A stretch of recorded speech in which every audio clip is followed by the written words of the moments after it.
teaching resource.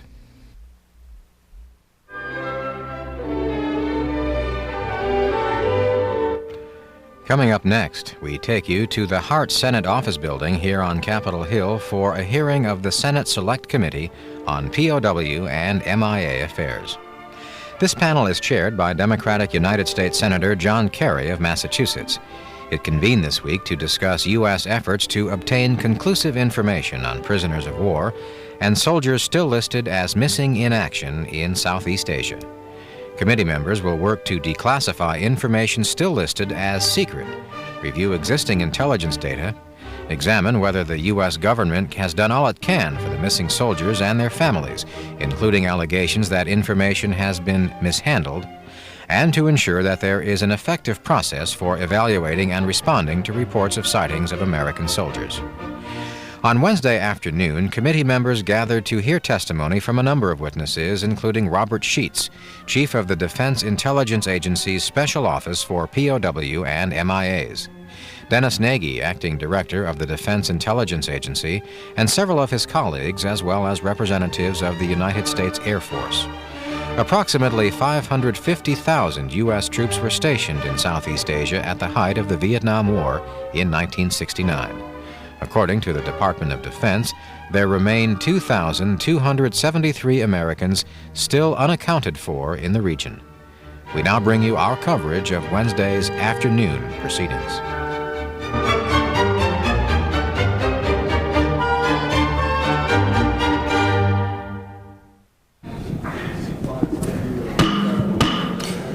The hearing of the Select Committee on POW MIA will come to order. This afternoon we have several panels, sort of a panel divided within a panel and two separate panels. The first panel will be the family's perspective, and we will have two different groupings in order to have testimony on the family's perspectives. I'd like to thank all the members of the families who have been here, as they have been through so many of these hearings for such a long period of time. And I appreciate enormously both their patience as well as their extraordinary understanding of the difficulties that we faced over the course of this time. At the end of the morning session, Senator Smith read a comment that had been made yesterday by the ambassador to the UN from Vietnam, Ambassador Trinh Lang, and it obviously created some concern with the committee yesterday when we first heard it. I said to the reporter yesterday we were going to try to find out exactly what it meant, and the ambassador has submitted a statement which I'll just very quickly read. He said, "I wish to take this opportunity to reiterate that for Vietnam, the MIA issue is a purely humanitarian one. We have never considered it a political issue. We have never considered the resolution of this issue conditional to the normalization of relations between Vietnam and the United States. Whether there is normalization of relations or not, we will continue to extend full cooperation to the United States in resolving this issue. We fully understand the sentiments of the American people about this matter. Vietnam has time and again stated, and I would like to solemnly state here today, that there are no living American prisoners of war in Vietnam. As we have stated before, we are ready and willing to extend full cooperation and assistance to any MIA family wishing to come to Vietnam to discuss the case of their missing loved one with officials of our government and to conduct their own investigation. I wish to clarify my response to several questions put to me by a reporter yesterday. I was asked if I thought the U.S. side was stalling the conclusion of accounting for the discrepancy cases. In answering that question, I stated that for the U.S. side, normalization of relations depends on the pace and scope of the resolution of the MIA issue. That is the U.S. position, but it is not the Vietnamese position. We do not link humanitarian issues with political issues. My government will continue to provide full cooperation on the matter of American MIAs without regard to normalization. As a practical matter, however, it is our view that normalization of relations would assist in the resolution of this matter. I was also asked if we had it within our power to resolve this issue quickly. My answer was in the affirmative. That is, we believe this issue can be resolved most quickly given continued full cooperation between the United States and Vietnam. So that will be, or is now, a part of the record. And the ambassador has asked me to say to any members of the committee that he's available here to meet with them if they have any further follow-up questions regarding this issue or would like to put to him any of the issues that were raised in the course of the morning session. And I would obviously submit that the committee has really already laid out some of those concerns that came from the morning panel. And I think it would be well for the ambassador to perhaps pass those on to his government and to express the concern of the committee with those issues. Ann Mills Griffith, thank you very much for joining us this afternoon. We welcome your testimony. You obviously have had a long affiliation with this, and we appreciate you coming here to share your thoughts with us. Thank you. Thank you. Mr. Chairman, Senator Smith, and members of the committee, I am pleased to be here today representing the 3,822 POW MIA relatives currently who comprise the National League of Families of American Prisoners and Missing in Southeast Asia. Since inception in 1970, the League has focused solely on achieving our threefold objective. Pull the mic down a tiny bit and a little closer. Thanks. And that objective is the return of all prisoners, the fullest possible accounting for the missing, and the repatriation of all recoverable remains of those who served our nation in Southeast Asia. In the interest of time, I would request the full text of my statement and some other materials that I think the committee would have interest in be included in the record. They're just without objection, so ordered. I intend to focus here on the League's views regarding current U.S. government efforts as I was requested to do. Before beginning that assessment, I would like to comment on statements frequently heard that this issue has taken on a life of its own. What is often neglected here is the real reason, and that has been Vietnam's manipulation of information, withholding of remains, and qualified denials regarding whether Americans are still held prisoner. Since the end of the Vietnam War, Hanoi's denials have consistently been qualified, either because Americans are still held or to promote that belief here in this country. And the statement that was just read, once again, I believe it said, no American prisoners of war in Vietnam. And it has been an evolutionary thing since my first visit in 1982 and certainly long before that. Qualifications have often included statements to the effect that the central governments know of no Americans, leaving open the possibility, of course, that U.S. personnel could be held or living in remote areas unknown to the central governments. What is important is to ensure that the Indo-Chinese countries do not view the return of Americans who may be located as destructive to bilateral relations with the United States. Any perception that there would be retribution by the United States for locating and returning Americans would likely be a death knell to these individuals. I have frequently been asked why Vietnam would withhold remains. While speculation on Hanoi's mentality has never been a very productive exercise for Americans, it is clear that no other issue would have brought senior U.S. government officials to Hanoi during earlier years. Had it not been for this issue, such contacts just would not have occurred.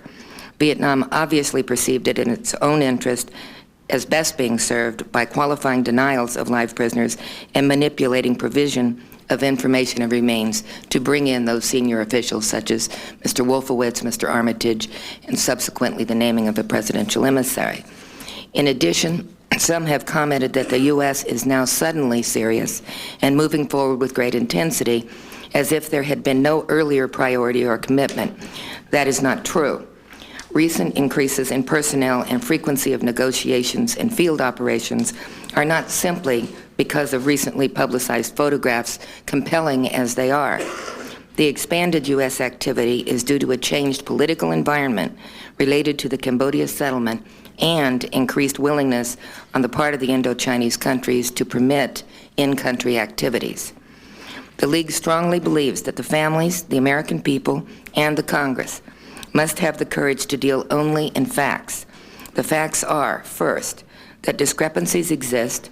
Americans known to have been alive in captivity have not yet returned, alive or dead. Second, unfettered immediate access is required to seriously investigate live sighting reports. While I am doubtful that the Vietnamese will readily provide such access, this should be the subject of serious oversight by this committee. Third, several hundred Americans can be accounted for rapidly if the Vietnamese leadership decides on a path of full and open cooperation to include repatriation of remains being held. I should note that our forensics experts can distinguish between remains stored for a long period of time, those buried and stored, etc. Fourth, real access rather than rhetorical claims of openness is required to obtain answers from archival records research. Fifth, nearly 85% of the 528 Americans missing in Laos and almost 90% of those missing, the 83 unaccounted for in Cambodia, were lost in areas controlled by Vietnamese forces during the war. Vietnam can and must provide historical data to assist in accounting for them. As you know, that kind of credible information does exist in DIA and is available to the committee. Building steadily since 1981, the U.S. government has an impressive record of dedicated effort to resolve the issue. Does the process also always function smoothly or rapidly as we all desire? No. It is often slower than I believe necessary and nearly always more frustrating. Internal disagreements are most often based on divergent views concerning strategy or the relative knowledge base of newly involved officials. In that sense, the process is useful in that all serious proposals are considered and new officials become educated. The real measure, results, depends on those who control the territory and the answers. Serious responses to U.S. initiatives by Hanoi, Vientiane, and Phnom Penh could rapidly achieve the fullest possible accounting for missing Americans. The lack of greater results is simply not due to lack of priority, effort, resources, or dedication by the U.S. Some in the U.S. business community and even in Congress are lobbying hard for unilaterally lifting the U.S. economic embargo on Vietnam. What would this mean for leverage to achieve U.S. objectives? Now that the international agreement has been reached on the Cambodia settlement, how will that impact on U.S. efforts to resolve the POW MIA issue? Will Vietnam finally see it in their interest to come forward fully, or are they waiting for splits to develop and history to repeat itself? Current U.S. policy, supported by the League, was conveyed to the Vietnamese on April 9th of this year. Within this roadmap to improved U.S.-SRV relations are conditions related to implementing the Cambodia settlement agreement and reciprocal steps the U.S. is prepared to take in response to specific Vietnamese actions to resolve the issue as fully and rapidly as possible. On October 23rd, as you heard from Deputy Assistant Secretary Quinn, Secretary Baker announced that the U.S. would immediately lift the 25-mile restriction on Vietnamese diplomats accredited to the United Nations and take steps to change the trade embargo rules to permit U.S. organized travel to Vietnam by individuals and groups. Most importantly, Secretary Baker proposed that talks begin in New York concerning the issues and modalities associated with normalization of relations between the United States and Vietnam. These reciprocal steps were to be taken at the time of the signing of the Cambodia Agreement and with concrete evidence that specific POWMI steps were being implemented. Reciprocity by the United States appears to have been geared primarily to Vietnamese cooperation on the Cambodia settlement. Facts demonstrate that the POWMI criteria had not yet been met. Nevertheless, the League welcomes and strongly supports Secretary Baker's clarification that the pace and scope of discussions on normalization will, quote, be governed by, quote, Vietnam's cooperation on POW MIA. This principled position must be maintained as Senator McCain noted in the article I just read, this position must be maintained in subsequent phases of the roadmap, or I believe any domestic consensus to move forward on normalized relations will be impossible. In this context, it's important to understand that Vietnam has neither accepted nor rejected the roadmap. In view of the specific POWMI conditions agreed to on an interagency basis, it is imperative that any further movement toward normalization be closely monitored by this committee and others to ensure full compliance with the stated criteria. Despite Hanoi's unwillingness to commit their government to implementing criteria in the roadmap, concrete Vietnamese actions are crucial to achieving U.S. objectives on the issue, and U.S. leverage has never been higher than it is right now. In our view, given Vietnam's negotiating history, reciprocity, rather than providing incentives in advance, is the key to obtaining Vietnam's cooperation on this issue. Promises have been made before and broken. Early last month, General Vesey obtained agreements which simply reinforced earlier Vietnamese commitments, with the exception of the possibility of joint venture helicopter support, which in my view is crucial. The primary difference was that these agreements were reached in a different political environment that surrounded our visit at the time. Hopefully, coming from Premier Vo Van Kit, Vietnam's promises this time will be implemented. If my comments appear skeptical, that's because history has taught the families that promises can be very hollow, and high-level meetings are only that, unless there are measurable results. And similarly, the United States cannot simply rely on Vietnamese assertions. U.S. expectations on accountability are based on reliable DIA data and scientific evidence from the Central Identification Laboratory, reinforced by information being obtained through the joint investigation process. Despite Vietnamese assertions to the contrary, there is simply no question that hundreds of Americans could rapidly be accounted for, as Secretary Cheney stated, if Hanoi makes the decision to cooperate fully. Relating to this is the unquestionable fact that Vietnam has easy access to remains of Americans in large quantities. In 1982, they took me and 3 other League officials to 17 Le Nam Day Street in an effort to convince me that the so-called warehouse was empty. Of course, it would be empty, since they took me there. But subsequent repatriations also confirm their continued access to remains. Thus, I can only conclude that stored remains were moved to another location, or perhaps to several. I should also point out that U.S. intelligence judgments indicate that Hanoi has ready access to remains still interred in locations known to them. Any softening of these basic facts could skew Hanoi's long-standing perception as to what the United States expects to achieve in terms of accountability. Since the roadmap was provided to Vietnam in April of this year, not a single American has been accounted for as a result of U.S. SRV efforts. A requirement to resolve discrepancy cases of Americans known to have been alive is as yet unfulfilled. The remains of only 5 Americans have been repatriated as a direct result of field investigations into the first priority discrepancy cases. A total of 22 Americans out of this initial 119 have been accounted for, most through unilateral repatriations. This is logical, considering the circumstances of these cases were mostly last known alive. In another 35 cases out of that original 119, joint investigation has confirmed death, but also led to the judgment in nearly 1/2 of those that remains not yet returned were recovered earlier by the Vietnamese.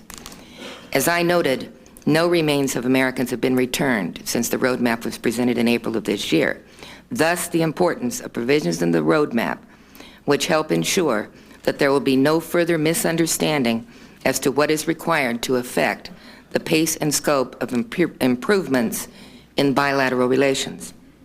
The necessity now is to ensure that both governments implement the roadmap with integrity. A renewed opportunity exists with the recently established POWMI office in Hanoi, particularly regarding access to important records and documents which can facilitate results. Deputy Foreign Minister Le Mai's recently publicized commitment to give full access to classified records has not yet been fulfilled. However, recent developments indicate that procedures are being worked out to permit DIA's Hanoi-based research specialists to work with his Vietnamese counterparts to exploit this and other important historical records. Again, actions to follow up are required before a valid judgment can be made. Thus far, access has been insufficient. However, I am optimistic that it is beginning to improve. A frequently asked question is what is expected by the United States as far as the fullest possible accounting. The United States database on Vietnamese knowledgeability is the starting point. It indicates, as I said, that Vietnam could easily and rapidly account for hundreds. This would be supplemented by new data from the Vietnamese, and if so, then hundreds more could be accounted for, perhaps without repatriations of identifiable remains, but with plausible explanations of what happened to these Americans. Since gaping holes still exist, including incidents involving Americans last known in captivity and not yet returned alive or dead, a numerical judgment now would be premature. Once more of these cases are resolved and confidence builds in the joint process, the U.S. would be likely in a much better position to make such a judgment. Turning to Laos, the level of POW/MI cooperation with Laos has continued to increase over the past several years. However, further expansion is required. This past year, joint activities have taken place more frequently than ever before into several areas which were inaccessible during earlier years. Recognizing that nearly 85% of the 528 American losses occurred in areas of Laos under Vietnamese control during the war does not negate the need for a greater effort to account for those missing in Laos, especially the discrepancy cases of Americans known at one time to be in Lao control. Encouraging developments have included first ever investigations, as yet inconclusive, into such last known alive cases, including at the former Pathet Lao headquarters in Sam Nua in the Houaphanh province area. Despite limitations in terms of resources and personnel, the Lao government reacted swiftly to unplanned requirements such as investigating the photograph incidents. Particularly helpful was their successful effort to locate the individual depicted in the photograph identified by the Bora family. Subsequent Lao agreement to a similar investigation into the car photograph is also a welcome development. In view of these unplanned interruptions to the agreed work schedule, it's significant that 2 additional field operations are to be conducted before the end of this year. Statistics regarding joint U.S.-Lao POW/MI bilateral efforts reveal that field operations are the primary means for obtaining results. There is no evidence that I'm aware of that the Lao government had a systematic program for collecting and storing remains and information. While there is no guarantee that further U.S.-Lao activities will be successful, I believe I'm correct in stating that all but 4 of the 44 Americans previously missing in Laos were accounted for through joint field operations, while only 5 of the 265 from Vietnam have been so resolved. Accounting for most of the Americans missing in Laos will require Vietnam's cooperation to provide records and documents pertaining to the areas over which they maintain control.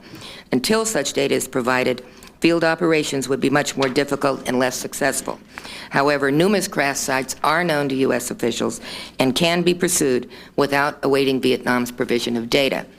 And it is encouraging that both governments have agreed to trilateral discussions at a technical level, hopefully soon to be arranged, to work out the modalities of that really bilateral, but in a way trilateral framework for cooperation.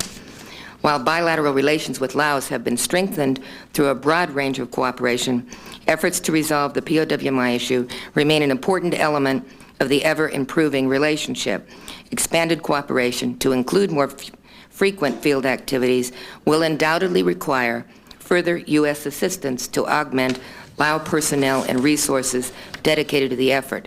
I was interested to see Secretary Cheney mention that, in his view, that resources and personnel were more the reason for the minimal number, comparatively speaking, of joint activities with Laos, and it was not a lack of commitment, but in fact a lack of resources and personnel. But if such assistance is required, the U.S. should willingly provide appropriate assistance to facilitate as much as needs to be facilitated for U.S.-Lao efforts, and I have seen them do so consistently. It's important to note that U.S.-Lao cooperation to resolve this issue is a matter of continuous and effective interchange in Vientiane through the American Charge d'Affaires Charles Salmon.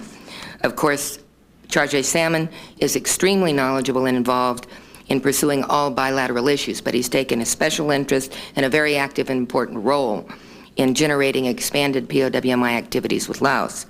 Regarding Cambodia, after years during which no positive reaction was received to the 1987 provision which the League facilitated of narrative case files, Phnom Penh authorities have recently begun cooperation. The steps thus far have been quite encouraging, particularly to the 83 families with loved ones missing in that country, because for so many years there was absolutely nothing. The prompt response and cooperation in investigating photographs identified by family members as their missing relatives were also welcome and appreciated. On a more comprehensive scale, it's our hope that a process similar to that underway with Laos can be undertaken. As with Laos, Vietnamese records will be required. Confirming the fates of America's POWMIAs is obviously the highest priority for all involved, especially the families. Nevertheless, we do not believe such confirmation into the live prisoner issue should be pursued in isolation. While the League's position is that POWMIs are still alive, we recognize that unilateral Vietnamese repatriations of remains impact directly on the live prisoner issue. If remains returned are identified as an American who was last known alive, the number who may still be alive decreases accordingly. The League has long maintained that all avenues to account for our missing loved ones are complementary, not mutually exclusive, and should be pursued simultaneously and all with priority. These are the important questions on which efforts should be focused. Historical perspectives can be written after the issue is resolved. The League advocates and deeply appreciates responsible congressional oversight of efforts to resolve this issue. There should, however, in our view, be no further squandering of time and energy chasing privately generated illusions or investigating repeatedly disproven accusations of conspiracy and cover-up. The opportunity which now exists will not come again, nor will it continue indefinitely. We urge all who are striving to account for America's POWMIAs to understand this reality. The conspiracy and cover-up theorists must not be permitted to continue to erode the confidence of the American people, nor must naivete or unfounded assertions, public or private, be permitted to destroy the basic facts of the issue. The vast majority of the POWMI families are realistic. We don't expect miracles. We expect seriousness by our own government, executive and legislative branches, rather than spontaneous reaction to the squeaky wheel or the latest editorial. We expect adherence to established policy and implementation with integrity, not comments from unnamed senior officials which dismiss facts and principle in the perceived interest of political or economic advantage. The road to resolving this issue has been difficult and bumpy, but productive in many respects. Family members who have received answers, which ended far too many years of uncertainty, recognize the value of our collective efforts. While much remains to be done, there is reason for optimism that cooperation will increase and greater results will be achieved through the government-to-government process, as long as the U.S. government proceeds with integrity in implementing the roadmap. Vietnamese responsiveness is only predictable in that context. We ask the Congress to continue its important oversight, as will the League. In conclusion, we hope that this committee, through its efforts, will settle on the body of facts which constitutes that information which is just irrefutable and that we all really know to be valid. In doing so, I believe that you all will be able to find the one in all of us who are seeking the end to uncertainty on this issue for the families and for our nation. Thank you, Mr. Chairman, and I look forward to your questions and those of the other members. Thank you very much, Mrs. Griffiths. I was struck listening to your testimony by the degree to which it really was sort of almost a technical recitation of where each of these countries stand and where the analysis stands, rather than really where the process is, if you will. I mean, you seem to be saying with respect to Vietnam, Laos, et cetera, these are the numbers, et cetera. But I guess that prompts my first question to you, which is, I mean, is the League happy with the process? Does the League believe that this is and has been treated as the highest national priority? Not as the highest national priority, but as a matter of the highest national priority. Has it always been treated as a matter of the highest national priority? It certainly has not. The League used to demonstrate in front of the White House and the State Department along. Do you believe in that context that it's important for the committee in evaluating how much is being done to find somebody who might be alive today, that we understand the probabilities of the likelihood of somebody being alive today? Absolutely. Do you agree that in order to understand the probability of the likelihood that somebody is alive today, we have to have a baseline, we have to have a beginning point, which is, absolutely, what is the probability that people were alive in 1973, 4 or 5? Right. You accept that? Absolutely, yes. The Department of Defense announced in 1973 that everybody's dead. That's right. We didn't accept that. We don't think you should. And we shouldn't either. That's right. Okay. Now, as a beginning point then, did you ever or do you now have any way of trying to help us to understand how many might have been alive, or what your sort of operative concept is as to what the possibilities were in 1973 and 4? Well, our current policy is, and our position and my personal view is that Americans are alive. Quite obviously, if that's our current view, we do believe that there were Americans who were alive at the conclusion of hostilities and when Senator McCain and the others came home in '73. But what I'm asking you is, do you have any, I mean, Bill Bell this morning said that his best sense was there might have been 10 or 11 or so, and that's his current concept. And based on subsequent information that seems to confirm that. Did you or have you come across any confirmational numbers that suggest to you what the operative number might have been at the beginning? Unfortunately, I have not come across confirmational numbers. We have the body of evidence, which is people that were known to have been alive who have not been returned alive or dead. And that is largely the basis on which the League of Families throughout the years has maintained that Americans are still held. And that would be the current discrepancy case. The last packet, known so to alive speak. Discrepancy cases, that's correct. Right. And the additional, the unresolved first-hand sighting reports that are being pursued, which lend credence certainly to that body of evidence that existed at the end of the war. And you're satisfied that that is the operative area of current concern then? I mean, you wouldn't assert that there are cases that ought to be, at this point, put on that list, or that there are some that never were included that should have been. You're satisfied with that grouping? Well, it depends on if you consider the 119 the sum total. The 119 is not the sum total. I think it's, I don't know if I can remember the exact numbers. I'm sure DOD was going to provide them to you. It's something close to 200, I believe, that were last known alive discrepancy cases, maybe not quite that many, but closer to 200 than 119. But you're satisfied that that has been legitimately and properly worked down to the number that they're currently operating? I know a great deal of effort has been put into analyzing and scrubbing and scrubbing and scrubbing that list. Now, that does not, in my view, and I don't think I've certainly never heard anybody in the government say that others could not still be alive. For instance, a lot of these cases are, quote, unknown cases. Unknown people came back in 1973. So there are many cases that are truly missing, like my own brother, that is a missing case.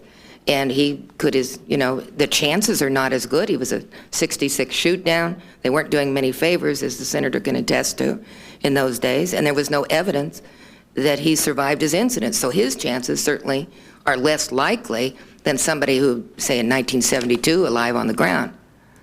Now, what is your sense, Ann, if you can help us understand what has happened that some families feel more adamantly than others, or have been treated perhaps differently than others, and have such significant questions today?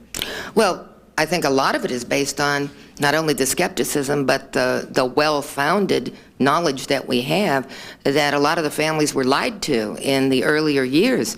And it wasn't until 1982 that there was even a policy of full disclosure to the primary next of kin. And then that policy was made into law with Senator Smith's amendment or bill. I think it was originally a bill, became an amendment in the House side, and then subsequently what is taking place now on full disclosure. The League fought hard for full disclosure. We didn't have the information. We had to all file FOIA acts in the late 1970s. What was going on, if I can interrupt you, because my time's almost up, excuse me for doing that, but what was going on? What was happening that, as you say, people were declared dead, you didn't believe they were, you had to fight under the Freedom of Information Act to get information, and as you say, people were lied to. What was happening? Was this an effort to shove this thing away? Yeah. Well, it's a complex answer, actually, because, first of all, this war, the Vietnam War, was very divisive in this country. And, of course, part of it was a secret war. We weren't there. Part of the lying concerned families who were told their relatives were missing in Vietnam when, in fact, they were in Cambodia or Laos. There was a multitude of misrepresentations, distortions, and outright falsehoods. That's part of the past, but that's an inherited thing that all of us had to deal with. So when you start getting information that is different from what you got earlier, even though you welcome the new information, you compare the two and they're not the same. I mean, the President of the United States admitted that this issue was not handled properly in the past. There's no question that it wasn't. There was no political will. This country didn't want to hear the words Vietnam, and the Vietnam veterans can attest to that. They certainly didn't want to hear POW MIA.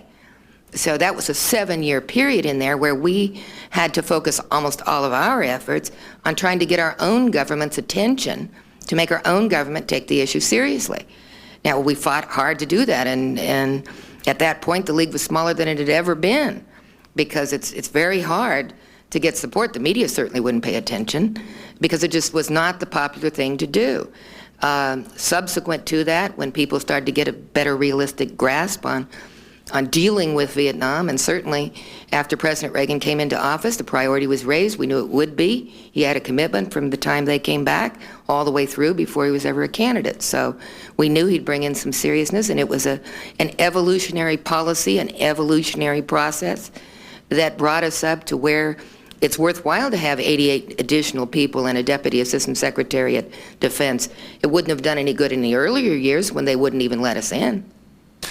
Well, I appreciate it. My time is up, and I want to pass the baton, so to speak. But I do want to say that the committee, and we've all talked about this privately, this is not going to be a, quote, witch hunt. We're all determined about that, and I don't want this committee turned into that. And we're not trying to go back for the purpose of trying to do anything except understanding.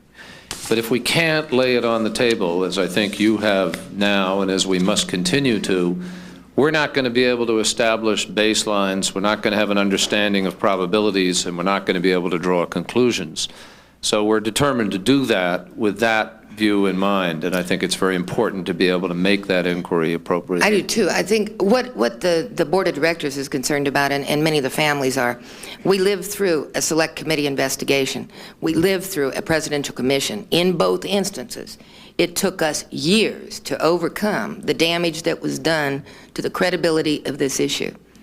There is concern that the body of facts in the middle will get lost. And that is our concern. There are viable facts here. You have started this investigation. We encourage you to make it fully open, to interview everybody in the world and get to the bottom of this. What concerns us is that the committee, using only U.S. information, because you can't get what we don't yet have from the Vietnamese, the Lao, or Cambodians, it would be impossible for this committee to decide today if Americans are still held, because you don't have the information that we've been trying to obtain. Those prior select committee and commission did exactly that, and they concluded that nobody was alive based on assertions of the Vietnamese and not a factual, objective effort. So we have legitimate concerns. Well, we don't want the body of evidence to be lost. That's why you're here today. That's why we're having these baseline hearings at the beginning, and we hope we'll heed your warnings and frame this thing in a way that we don't lose the body of the evidence. And we look to you and others to help us do that. Senator Smith. Thank you, Mr. Chairman. At this time, I'm going to pass and yield my time to Senator Grassley. I'll leave it up to the chairman. You want to give it to him now or when his time I'm comfortable doing whatever both of you gentlemen want to do. Do you want to go now, Senator Grassley? Why don't you, I'll take my turn after Senator Brown. Fine. Senator Brown. Thank you. Han, you've talked with the leaders of a number. I've just been reminded that I neglected to swear the witness, and I need to do that for all further testimony. I apologize for that. It's my fault if you just do you swear to tell the truth, the whole truth, and nothing but. I certainly do. It's a lot. Thank you very much. And I understand you've talked with the leaders of a number of the countries in Southeast Asia about this issue. Early in your testimony, you mentioned what sounded like a loophole in the way they talk, my phraseology, something to the point that the central governments know of no POWs being held. Mm-hmm. The implication being that perhaps others may be aware, or maybe there's people outside of the control of the central government where POWs are. Right. Mm-hmm. Have you ever had anyone suggest that alternative to you in those governments? Not as directly as what you're raising the question to me now, Senator, but what I'm saying is that the official positions of the Vietnamese government have been evolutionary and have always been conditional or leaving some sort of, as you put it, loophole. American prisoners of war to the knowledge of the government, or American prisoners of war in Vietnam. And they've done that with congressional delegations as well. So is that to mislead us? Is that to continue a belief when they're not alive? Or is that because, in fact, they do? I have a good example. Robert Schwab, for instance, and clear back to the Select Committee, the Montgomery Select Committee. When that committee traveled to Vietnam, they were told that there were no Americans being held captive, and Tucker Gugelman died in prison after their visit. Now, according to the record, with Robert Schwab, many people have said this was the American who sailed over to follow his heart and sailed into Vietnam to rescue his fiancée. Some of us never gave up that he might be alive, and we pursued that very hard. Others have said the Vietnamese denied that anyone was alive. They never denied that Robert Schwab was alive. I'm just saying what they did say is, well, we're unaware that he's alive and being held here, but we'll check with authorities in the South. I mean, there was always a caveat there. We have found caveats throughout. Now, is that intentional to mislead, or is it because they're still holding? Well, with Bobby Garwood, clearly Right. they had indicated that they did not hold American Correct. POWs That's prior another to his obvious being example. released. Do you recall how they explained that when he was released? Explained Yes, their previous basically, denials? I think they said that something like we considered him one of us. That, I mean, it was kind of like that. I don't know the exact. So presumably someone they considered one of them would no longer fall in the classification in their mind of a POW? Presumably not. Well, the letter from the ambassador says, quote, no living American prisoners of war in Vietnam. Potential loopholes there, one Sure. that they could be outside of the country? In another of the Indochina countries, possibly, not called a prisoner of war, maybe living freely. Half of the DIA first-hand sighting reports that are under continuing investigation are, quote, living freely. And that isn't a judgment the U.S. government makes as to whether or not that person is living there of their own volition. That would be done according to policy after the individual returned. But that's kind of the breakdown that DI has: captivity cases, living freely cases, and the other in Vietnam, prisoner of war. But I can assure you that the Vietnamese certainly have been asked for knowledge of any Americans under any circumstances who may have elected to remain there, may have committed what they consider to be crimes according to Vietnamese law, therefore criminals. We've asked them for people in any category. And even, I once used the example, even if my own brother had elected to stay in Vietnam, my family, my mother, would like to know that he made that decision of his own volition. But still no response. Well, the bottom line is, your belief is they haven't issued a flat denial yet. A flat I haven't total seen denial. a categorical one, but I don't think it would be helpful if they did. That backs, I mean, it's sort of like the time that I remember Walter Cronkite was going in to talk to Pham Van Dong, and the one thing we asked him not to do was to put a microphone in front of him and say, "Are you holding prisoners?" Quite obviously, he would say no. And that makes it even more difficult then for prisoners to be removed. I think it's very important on the live prisoner issue that should they locate someone outside their control, that there not be an attitude of recrimination, but that such individuals, that the U.S. would work sensitively with them to effect the immediate return. Last question. I don't know if you've seen the May 23rd, 1991 report on examination of U.S. policies towards POWs. It was issued as a U.S. Senate Committee on Foreign Relations. We haven't. You have not seen it? No, we have. Oh, you have. Well, simply for the record, there were some grumpy comments about you.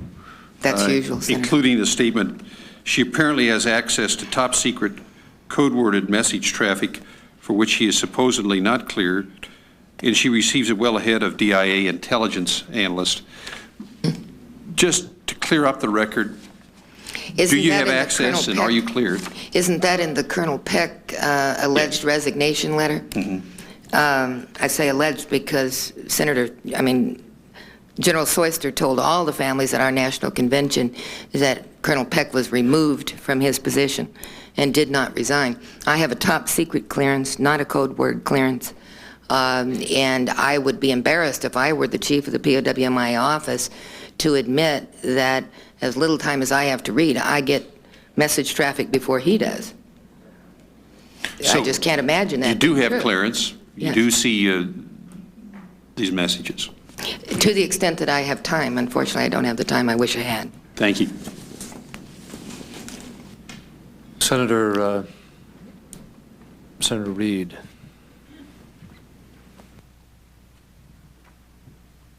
I'd like to follow Senator Brown and get this matter cleared up.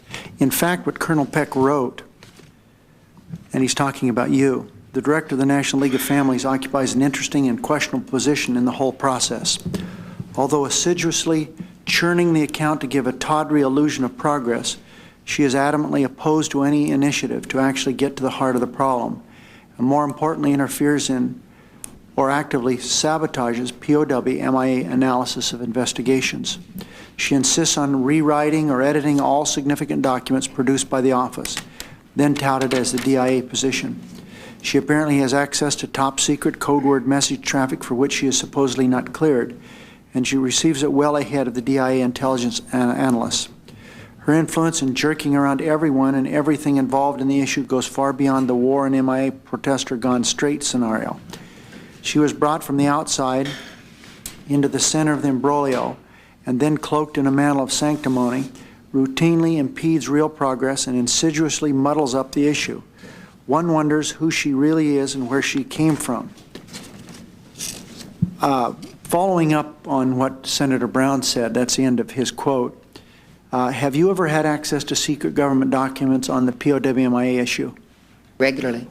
And how do you get those? From every agency of the government. As a member of the interagency group, I have a top secret clearance.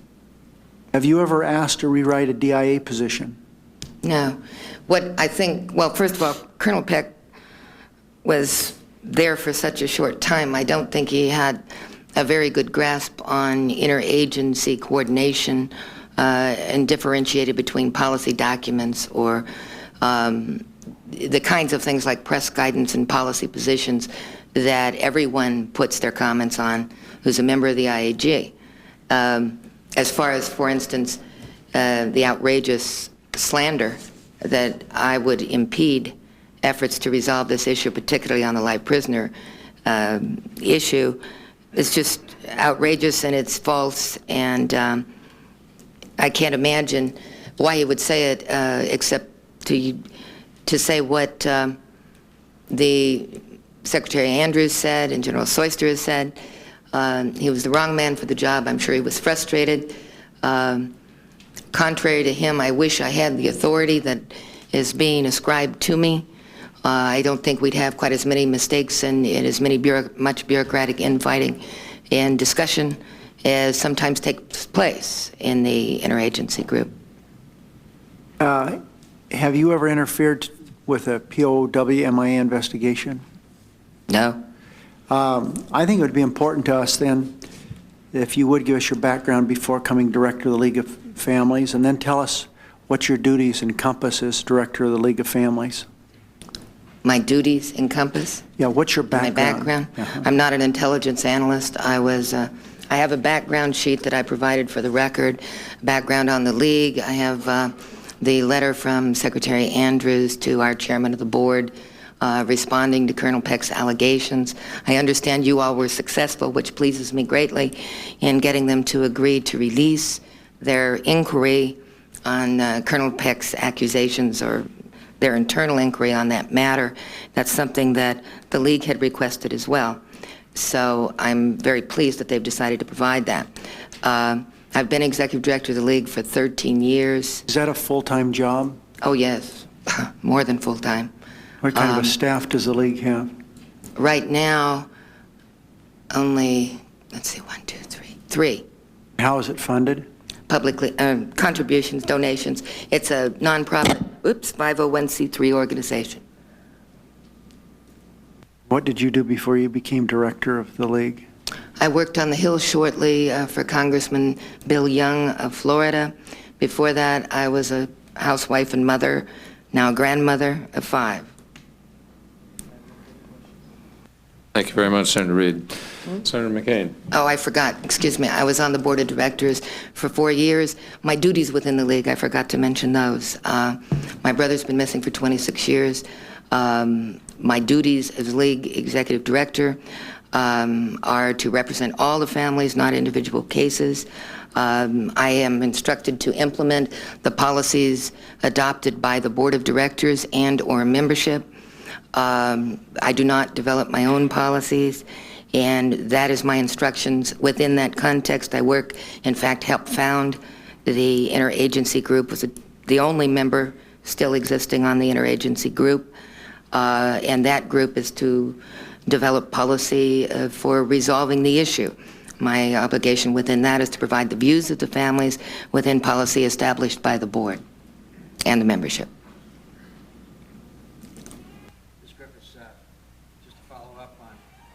Senator Reid's question, what rationale was used, since you are a non-government official, you are a director of the National League of Families, that would give you access to the classified top-secret information?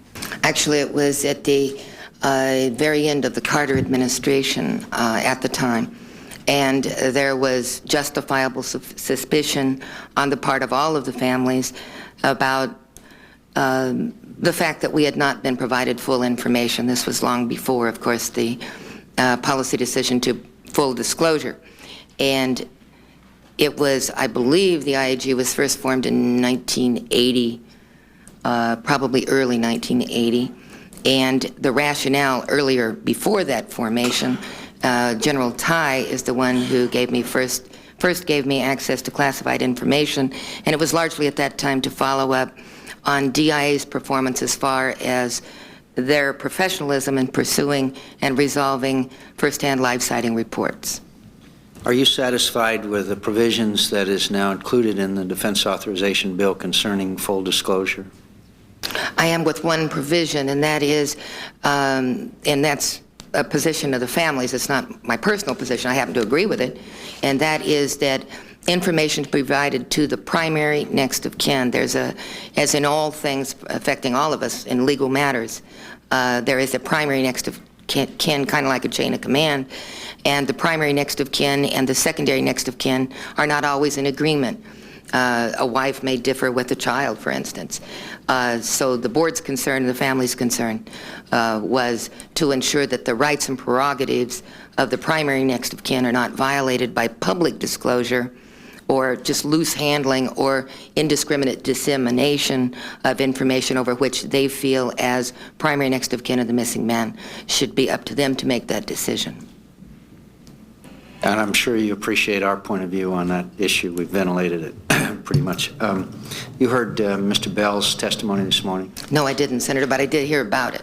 Mr. Bell, basically, if I hope I'm accurately stating his view, that following the cessation of hostilities in Southeast Asia, there could have been as many as 10 Americans alive. Whether they're still alive now is another question, but there was hard evidence in his view at the time that would give him that view. Do you share that view generally or specifically? Certainly generally. I have not seen such hard evidence other than what I responded to the chairman a while ago.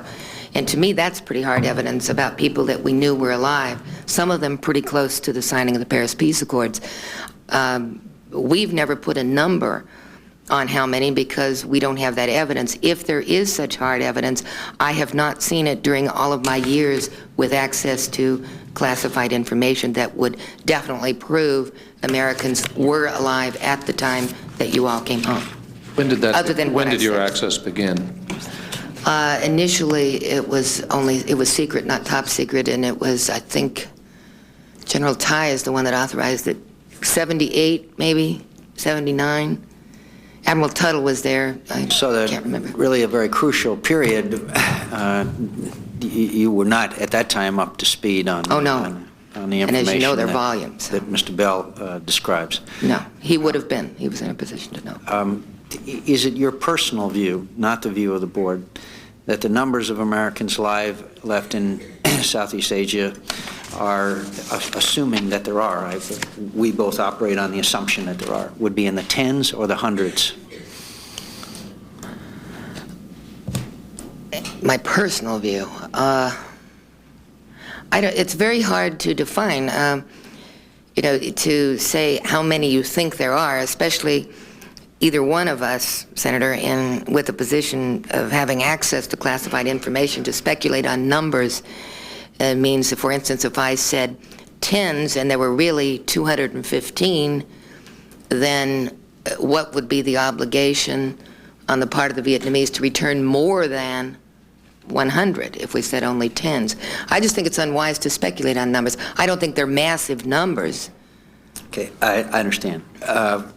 We have solicited from the panel of witnesses this morning, those who are having to do the job in the field, recommendations and proposals in order for this issue to be rapidly resolved. In other words, for the Vietnamese government to be in full compliance with the process for resolution of this issue. Since you obviously have some concerns, and in light of the letter that Chairman Kerry read, we'd like to have your input also, and I know that the chairman and the vice chairman will pass those on to the Vietnamese ambassador, and perhaps we can lay out exactly what we expect from the Vietnamese government, and that will help us over time to make a full determination as to whether they're being cooperative or not cooperative, roadmap aside, as to whether they are or not. Since there is some difference of opinion, not that the Vietnamese are, whether they're being fully cooperative or not, but to what degree they are cooperating. I think, for example, General Vesey might have some gradient of difference in view with you as to the degree of cooperation. So we'd appreciate that. Well, I think that if you look at the roadmap, the way that it's strictly written, I think that it's well written to achieve the fullest possible accounting. There can be, and we fully support that. I think where we had concerns is that there would be any softening of the basic database Fine, but you misunderstand my question. Okay. I would like your recommendations, either in writing or whatever okay. you choose, I'll give as them. to what the Vietnamese need to do, in your view, to be fully cooperative in helping resolve this issue. Okay. We'd appreciate that. Thank you, Okay, Mr. be glad to provide it. But if you would like to say verbally, I can say it some of right the- now. Some of the things that... Okay, as outlined, immediate repatriation of all recovered or recoverable remains, total, full access, free and open access for our live sighting investigators to be able to go, not with written advance notice of where they want to go, but actual access. That it's viable, that's going to hold up to scrutiny of the families, the American people, the Congress, and everybody else. You can't give them notice of a prison you want to go to 24 hours or 2 days in advance and expect that to be viable. Full access to the archival research, which I think will do a great deal to account for missing Americans, including many that we will probably not be able to get recoverable remains. And then there was one other point.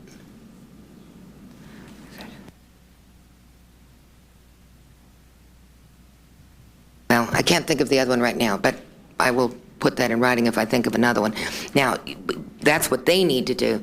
Our government needs to make sure that they implement the provisions of the roadmap as stated without any decreasing of the strength of the provisions in the roadmap. Thank you very much. Thank you, Mr. Chairman. Thank you, Senator McCain. Senator Grassley is recognized for 10 minutes for his time and Senator Smith's time. Thank you very much. Ms. Griffith, last time you and I had a chance to visit was in my office. Colonel Schlatter asked me to visit with you. I found the information you gave me very good. At that particular time, you know, I said I was after original information. I don't have any reason to question then the truthfulness of what you told me then or your sincerity then, and I have no reason to question that now. When you and I separated at that particular time, I told you I thought access to information was what was absolutely necessary for me to fulfill my constitutional responsibility of oversight to see that money was spent the way the Congress decided it should be spent and law being carried out the way we write the law. So we're here again today, only at a much greater expense in the pursuit of that information that it takes us to do our job adequately to see that law and money appropriated by the Congress is adequately spent. And you're part of that process, and so my discussion with you today will be a little bit along that same line. I was first going to ask you, but I think you clarified very well that you've had 26 years of interest in this issue, and for the last 13 years you've been very much deeply, very actively involved. Yesterday in my opening statement, I made a point about how sometimes when we're deeply involved in an issue, one tends to lose sight of the forest for the trees. And I'm not necessarily suggesting that this applies to you. You are an MIA family member yourself, and I don't think anyone questions your dedication to resolving this issue. In fact, you expressed a view that I expressed a couple times yesterday about working with the Vietnamese government and not putting them in a squeeze that I think I share with you very well. Wanting them to be open if there are people over there where we won't be in a situation where we can't get them out.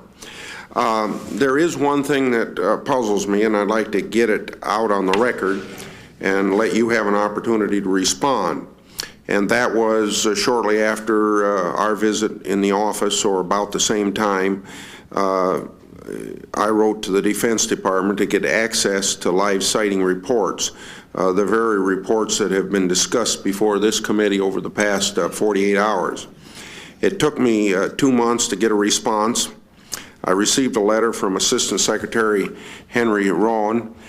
He said that I couldn't see the report because they're classified. Now, obviously, That's ridiculous to you, ridiculous to people on this committee, anybody in the Senate, but that was a response. And the response basically said that a U.S. Senator cannot review information because it's classified. I'm just saying what it said. Yeah. Now, for the next 2.5 months, I fought quietly to get a more reasonable response. I kept hearing from the inside of the Pentagon that there was fierce opposition to my access for some reason, and for some reason I heard that that fierce opposition was coming from you. Now, I can assure you, Ms. Griffith, that I didn't believe that. Why would any person in your position as a head of an organization that's looking to get the same results that this committee wants ever want to deny access to a United States Senator in the pursuit of that same information to help families get an answer to whether loved ones are dead or alive? Besides, I know, for instance, that you personally have access to this information. So I guess why would you want to deny it to a senator? Is that that's the question? Yes. I don't. Okay. I don't want to deny it to the senator. Well, our position has always been that there are responsible committees of Congress. We advocate and welcome oversight. Well, after 2.5 more months of failure to get a reasonable response, I finally stopped beating my head against the wall, and I went to the Senate floor and I read Mr. Rowan's response to my colleagues in a speech on the Senate floor, and then within 24 hours I had suddenly access that I wanted. The reason I got access is because it sounded pretty silly in the public domain out there that DOD would deny any senator access to information just because it is classified. So within 24 hours, I had access. 48 hours later, a memo from you to Paul Wolfowitz fell into my possession. It is dated August the 2nd, 1990, and I'd ask you if you're familiar with that memo. I'm familiar with it, but I don't have it with me. Okay. I'm going to put it in the record, but in this memo, you blast whoever made a decision to grant access to a senator. My name's not, I don't believe my name's specifically mentioned. You said that granting me access is tantamount to cooperating with a witch hunt. You said the following things that would happen if a senator had access. And I'm not going to read the whole memo because I asked to have it included in the record, but just a few sentences. If implemented, this course makes a mockery of Bush administration commitments. Next, the President and Secretary's pledges will be viewed as nothing more than hollow tokenism. If this decision is implemented, the message that the POW MIA issue is one solely of rhetorical priority will be made clear throughout the United States government. Hanoi will receive that stated U.S. policy on this issue is no longer valid, and that resolution of the fate of American POW MIAs is not an issue which they need to seriously address. Then last quote, one can anticipate immediate CIA and NSA action to pull their documents and information from the files currently held by DIA, Department of State, the FBI, and DEA, as well as friendly foreign intelligence services and others with ongoing investigations and cooperative programs will cease all cooperation on POW MIA related matters. Sensitive sources and methods will be exposed, which will have an adverse effect on source cooperation and reporting. Strategies will be exposed, and negotiations will be compromised by revealing the extent of U.S. knowledge and intelligence gaps to those from whom we're seeking information.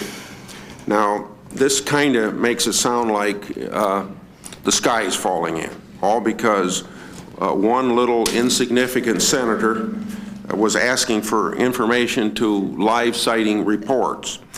So this is what I'd like to have you explain. Why you wrote this memo to Paul Wolfowitz, why you believe a U.S. Senator should be denied access to the same information that you have access to as a private citizen, and why you believe a U.S. Senator getting access would cause the sky to fall. And I think you'd agree none of this really happened after I spent 4 days. Senator, I'm sorry, you misinterpreted it. It was never directed at you alone. It was a process that they were talking about of opening up everything in DIA's files without the kind of committee, outside of the committee structure of both houses of the Senate. It had nothing to do with you. I have no objection whatsoever. Under the rules and regulations of the Senate and the House, for you looking at classified information, that is your right, that is your obligation. It was a whole process that we were talking about here, and they were not thinking it through for just full and open dumping of information. And I don't remember all of the details of it, but I know it had nothing to do with individual members of either house. I do not believe that you all shouldn't have classified information. Well, I didn't read the first letter or first sentence of the memo, but it says on August 1st, letters from Assistant Secretary of Defense Legislative Affairs Dave Gribbin were sent to Senators Jesse Helms and Charles Grassley, giving full access to cases of interest on the POW MIA issue, and then the rest of your memo. So you were writing because we asked for the information. No, it was also invite staff of the Foreign Relations, Armed Services, or Intelligence Committees with the appropriate clearances and with responsibility for POW MIA issue to accompany them to review all of the classified material, right? This is the same one? Yes. There was a longstanding policy, which I knew to be in existence, that the appropriate committees with responsibility on this issue would be provided full access to any and all information under the controlled regulations that you all have, which I know little about. I also know that indiscriminate providing of some of that information outside of the committee structure has ended up on the street. Family members have been exploited badly on this issue, even by some former members of Congress. There is absolutely no opposition that the League has, or I personally have, under the regulations and rules of the Senate and the House, to you all having information, any of it. I would assume that you would not violate your own rules. I do know a lot of family members, I would say, who are a little bit concerned for others than those that they approve of to have access to their own personal files. Well, let me conclude by making an observation.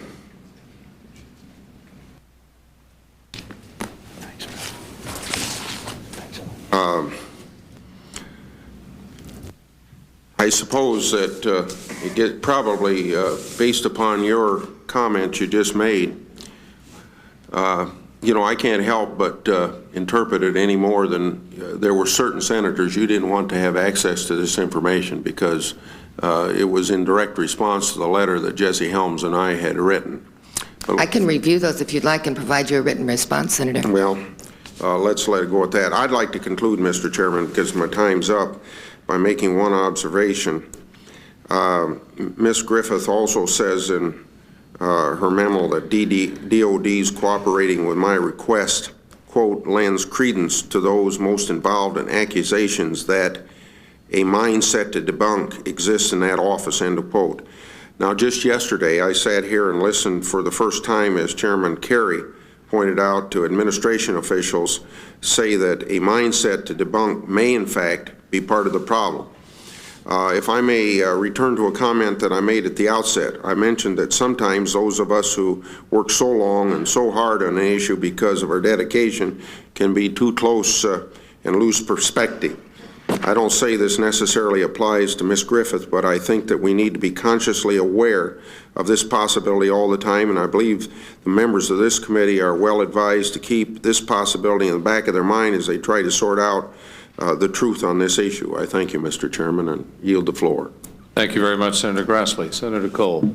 Thank you very much, Mr. Chairman. I have a question, but before I ask my question, I'd just like to ask your consent that my opening statement yesterday, in which I talked about Ann Fisher, who had a statement with respect to her brother, who's among the listed as missing in action, that her statement be included in the record. Oh, without objection, Thank absolutely. I don't know if it's too late to try to take it back to that period, but if it can be, it will be. Otherwise, we'll have Thank it you in so the much. record. Ms. Griffith,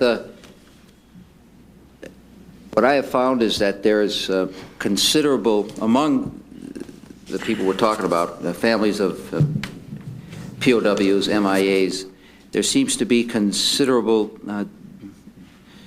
concern about your relationship with them and its depth, its meaning, its totality.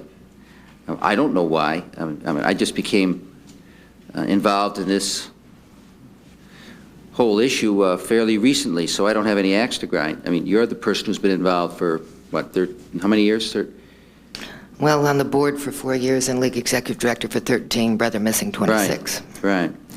But what I have found is there are even some splinter groups which have been formed, apparently, That's which, correct. as a result of feelings of dissatisfaction with respect to the service that your group has offered. And it's pretty clear to me that you're the central person in that group. You can, I mean, now, what would you say to these people? I mean, many of them, I suppose, are listening on television and have the same depths of feelings as you do. Sure, I understand that. And they probably would like to hear from you about some of the concerns they have, to alleviate them, to respond to them. If they were sitting here and you had just a few minutes to talk to them in response to those things that have caused them to form their own offshoot groups, what would you say to them? Well, two things, one to them, one to you. The League is, as I said, 3,822 members. It's a democratic organization that elects a board of directors every year. In no organization, particularly one as emotional as this one is, this issue, all League members have a close relative that is missing. And there are varying views. Each case is different. It's sort of like you're an elected senator. I doubt that you got 100% of your vote of your constituents, and that's just the way it goes. I don't make the policy of the League. I implement the policy the best way I can. If there are those who are unhappy with it, there is a process for rectifying it, and that is through the election of the board of directors and their selection of executive director. I would point out that a few years ago, when there was one of the controversies, I submitted my name to the membership as to, not that it would be binding because I'm selected by the board, not elected as the board members are, but to find out their views, and had it been a bylaw, it would have passed because it was over 2/3 majority of all the voting members who voted. So there are going to be different views. I think what's important to look at is that the consensus policy is what is League policy, and I've submitted that along with these documents as well. It can't please everyone, but the board and I, the staff, are always open to suggestions. We bring things to the board. They're elected by the membership at large as at-large delegates. If they have problems with the policies of the League, then that's the way they go about changing it. And I certainly understand that all family members are equally interested in getting their missing loved ones accounted for. But I can't account for the differences in views, and it's certainly their right to start any, quote, splinter organization. I have yet to hear any viable proposals from any splinter organizations, as you termed it, that offer an alternative that would get the fullest possible accounting for our relatives. And therein lies part of the problem. I don't know of a better solution. Neither does the board of directors, and neither does a good majority of our membership know a better solution than what is being proposed. What is being worked now, all it's missing is greater responsiveness, not more effort. Does that answer your question?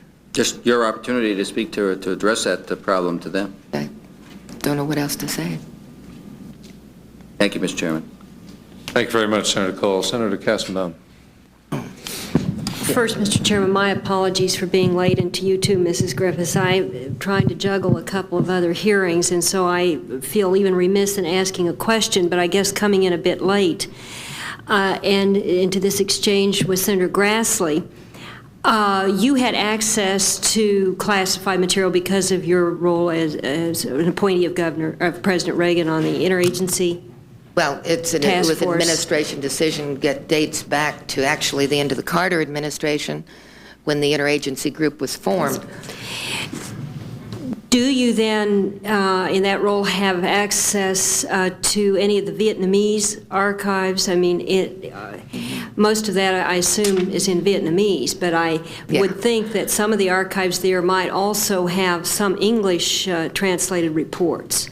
It's only been recently. We've been trying to get access for our linguists and specialists, such as y'all heard from earlier, for a large number of years, because we know, what we do know about their system is that their collection and retention of records, remains, information was extensive, thorough, and highly successful. And so that's something that we've been seeking for quite some time. General Vesey was able to move that forward further, and there are indications now where our qualified linguists and research specialists are going to be able to get documentation. I'm not an intelligence analyst. I don't, contrary to Mike Peck's assertions, I don't analyze intelligence reports either. But they are getting that kind of access that I think is going to be crucial to achieving the objectives. Have I personally looked at it? Only what has been provided. What, Excerpts. on our own classified documents, how do you ascertain what it is you want to see or don't want to see, or how do you factor in that access? Well, it depends on, as I was telling them earlier. Oh, well, I don't want you to repeat it. No, I just don't have the kind of time. How I know what to look for is I'm involved in the whole formation of the roadmap, for instance, and the presentation and policy level dialogue with the Vietnamese, the technical level meetings, and I think someone testified earlier, maybe it was at the Solar's hearing, that technical talking points are drafted out in SyncPack, come in for the interagency to look at them, and then they go back out. Incoming live sighting reports, follow-ups by DIA, ongoing dialogue and reports that come in from the field office in Hanoi. I mean, it's a multitude of things, largely limited by my time limitations. I don't want you to have to repeat what maybe has already gone through, and perhaps you've already answered, but I know you addressed Laos in a special section here, if anybody has asked you about that, and if you see greater access there now as well, and any, if you've noticed an ability to be able to more freely account for activity in Laos. I think of the relatively minimal percentage, it's roughly 18% or so of the 528 Americans that are missing in Laos that the precursor of the current Lao government, might have some knowledge. They are not known to have retained and collected a great deal of information. They do now control the country, however, and the large percentage of almost 85% that occurred in areas controlled by the Vietnamese, we are seeking Vietnam's cooperation to provide the database that they have to match with our people's database to enable then joint investigations to take place, particularly the initial group of those, some discrepancy cases along the border that General Vesey had presented to them earlier. And I do see in Laos a serious efforts, and it's in relative terms. You're talking here of going from very little, 1 a year, to really 7 joint activities in the last couple of years. I think 7, maybe less, and it's going to be 7 or more this year.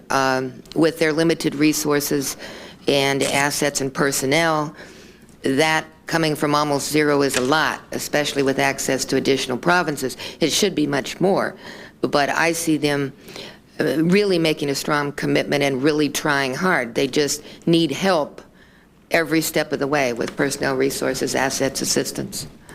Now I'm about out of time, and maybe this was pursued, just to pursue Senator, again the fraud issue that I raised this morning. Has that been asked?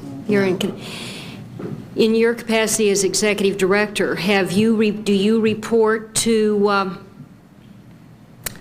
the Defense Department? I don't know who you might report to if you believe there is some fraud that members and the families have uncovered. Yes. Well, no, not. It's been actually reported more to Congress. The Congress has asked us on many occasions, particularly the House Task Force and the Solar Subcommittee have asked inquiries about that. And on some occasions, really there's nothing that happens.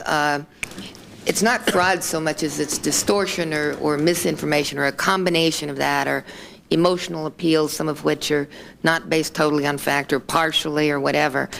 So it's a combination of things. And earlier, the House Subcommittee had looked into this to some degree, but I don't think anything further happened of it. It comes to us frequently. We always just send copies so that everybody's aware of the latest thing that's going on, including to the congressional committees. We've been sending the staff of this committee a great deal of information that comes in by fax and that kind of thing. Senator McCain. Thank you, Mr. Chairman. Ms. Griffiths, if I could go back to this memorandum. You did write that memorandum that Senator Grassley quoted? It looks like mine. It's got everything cut off, but those are my initials. And this was August 2nd, 1990, according to this memorandum. And you were basically complaining about the letters sent from Mr. Dave Gribben to Senators Jesse Helms and Charles Grassley, giving them full access to cases of interest on the POW MIA issues. That well, I can't remember what was in... You're expressing your concern in this, if this memo That's is true. correct. Okay. And they did receive the clearance, though, from Mr. Gribben, right? And they pursued as... Yeah, it was something to do with what was in his letter, the way that it was worded, that opened things up more than to individual senators within the regulations of your own House. Well, what I'd like to do, Senator, is provide the copy of that letter, that correspondence, and for the record. Fine, but your memorandum says giving them full access to cases of interest on the POW MIA issue, right?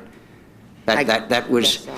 and you said, in addition, et cetera, the senators may wish to invite staff of the Foreign Relations Committee, Armed Services, with the appropriate clearances and with a responsibility for the POW MIA issue to accompany them to review the classified material. That's your statement of what Mr. Gribben's action did. Is that correct? I guess. I think so. I mean, that's how you describe it. Well, then you go on down and make a very strong statement against it. Now, this is your memo, as you say. You go on and down in the third from the bottom paragraph, you say there will be a severe negative impact throughout the intelligence community. One can anticipate immediate CIA and NSA action to pull their documents and information from the files currently held by DIA. Has that happened? No. It has not happened.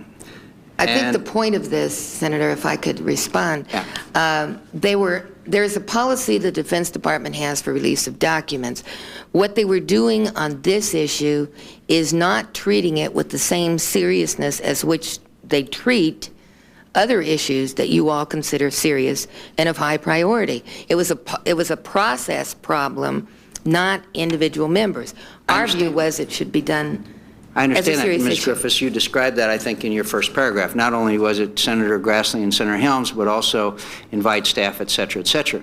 My point is those things did happen. Senator Grassley had access. Staff had access. Senator Helms had access, which they had been previously described. In your memo, then you go on to say if this happens, which it happened, that there will be a severe negative impact throughout the entire intelligence community. And my question to you is, because those things happened that you were concerned about, as you expressed in your first paragraph, and you predicted, one can anticipate immediate CIA and NSA action to pull their documents information from the files currently held by the DIA. My question to you is, did those things happen? I have no way of knowing. Well, you have access to the files. I haven't gone back and gone through every file, so I don't know. Well, I think you would know if they, wouldn't you, if the immediate CIA and NSA action to pull their documents and information from the files, I think you would know whether they were pulled or not, wouldn't you? No, not unless I went back and looked through them. Let me put it this way. Let me go on. Department of State, if you don't know, fine. If the Department of State, the FBI, and DEA, as well as friendly foreign intelligence services and others with ongoing investigations and cooperative programs, will cease all cooperation on POW MIA related matters. Has that happened? If they dump, it was a, no, That has not happened? no. Okay. Have they ceased all cooperation? Yes. No. Okay, They as you, have not. That part of it. anticipated. You're missing the point of what the memo was, and maybe it was a poor choice of words. What I'm saying is, for anyone to go and declassify or to just open up their records, if DIA had NSA, CIA, and everybody else's records in a file and gave it to someone with clearance, not just, I don't mean members of the Senate, but wouldn't it be, there is a process for doing that with which all serious issues are pursued. We wanted the issue treated seriously. Yeah, Ms. Griffiths, yeah, go ahead, please. Said that I had asked things to be declassified. I've never asked anything I to be didn't say declassified. that. I didn't Ms. say Griffiths, let me go back to the opening paragraph. Okay. On August 1, letters from ASDLA Dave Gribbin were sent to Senators Jesse Helms and Charles Grassley, giving them full access to cases of interest on the POW MIA issue. In addition, Mr. Gribbin suggested that the senators may wish to invite staff of the Foreign Relations Armed Services Intelligence Committee with the appropriate clearance and with the responsibility for the POW MIA issue to accompany them to review of the classified material. In addition, a letter was sent to Congressman Bob Smith, etc. So you said, I understand was strongly opposed, etc., has far-reaching ramifications about which I feel you and the Secretary should be aware. I believe you're talking about the August 1 letters that were sent to Senator Grassley and Senator Helms in the first paragraph of your letter. Okay, those things happen. Then you later on say, if these happen, then I anticipate lack of cooperation, etc., etc. My question to you is, did those things happen? Did all cooperation cease between Department of State, FBI, DI, as well as friendly foreign intelligence services and others with ongoing investigations and cooperative program will cease all cooperation on POW MIA related matters? Did those things happen? Not to my knowledge. I don't know. All right. I guess, finally, did it usurp critical manpower from important and serious efforts to accomplish the objectives stated by the President and Secretary Cheney? Mm-hmm. It did usurp? Sure. It did. The Anything fact that like Senator that Grassley and Senator Helms and these other staffers had access to this usurped critical manpower from important and serious efforts? I don't know how many of DIA's personnel were assigned to sit there as they went through all of these things. It was a significant number. Okay, finally, being a member of the Senate Armed Services Committee, I'm rather familiar with Mr. Gribbin, and you say, I'm appalled by this action from an individual who obviously knows little about the issue, which may be correct, but is seeking to pander to Congress by sacrificing principle and the integrity of the President? Mr. Gribbin is not that kind of person, Ms. Griffiths, and if I were him, I'd be very offended at that depiction of the actions that he took without any evidence to the contrary. Hindsight is much better. Thank you. I have no further agree. questions, Mr. Chairman. Mr. Chairman, Sure, I'm yeah, going to Senator Reid. go vote if I could say one thing. I don't know Colonel Peck, never seen him, don't know if he's going to come and testify before us. But I don't think we can just discount his statement about you based upon this memo that you prepared. Well, I suggest, Senator, that, first of all, I did say I would provide an explanation for the record with the letters that go with that. And second, the inquiry that you've requested that I understand Assistant Secretary Dwayne Andrews has said that he will provide will probably give you clarifications. I hope so, because I hope so. This is exactly what Colonel Peck is saying, or what he said, is what you have in this memo to whatever his name is, top of my, Wolfowitz, or whatever his name is. Wolfowitz. No, sir, that was not, I don't consider that at all the same. Let me, if I can, before I run off and vote also, hopefully Senator Smith will get back. Let me raise a different light on this, Ms. Griffiths, if I can. One of the great concerns here that has been expressed by many people is, and you expressed it in the memo, is the notion that there's a conspiracy, that people want to cover up. And what you write in this memo in one paragraph is the following. You say, Mr. Gribbin's communications authorize access to individual members of Congress who have been loudest in proclaiming that United States government officials are not pursuing this issue with integrity or priority. there seems to be, that is underlined incidentally. Is that your underlining? I don't know. Well, it's underlined in the copy I have, and it's sort of selectively underlined. I assume that's your underlining, but I'm not going to say to a certainty. But what you seem to be implying is that because they are doubting, they're among the doubters of the effort to try to get at this, that they somehow should be singled out as not getting it. But whatever the purpose is, whatever the purpose, the impact is what is important. This is the kind of sort of response that has just raised the hackles of everybody and suggests to people that somebody has something to hide. Can you, sort of looking at this now, say, yes, I see that? I mean... No, I do. You do see that? Yeah. That I should never have sent that. I realize that. Well, now, let's hold the demonstration. Sorry, this is not, I've not spoken out previously, but we do not want demonstrations here on any side whatsoever of this issue. This is too serious. My point in this, Senator, was that there is a process through the committees of the Congress. No, I understand. I can truly read your point. The League wants this issue treated seriously. Correct. But my point is, and you have acknowledged it, and I appreciate that candor, is that we have a history of this. This is precisely what has got people so tangled up in a quandary about the credibility factor. Rather than the response, Senator, come on over. My God, yeah, we want you to see this, and of course we want you to evaluate it. A document appears that suggests to the contrary. How dare we let people who are doubting our efforts see this? Now, what happens as a consequence is that just feeds the frenzy. I understand. And I'm afraid that, I mean, as this committee goes along, what we're going to find is, you know, sort of a process of that. Now, you yourself started out in this, and I don't doubt for an instant, and I'm not going to suggest it. I mean, you clearly have the same intention as everybody else. If somebody's alive there, you want to get them back, and you want to do it tomorrow. Yep. And I'm sure there are a lot of people so intentioned over the years, but who, for those traditional little defensive reasons or turf reasons or whatever it is that occurs, put up a barrier somewhere or didn't want their integrity doubted or didn't want someone else looking at the issue. And so that mindset to debunk that we've heard about kind of possibly crept in there. And I think that's what we have to look at. Now, I'm intrigued because you've made a very important statement here, a number of very important statements. And incidentally, you are very articulate, and you clearly know this issue as well as anybody, and you've invested an enormous amount in it. What I want to try to get at a little bit is sort of that history during those years that you had some difficulties too. So we can understand it, because I think it's terribly important for this committee to be able to sort that out. Now, I'm going to recess us momentarily here. I know it'll be very short. Senator Smith will be back. Probably we'll cross in the hallway. So if people could sit tight, we will pick up in just a couple of minutes. As soon as we finish any further questions with you, Ms. Griffiths, we're going to put the other family panel on, and then we'll close out with the final Defense Intelligence Agency panel.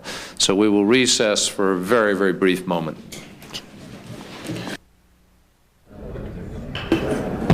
Why don't we start?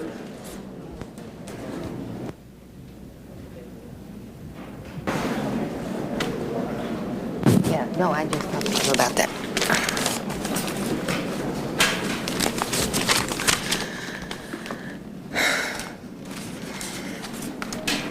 I think we need to resume. I'm hearing there may be another vote around 4:30, so hopefully we can finish. Senator Kerry is on the way back. I just want to follow up on a couple of points. I think the memo was fairly well covered. I guess I would just ask. I don't know if you were here you weren't here, I guess, yesterday, but one of the things that I think we've all said is that we'd like to, in examining some of the mistakes of the past, we'd like to try to correct things for the future so that we can make try to move on, and that was pretty much the gist of my opening statement, rather than to do battle with each other. Do you feel now any concern or do you have any problem with any information, all information that you have seen, or any and all information you have seen coming to this committee as under the direction of Secretary Cheney? No, as long as it's with the procedures and regulations that you all have, for committees of the House and Senate. When you first became involved with the issue, you, like a lot of us, got involved in it much before me obviously because of the loss of a brother. But when you first became involved in it as an activist of the League, not as a family member per se, but getting involved in it in a formal way, you were concerned that things were not being done right. I mean, that's what you've said in your testimony over the years, and that you didn't. In fact, I think I have a comment here that you said I think this was September of '87, where you said in a House Foreign Affairs subcommittee hearing, and I don't recall whether I was there or not, but it was a question in response, an answer in response to a question that John Rowland asked you. Do you believe we left Americans behind in '73? And you said, yes, I certainly do. There's no disagreement that Americans survived after the war. Now, do you make that statement based on information, factual information, or intelligence that you have seen? Is that why you make that statement? I make it on the basis, well, first of all, we in the League, but also I personally, believe Americans are alive now. Americans that POW MIAs. To make that statement, to have that view, we have to believe that they survived the end of the war. We can't prove it. That's why we say we believe it, or it's our view, it's our position. What we know is the body of facts about people that were alive, who haven't come back, the continued reports that come in that indicate they could be, that are under priority investigation. So it's not on a basis of, like, for instance, what Mr. Bell was talking about, Bill Bell. He would have been in a position to know intelligence information at the end of the war. We certainly were not. We were being, in fact, misinformed at the end of the war. Okay, here's what I'm trying to get at. As basically someone at the time who was critical because you felt that not enough was being done to account for the men. This is prior to your involvement directly. You were critical of the process, as a lot of people were, and that would include Mr. Bell's time on the watch, and it's not necessarily Mr. Bell personally, but just the process. People were not accounted for. They weren't being supported in the field, that's for sure. Right, exactly. Yeah. That's exactly. With the political backing. Right. That's my point. Not to cast any aspersions on those gentlemen at all. Now, what have you seen? Are you satisfied, since you have been involved and you have seen intelligence over the years? Are you satisfied that whatever those mistakes were have been corrected, in the sense that the way we operate now, we are in fact seeking answers? I'm never satisfied. I mean, it's been a constant state of improvement, change, evolution. They have a whole lot of new people being assigned. I know that there are professional people in the positions. I think we've got a better chance now, in fact, probably the final shot at getting this issue resolved in view of the political circumstances, which is what I think this committee can help with. I agree, and I think we want to try to work together to do that. Now, what I'm saying is, what I'm trying to, maybe I'm not making myself clear. What I'm trying to say is, if you're building a house and the foundation is, if you want to build a third story or a second story and the foundation's sinking, you can't. There's not much point in putting the second story on. We've heard a lot of testimony about adding layers of people. Mm-hmm. The question is, are those layers of people weighting down the process, or are they helping to resolve the process? And I think that's very important. Yeah. I mean, numbers of people aren't in themselves the answer to this problem. I just want to make sure that whatever the mistakes that you saw, that you felt were made, and something motivated you to get into this thing, as an insider now in the process, do you feel that those things have been corrected and that we are, in a sense, building on a strong foundation rather than a weak one? Well, for instance, the new joint task force concept, I think the two-tiered approach has definite advantages, meaning that Bill Bell and his researchers and others that are assigned to the Hanoi office will have a continuing and ongoing investigation on all of the last known alive discrepancy cases. I think that's positive because it's been kind of in and out, and of course the office has only been there such a short time. So I think the two-tiered approach, pursuing those on a continuous basis and constantly feeding back and forth with the Vietnamese and doing that investigation, that's a positive step, as is using field investigations where you have a core discrepancy case but pick up everything else at the same time. I think that's going to give us more answers more quickly, even if there's nothing as far as direct results in the field other than information, because so much of that information is leading to the fact that remains were previously picked up if in fact a man was dead. So I'm concerned, though, any other layers of bureaucracy are always difficult. I think that the assets and resources that SINCPAC has immediately available can be helpful so long as the knowledge and the direction of what they're trying to do. I mean, without the Bill Bells of this world and Bill Gadry when it comes to Laos, or Colonel Cole where it comes to, you know, the intelligence. But those gentlemen or their counterparts before them were there then, and nobody's. No. Well, they were there, and somebody was there. Are you talking about pre-82, or are you talking about 82 to 85, or 85? No, I'm about pre-82. Let me just go back to a statement that George Brooks made of the National League in 1985. From the very first instance in November of 1977, when information of a live sighting was made available to the DIA, and they refused to interview that refugee, although he was less than 200 miles from the Pentagon, suspicions started to rise about how dedicated our government agencies really were in this matter. That's correct. Now, obviously, I don't want to read the whole statement, but those kinds of things are what obviously motivated many in the League to move forward and to become involved at a larger extent. We had an information collection. All I want to know is what's changed. What has changed? What's changed in the process now that makes you say that by building more foundations that we are building on solid ground? What do you see differently that's going on today that was not going on in 1975, 76, or 77? Today, what I see going on differently is greater responsiveness from the Indo-Chinese governments because of political reality and circumstances which now exist. I see many more personnel and resources being devoted to the problem because there is now a need where there wasn't in 85 and 86. But excuse me, just let me see if I can just pursue it. Bear with me, Mr. Chairman. In 1973, I believe it was Roger Shields, but I may be wrong, said that everybody was dead. I mean, that was Senator Kerry mentioned that this morning. Everybody was dead, and this was just a few days or a few weeks after the Accords.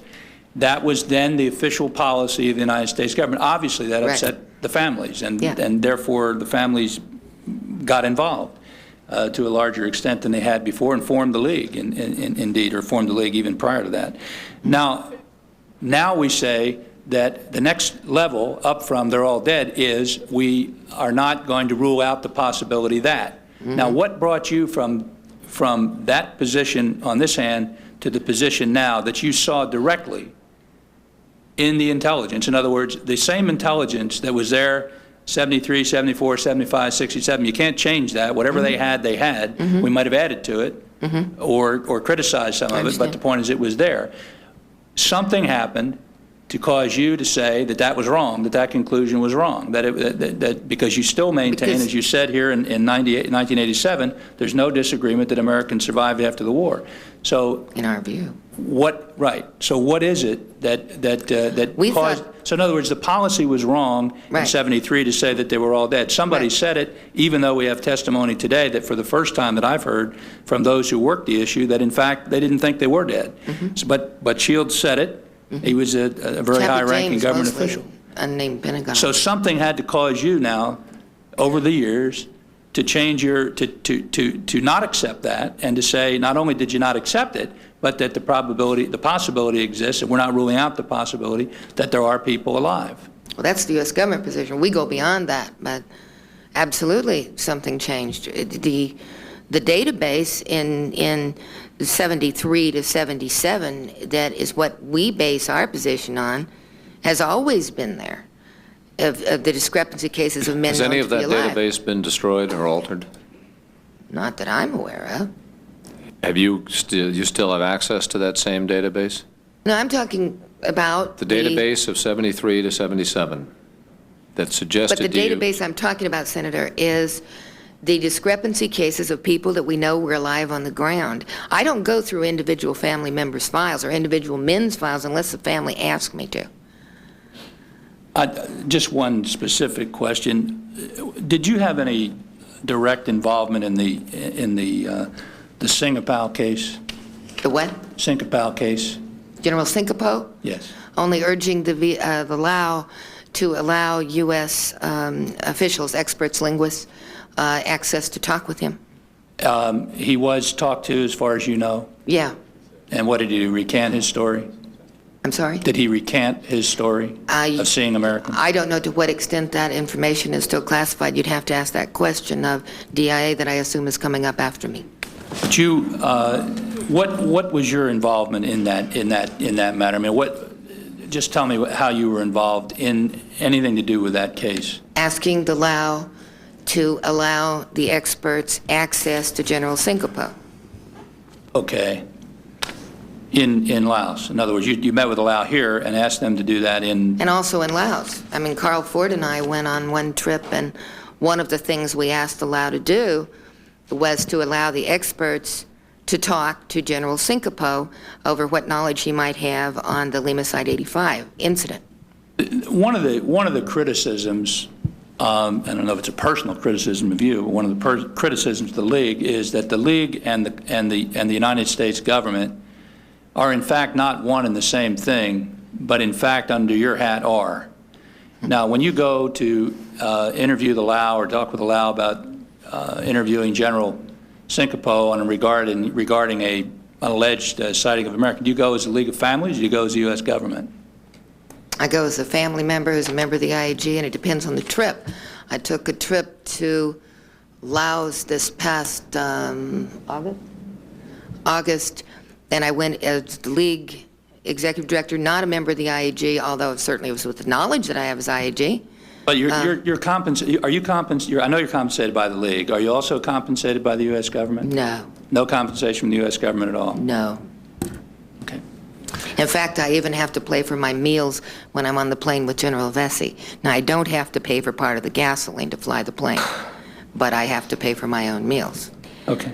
Thank you. But, Senator, to follow up on the, there are different trips that when I go with General Vesey, obviously I'm going as a member of the IAG, but representing the views of the families as a member of the IAG. I would also like to clarify that the access to information is basically because I'm a principal member of the IAG. That's what's always been the basis, but to represent the views of the families as far as what we feel needs to be done to get this issue resolved as quickly and rapid as we can. And also, I do not have, like, the classified information in my office. I read at State or read at Defense or read wherever, because I don't have what they title a secure holding facility. Gentlemen, what I'd like to try to do, unless there are questions, we clearly have areas that we could continue with Ms. Griffiths. This is not meant to be exhaustive of our opportunities to talk with her, obviously, and I know she's going to be available and working with us closely. So unless there are questions that people think we ought to go, we have another part of this panel, and I do want to be able to give sufficient time today because they have waited almost 24 hours now as our DIA folk. Is there any objection to that? Senator Grassley, are you satisfied? Senator, is that all right with you if we move on? Fine. Can I just say that I did want to say that I appreciated what you had to say, Senator Smith, in your opening statement, and I did read them all, and the appeal for everybody to try to work together and not have recriminations about past things, and I think that's a good way to pursue this, and the committee, and I welcome whatever you find. I just hope that it serves to move forward getting the results we're looking for, and that's the principal measure of effectiveness. I was prompted when Senator McCain was mentioning the memo, which I will dig out the research and find out more about it.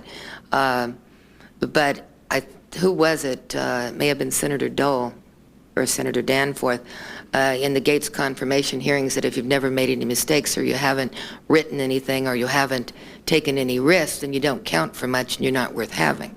And I think we all make mistakes. Ms. Griffiths, let me just say to you that I appreciate that, and obviously we all do. There isn't every one of us sitting up here can point to 100 of them, probably 100 a week. But the key here, and I want to keep emphasizing it, is that the committee has to, and do as much of this and openly as we can. We've made that promise, and we must. And number two, if everybody's forthcoming here, I don't think you've seen any senators jumping down anybody's throat. I don't think anybody's going to sit here and try to say, you know, well, you guys made a terrible judgment. I mean, things will stand as they stand. The record will be the record. The important point is to have a record that does speak for itself, and to have a record that is clearly intelligible and where people say, this committee asked all the questions, got the information, was not denied, and so forth. Now, already, in the first 2 days, we have had inquiry that has never taken place before in this. I mean, for all the years of inquiry, nobody's ever talked to the people who were on the ground. Nobody's ever had. Now, we've just begun that. We're scratching that surface. But I said that this will be different. I think it already is different, and we're going to continue to make it different. And the key is not to hold back because somebody says, well, I don't want the committee to be able to say a mistake was made 10 years ago. Yeah. Mistakes were made 10 years ago. We all know it.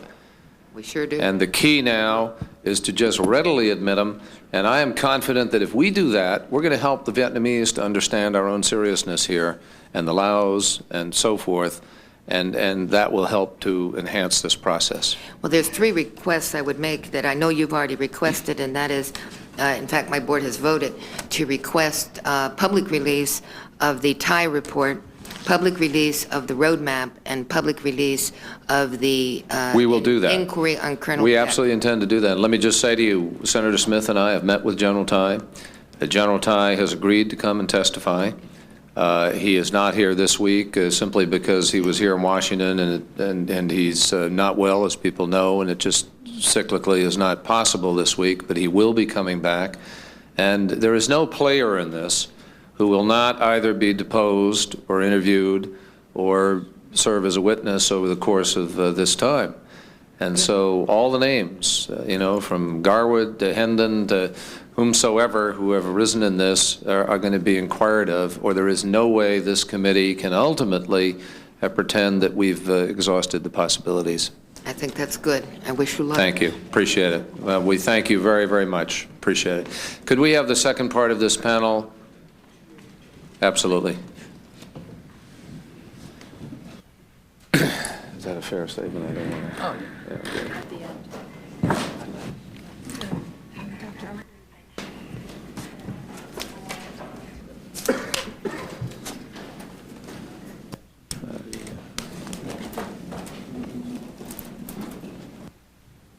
Thank you both very much. Let me remember my duty this time, and I'm sorry that you've already seated, but if you'd stand, I want to swear you beforehand. And if you raise your right hands, do you swear to tell the truth, the whole truth, nothing but the truth, so help you God? I do. Would you state your full names, both of you? Oh, wait, we're just going to wait for the record here, and can you retroactively swear them in there? Yes, sir. We're going to let them catch up, changing recorders here. We sort of have a habit of kind of taking everything for granted, but there are a lot of pieces around that need to fit in and be ready. We may have another vote at 4:30. If so, we'll do the same routine that we've tried. Maybe I'll go early this time and Make me run. come back. Is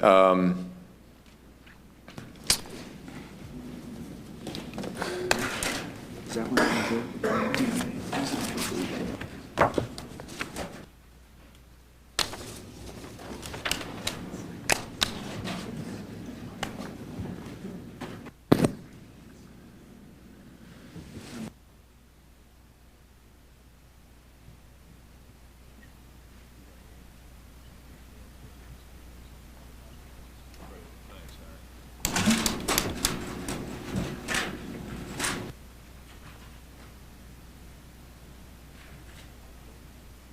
Thank you.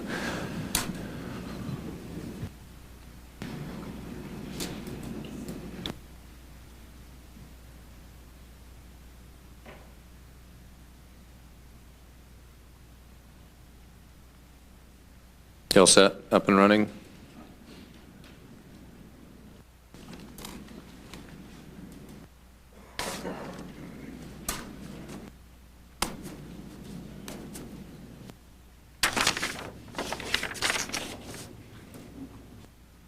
Okay, and the record will show that the witnesses have been sworn.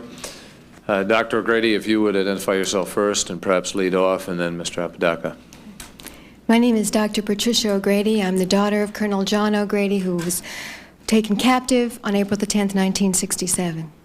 I would request that since I was required to only make a 5-minute statement, that additional information could be submitted into the record. Whatever additional information you have will be placed in the record as if placed in during your full testimony. Thank you, Senator. And if you want to introduce any of that in any way, we certainly want you to be able to explain it. Thank you. Mr. But after 24 years, I can finally tell you how many cigarettes were in his pack, and I can also tell you where his actual captors live today. Yet this information was not released to me directly or readily. This information was only released to me accidentally. Despite contradictory testimony that you have heard, I can chronicle extensive dishonesty and concealment, and I can document fully that every claim made by Senator Helms and Colonel Peck is absolutely true. Do you care? You still give the families only 5 minutes to bear the burden of proving to yet another committee that these men are alive, while the Department of Defense works overtime, quote, proving that they are dead. In June 1990, the Vietnamese filed a report that stated that Colonel O'Grady had been shot down and, quote, buried. I still do not have a copy of that report. However, it was widely circulated, without my knowledge, throughout U.S. government agencies. This, quote, burial information was reported as fact by our government, even though nobody even bothered to contact the original source. This information was reported as fact, even though a search of the alleged, quote, burial site revealed that, and I quote the JCRC report, no burial had ever taken place there. This false burial report was used to reclassify my father as one of the 31 discrepancy cases that General Vesey referred to in hearings before the Congress on July 17, 1991, as KI-BNR fates resolved. Resolved, Senators, based on an uncorroborated statement made by a Vietnamese official. Are these men so unimportant? Is our government so inherently dishonest that you no longer require any real evidence to resolve a case? JCRC does not even have to scrape together a few pig bones or human fragments or pieces of tooth anymore.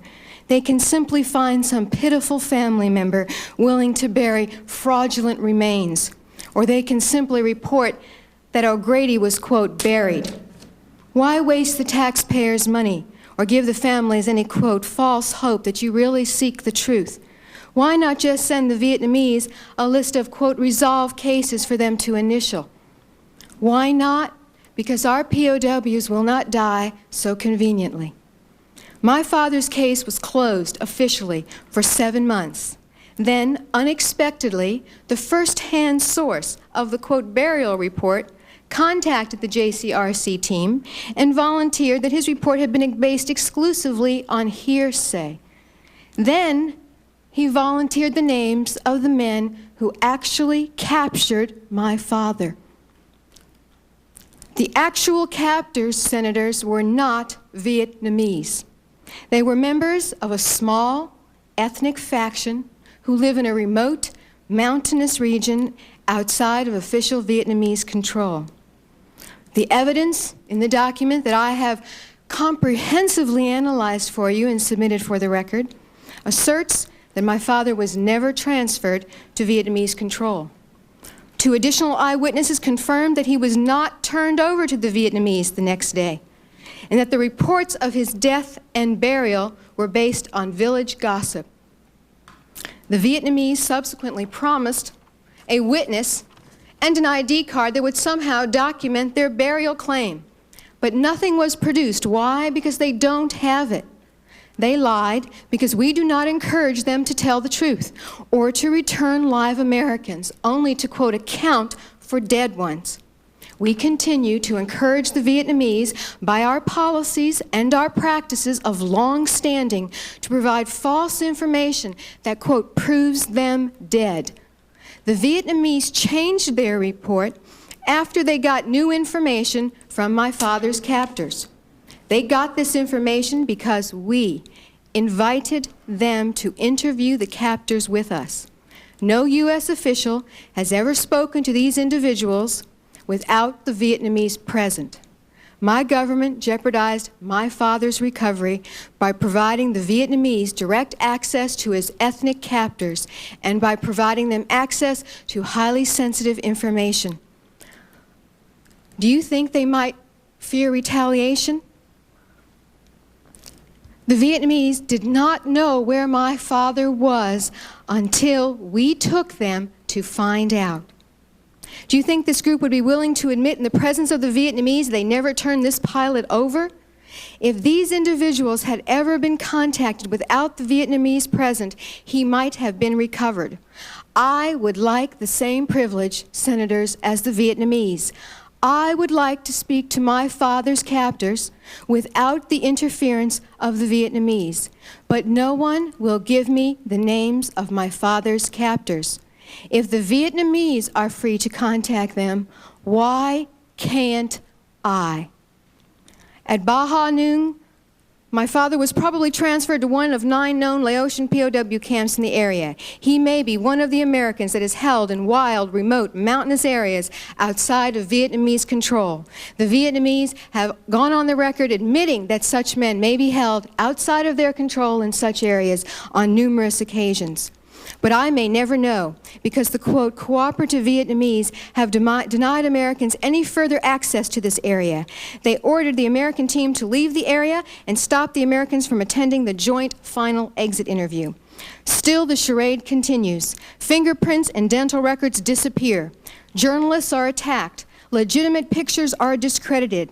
Still, you work feverishly to normalize relations and lift the trade embargo so that AT&T can conduct business. Let the epitaph of our POWs read, betrayed for 30 pieces of silver. You hide behind us proclaiming that you will normalize, quote, so we can get access.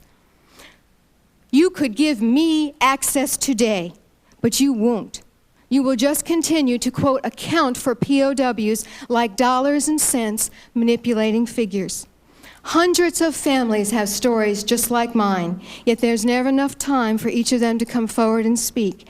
Even when we appear before you, we must prove our loved ones alive by a standard not required of the United States government to prove them dead.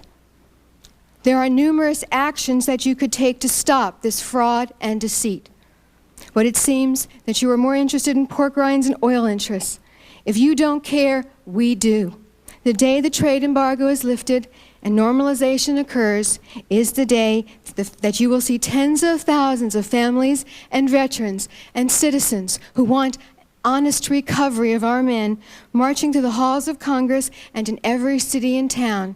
Our POWs depend on it. Thank you, Senators.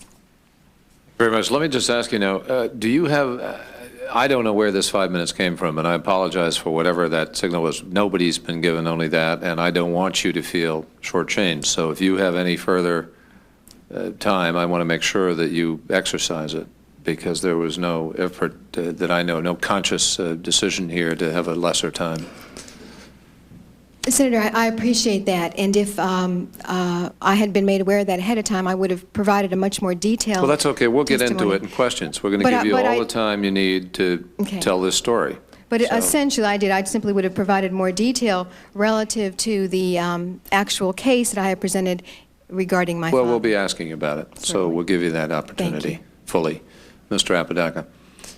Yes, sir. My name is Robert Anthony Apodaca.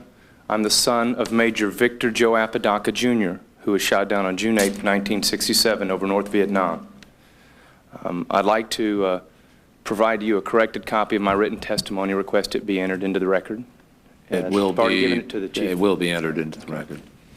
And likewise, I want you to, take, there's no pressure here.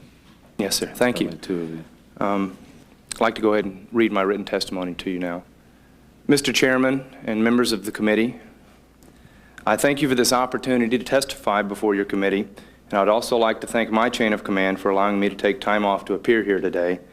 Prior to beginning my testimony, I would like to emphatically state that any opinions expressed by me today are my own and do not necessarily reflect the United States Air Force or Department of Defense policy. My testimony today will be centered primarily around my father's case and my personal interaction with the various government agencies concerning this case.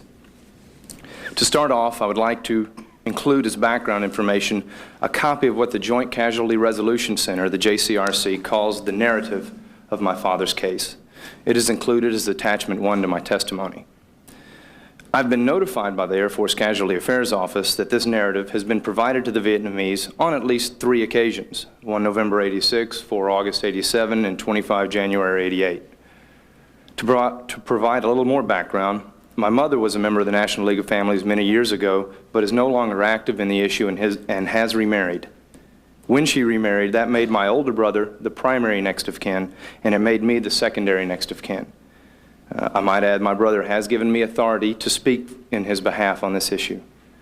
It wasn't until 1984 that I started becoming more actively involved in the issue, always yearning to find answers to a list of questions that kept on growing each time I learned something. In order to prepare for this hearing, I reviewed a copy of all the records the Air Force Casualty Affairs Office has on file on my father's case. It was provided to me in microfiche form. In reviewing these documents, the information can be grouped into about 3 areas: letters and documents dealing with when my father was shot down in '67, letters and documents changing his status to presumed killed in action in 1973, and then correspondence between family members and the Casualty Affairs Office requesting more information. This last group is the largest, but it really doesn't start until the mid-1980s when family members found out they could begin requesting more information. In looking at the structure that is available to family members to work with the government, it is organized so each branch of military service has its own Casualty Affairs Office, which takes care of its own people. In my particular experience with the Air Force Casualty Affairs Office, they've responded to all my requests fairly quickly. This can be seen in the 3rd group of information that is documented on the microfiche previously mentioned. But I have seen a problem where the Casualty Affairs Office is at the mercy of all the other agencies involved, such as the JCRC, the DIA, the FBI, etc. Since the Casualty Affairs Office is just a focal point for the family members, they are dependent on these other agencies for the information which is then passed on to the family members. To be specific, in one instance, I made a request for information and received it in the mail in 2 days. Yet, in another instance, it took 3 months to receive the information that was requested, as the other agencies were slow to respond to the Casualty Affairs Office. An example of how this affects the Casualty Affairs Office and the family members follows. After receiving notification from the JCRC, the Casualty Affairs Office notified me on 27 April 1989 that the Vietnamese, for the 2nd time, were returning my father's remains. His alleged remains were in box number 19 out of 21 remains repatriated. According to the Casualty Affairs Office documentation, they had not received any official follow-up report from JCRC or SILHI as of 1 August '89. Well, as of today, 923 days later, I still haven't received any official word on this alleged set of remains, and I don't think the Casualty Affairs Office has either. Who should be the watchdog for this? Should I have to call every day to ask if there's any new information? I would like to clarify the above example. It insinuates that the Casualty Affairs Office is responsible to provide the follow-up report. I have since learned that it was the Mortuary Affairs Department of the Air Force that was responsible to provide the follow-up information on remains. But the problem remains the same. I still haven't been contacted. I feel, though, that I'm one of the lucky ones. I've heard from family members whose loved ones are in other branches in the military services that the Air Force has the best Casualty Affairs Office. The other military branches rotate officers in and out every few years. When you're only spending from 1 to 3 years in a job, you use 75% of your time learning the job and becoming familiar with the cases and the family members, and you don't really have any background knowledge or history on how an individual case has progressed. For the Air Force, the Casualty Affairs Office has had responsible individuals who have been there for many years, keeping the corporate knowledge available in the office to serve the family members. I've also made information requests from the Defense Intelligence Agency Special Office for Prisoners of War Missing in Action, and they've reacted quickly each time. I've visited their office several times and have had the opportunity to meet with Colonel Joe Schlater, Colonel Millard Peck, and Robert Sheets. I was treated with courtesy and respect. Even though I dropped in at the last minute, I was still seen by the branch chiefs. I do perceive that that office was extremely overworked, having to perform many tasks other than a function of primary intelligence analysis. I've also seen their working conditions, too many people in too small an area. In the short time I've worked with them, it seems to me that the DIA should not be the focal point for the POW MIA issue. Instead, a management branch should be created that the JCRC, SIL-HI, DIA, Casualty Affairs Offices, etc. would report to. This would allow the DIA to get back to its primary function of analyzing intelligence information. And it would also provide a branch that could coordinate all the efforts on the POW MIA issue, being the focal point that Congress or whoever could turn to. It could also serve as the watchdog to ensure leads are followed up on, preventing those reports that take over 900 days to get out. Turning towards the issue of normalization, I feel that we have something Vietnam wants, and if we give it to them too quickly, we will not have any recourse on resolving the POW MIA issue. I have listened to Vietnam make promises before, and I've seen them break those promises. Until they earn my trust again, I personally would not give them anything until I receive something concrete from them. The United States government should not react too hastily on this, despite whatever Vietnam or greedy corporations want. The last topic I wish to address is the stickiest one for me. I would like to restate that any opinions expressed by me today are my own and do not necessarily reflect United States Air Force or Department of Defense policy. I would like to talk about the words highest national priority. I've heard these words used to describe the POW MIA issue, but I personally haven't seen the action behind them. Earlier this year, I was actively involved in a highest national priority, Operation Desert Storm. I participated in it every day. I saw it on television every day. I read about it in the newspapers every day. So did every other American. You could not help but be involved in Operation Desert Storm, a highest national priority. I don't know if this is a good comparison, but if the POW MIA issue has the highest national priority, why are hundreds of remains still in Vietnam today? Why are agencies allowed to not follow through on reports? Why can't we find the fingerprint records for almost 25% of those still missing? And why can't we find the identity of 3 people in a picture? Let's be realistic. I would not be so upset if the government had called this a high national priority, but they didn't. For years, it's been the highest national priority, and for years, I've wondered. In conclusion, I'd like to remind this committee that this testimony deals with my personal involvement in my father's case in the recent past. I was too young to be actively involved in the beginning of this issue and was not subjected to the official lies that other families still clearly remember. While I feel in most instances my father's case has been handled in a reasonable manner, there are many families out there who cannot say the same. What kind of proof will it take for the government to react? How fresh does the trail need to be? We need to change our policy from a reactive one to a proactive one. Thank you, Mr. Chairman, for the opportunity to testify before this committee. Thank you very much, both of you, for your testimony. Let me try to clarify and address one comment that you made, Dr. Brady, in the opening. This is, as I have said, a framework. This is an opening, 3 days of opening, in which everybody who has some play here is going to kind of lay out the parameters, if you will, of their case. And so, indeed, you're representative of hundreds of families. And I don't want anybody to think that, you know, in the first 3 days, that's the measure of what you are going to be able to say to us or of what we're going to listen to. We have one person designated on this staff who is going to be a liaison to you, to the families. But every member of the staff is prepared to receive any evidence whatsoever of anybody, and that's the purpose of the committee. And I think you will find us reaching out to you and very, very open to all testimony from you. So, indeed, these 3 days are going by like a blur, and I find myself with hundreds of questions that I don't have time to ask, but that's the purpose of it, to set the framework, and I hope you understand that. And I don't want any family to believe that their testimony is not going to be heard or welcome. All of it is. Now, the second thing that I would say is that we are necessarily dependent on that kind of information that you provide us, and so we're going to go into some detail, not all of it today, but over the course of the next days. Now, you mentioned in your testimony that no one would give you the name, that no one would give you the names of these people. Have you asked for those names? Oh, yes, Senator, I have. Who have you asked? I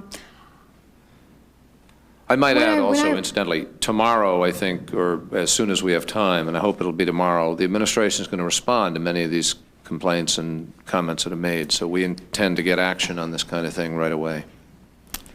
After I was able, well, after the report was finally released to me, one of the reports generated by JCRC in this matter was released to me.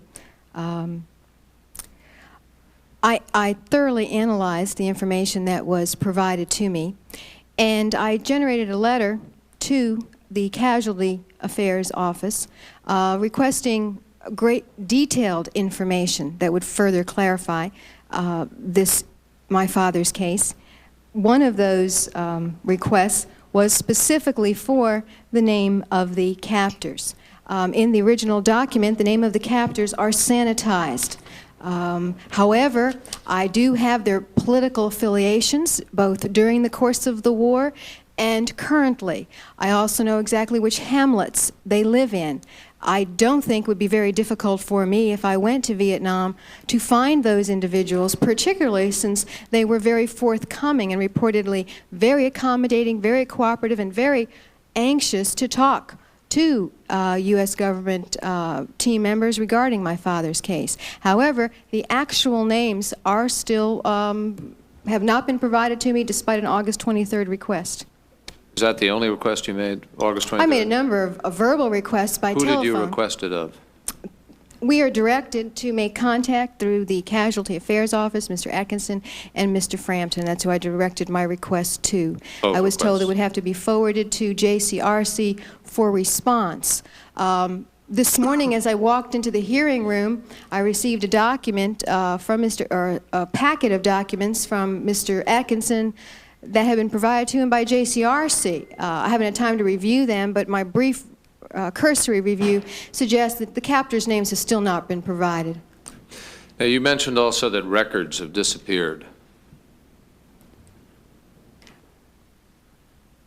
I believe I said that the record had been changed. I can speak to records disappearing in my father's case and other cases, not so much disappearing but being purged from files. But I think the statement was that information had been changed subsequent to the Vietnamese participation in the interviews with my father's captors. Is that what you're referring to?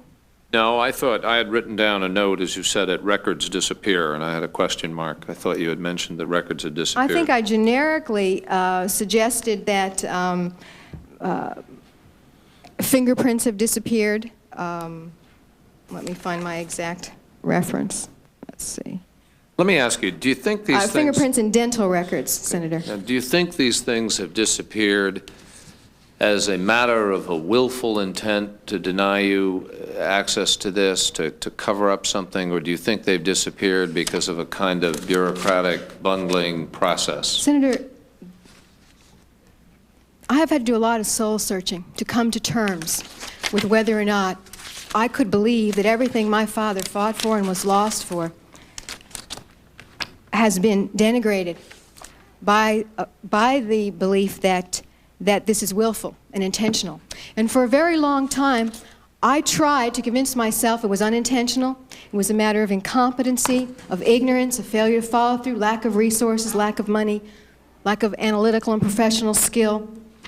I have come to the conclusion after 24 years and hundreds of hours of research, much to my great distress, because my children have to live in this country, that it is willful and it is intentional. And I could give you specific examples as to what I base that conclusion on. Well, we'd like you to share those with us, One obviously. that comes to mind, again, and there are others as well, but one that comes immediately to mind is the case of a number of family members who were provided with pieces of teeth or particles of teeth as indication that their person had died and as identification, formal identification. When they went back to see if they can compare dental records to those teeth, when independent forensic anthropologists were involved, it was found that dental records could not be located. This is not just in the most recent future, but dates back with family members I've spoken to as far back as 1985. The National League of Families at one time called for all family members to provide the dental records that they had on file to the National League of Families so they could be maintained. And now those records, either within government files or within the National League of Families, cannot be found. It's too many disappearing. Too much information can't be found, can't be located. Were the dental records as a group provided and brought together? Many family members did tell me when I was a member of the National League of Families Board of Directors that yes, they had and they were all sometimes their only copies. Had provided sometimes their only copies of dental records to the League of Families. Yes. To the League. Yes. But you're saying that they're not there with the League anymore. Is that what you're saying? That's my understanding. That's your understanding. And also not available through other sources, including government agencies. My time. Let me come back on another round. Senator Smith. Thank you, Mr. Chairman. Obviously, there isn't anything this committee or any other human being could do to make right any wrongs that you've had to deal with over the past 20-odd years. But I think there's one thing that we can do, and that is to, number one, to see that it doesn't happen again to anybody else, and number two, to try to put together some type of a process, a policy, so that whatever information is there about your father and your father, that it be provided to you. And I give you my personal assurance that that will be done if I have anything to say about it, speaking for myself. Thank you. But that does not undo what has happened. I just want to ask a couple of questions, first of all, to you, Dr. O'Grady, on the record. What the initial report that your mother received was what? That your father was killed or captured? The original report we received in 1967, my father was very minimal information was provided to us at that time. We were led to believe, both in all verbal contacts and all written communications, that my father had died. That was communicated to you from yes. the casualty officer that yes. your father was killed? Yes, that is correct. However, I discovered in 1985, when I began my own research, that what we had not been told is that my father had been originally categorized as a Category 2. That there are categories. When I believe, Senator Kerry, you asked about databases and baseline, and as a researcher and a professor, I always believe you cannot answer any question unless you establish a working hypothesis based on some baseline information. And the baseline information that was very helpful to me in my case is the fact that he was categorized as a Category 1. That means suspected to have been captured, though this information was not discovered until 1985 by my independent research. Were you excuse me for interrupting you, but were you subsequently told at any time by anybody in the U.S. government, casualty office, anyplace else, that your father was subsequently captured, that they were wrong? Were you ever told that he was captured? No. At the first time I have ever known my father to have been captured alive, although I greatly suspected it based on my own research, was in August of 1991. Does the government concur with your findings that he was captured, or do they dispute that? The government provided the information that confirmed his capture to me. In a letter, first of all, regarding the search and rescue missions, and I'll stand corrected if I'm wrong, maybe somebody can refresh me, but I believe that General Vesey testified that, in fact, some of those records were destroyed, and I don't recall what reason he gave, whether it was inadvertent or direct. I don't know, but the record should stand on that. But that may answer some of at least one of the concerns that you raised. But in a letter, and I want to follow that up at some point, not in the testimony here, but to look into what happened there. In a letter that you wrote to me on April 20th of 1988, you mentioned, aside from the search and rescue debriefings, which you mentioned, you also mentioned a couple of things which I would like to know if subsequent to that letter to me ever been followed up with you. You mentioned, number one, that former POW John Dramisi, his debriefing is likely to have knowledge of your dad. Did anybody ever provide you with that debriefing, or put you in touch with John Dramisi? No, Senator, no one did. And to date, did you ask for that information? Yes, I asked for that information on numerous occasions. I even broadened my request to include all POW debriefings of the men known to have been captured alive within 10,000 meters of my father, and I provided the names of those particular individuals. I also asked for any homecoming egress reports which continue to be classified that might have mentioned my father in captivity, and other documents related to that, yes. But I've never been provided any of that. And you requested it, but were never provided? That's correct. Was a reason for the denial given? I was told that the homecoming egress reports are still classified information. I was told all POW debriefing reports are still classified information. I was told the search and rescue reports in my father's case were classified information, and I could not even be provided the names of the members of the other pilots on his mission during when he was lost. This is very important to me, so please try to recall if you can, and if you can't, then get it for the record. Obviously, as John McCain well knows, the POWs came home in '73. They were debriefed soon after that. John Dramisi was obviously one of those people debriefed. How soon after John Dramisi's debriefing were you told, or did you know before that, or if not, how soon after that were you told that your father, based on some comments that Dramisi had made, may be alive and may indeed have been captured? Senator, I was never told by any U.S. government agency or individual that my father was ever alive. And when I asserted that my research suggested that he was, they then verified that. And I thought I could verify. No, they did not verify that. They did not verify that. No, I persisted and said that if I could be given this information, I believed I could verify it. Well, I just want to make sure I read. I thought you said that they did verify. They did not. In other words, they dispute the fact that you think your father's alive, or they support it. Up until 1991. August of this year, they have disputed that my father was in fact captured alive. But now they say otherwise? Now they say, based on the fact that they have finally found his actual captors, and they interviewed them in detail, who gave them detailed information about my father's captors, right down to, as I mentioned in my testimony, he had 7 cigarettes left that they smoked on the way down the hill. But still no contact with Dramisi.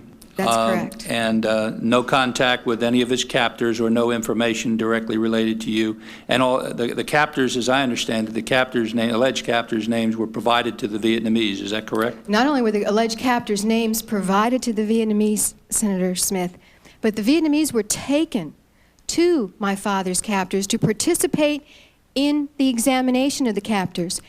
In my view, that's like taking the prime suspects to help cross-examine the eyewitnesses. I just want to touch I'll be very brief, and I apologize to my colleagues. The statement, you also mentioned the fourth item in your letter to me, the statement of a Marine sergeant by the name of Walker, who claimed he was an early returnee, and I assume by that they meant some of those who came out prior to '73, who had been held in a POW camp with my father, which was purged from my file sometime after 1976. Now, you know for a fact that some statement by Marine Sergeant Walker regarding your father was in your file and then removed? I know for a fact that that individual contacted the casualty office at Nellis Air Force Base in Las Vegas, Nevada in the late 1960s, that he claimed to have been held in a camp in Laos with my father. At that time, we were told that this claim was false, that could not possibly be true, and it was discounted. However, it was in the file and remained in the file through approximately 1976. It was released to my grandfather, who has subsequently died, in his attempt to secure information using the FOIA, Freedom of Information Act, and I do have a copy of that. In all subsequent requests for my father's file, dating from my personal requests under FOIA, from 1985 forward, that document does not appear. I recently requested copies of the microfiche to find out if perhaps it was just an omission in terms of Xeroxing. It doesn't appear on the microfiche any longer either. No one, I'd say the United States government would have a difficult time even finding that particular piece of evidence, but I do have it in my possession. Thank you. I'll yield, Mr. Chairman. Senator Brown. Thank you. Help me with a little background with your father's case, Dr. Grady. The information about his capture, from reviewing the files, do you know where that came from? Yes, in fact, I spent a great deal of time putting all of the information JCRC had provided to me. In June of 1990, a Vietnamese member of the JCRC team told American members of the JCRC team that they had done research in the MR4 Air Defense Archives in Vinh City, Vietnam, and had come across a report that my father had been shot down by the, in my notes, I believe it was the 21st Battalion Air Defense Unit. I have that in the record. And that he had been buried at a particular location in a village called Wai Lang. The American They JCR... had your father identified by name? By name, in the rank. MR4 Vinh Air Defense Archives in Vinh City. There was an original source of that information from the town of Wai Lang named in that original report. Now, I still do not have that original report, so I have essentially derived that information from the second report that was provided to me. At that time, the information was that information as to his death and burial was forwarded to a number of U.S. government agencies, including the White House, the Vientiane Embassy, the Secretary of Defense, JCS SINPAC in Honolulu, DIA in Silhai. However, I have still not been provided a copy of that original report. And most distressingly to me, even though the source of that burial information was available, he was never contacted by the JCRC team in June of 1990 to corroborate and independently verify those statements. They were simply accepted and reported to those government agencies as fact. The case was then officially closed, and I suspect that my father was considered to be a case resolved. As General Vesey testified, 31 were, even though there were no bodies. They'd have to work some more to find the bodies. This was presented as fact, despite the fact that a JCRC excavation team went to the alleged burial site named in the report and found no evidence of burial whatsoever. Again, case was closed until January of 1991, 7 months later, when the same JCRC team was in a town in the general vicinity in Quang Binh province, gathering information on a different case. The original source of the, quote, death and burial report had come to that town to seek out the JCRC team members, to tell them that he was the one that filed that report and would like to be interviewed. So because he was quite easily available, they did interview him, and that's when they discovered that the original report, or the report filed in the MR4 archives in Vin City, were based exclusively and solely on hearsay by the original source's own testimony. But then he gave them the shocking information that, while I can't tell you anything firsthand, I know who can. And he gave them the names of the men from his village who he knew had actually were members of the local militia, who had gone up, surrounded my father, and captured him, taken him down into the village of Wailang, where he spent the night in a salt house, a state-operated salt house, and was seen again by 2 additional eyewitnesses who were just curious because they had never seen an American before, and who saw him again the next day, still in the control of the local militia, and still on a stretcher. There was indication that he had been wounded. He was described as bleeding at the time of capture, but both of the captors reported that by the time nightfall came, the bleeding had stopped. The next day, the other 2 additional eyewitnesses reported his uniform was caked with blood, but it was dried blood, and that he obviously had survived the night, so his injuries were not immediately life-threatening. If they had been, he could have been transported to a hospital approximately 10 miles north of Wailang that was known to have been, was a known hospital in that area, and he was not transported on the evening of his capture. Did the team attempt to interview other people in the region? It sounds like they talked to 4 people altogether who That's were eyewitnesses. correct. Based on the original source's information, they contacted the 2 captors that he named, and the 2, and I'm not sure whether or not the 2 captors provided the additional eyewitnesses or whether the original source, but also there was a total of 4 persons interviewed. That is correct. No other persons. There was no one knew the disposition. No one knew what had happened to him after those reports. Well, that's where the testimony of the eyewitnesses and the captors gets somewhat unclear and contradictory. And the last time he was seen alive by anyone who was interviewed by the JCRC was about 10 o'clock on April the 11th, 1967, in control of the local militia, being carried on a stretcher in the village of Wailang. Then rumor, what is reported as a rumor, was circulated that he was taken by truck to a point allegedly to the hospital. However, the truck unexpectedly stopped at Bahang Noon and for a few moments and then turned back. Then a rumor was circulated to the village he had died and been taken back to Wailang to be buried. The evidence is much more overwhelming that he was transferred at that point, as opposed to... And your statement refers to a Laotian POW camp. Yes, I have a CIA document with me that does identify 9 Laotian POW camps in that immediate vicinity, just across the border. You have to understand my father's lost location was on the border of Laos and Vietnam in an area known as the Mugia Pass. Senator McCain might be more familiar with that than I am. He was so close to the border of Laos that his captors reported he was seemingly attempting to maneuver his parachute across the border into Laos, but did not make it and was technically captured in North Vietnam by ethnic nationals. The sergeant that you mentioned reported that he was in a POW camp with your father. Where was that camp? This information was very sketchy. It includes about approximately 3 sentences that say, Sergeant so-and-so, an early returnee, has come forward and claimed that he was held in a camp in Laos with your husband. It was directed to my mother at that point. However, we have determined that his story is not able to be substantiated. Was there a location and a time period? No, there was absolutely no other additional information. And has a follow-up been... There was no evidence in the file at any point. And did they give you the information that would enable you to contact the sergeant? I'm still trying to track the sergeant. I've also requested on numerous occasions through every channel available to me a list of the early returnees from Vietnam.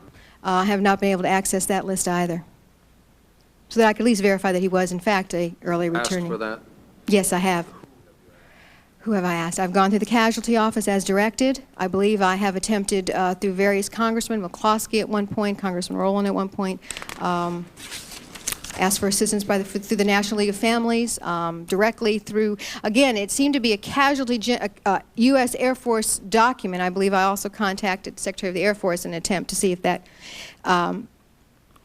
could be provided to me. Well, Dr. O'Grady, you would like the names of the contacts on the ground, the names of the captors that are now known. Names Yes. of the captors Yes, that are sir. now known. You'd like an ability to get in touch with the sergeant to query him further. That's correct. You'd like a follow-up done by U.S. intelligence, both with records that might be available from POW camps, from people knowledgeable of those, and also any records that exist with regard to the Laotian camps themselves and hospital, I take it. That's correct. You, I assume, would like some assistance to visit Vietnam yourself. I would very much like to go to Vietnam myself. I think at this point in time, I'm the only family member who can go and speak to my father's captors, the men who last saw and knew my father to be alive, directly. What else should we be focused on?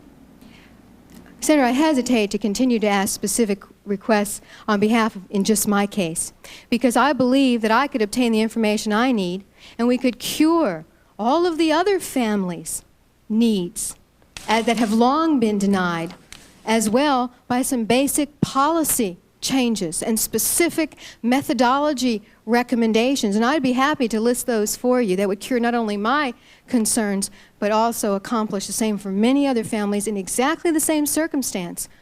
And I cannot tell you how many others could come here and tell you information has been purged from the file, information has been altered, information is inconsistent, information is inaccurate. And so we need not a piecemeal, case-by-case basis of resolution, though I certainly appreciate that. We need a structured approach that is effective, immediately effective. We need the specifics, if you're willing to supply them. Certainly. I'd go on record right now with 12 recommendations if you allowed the time.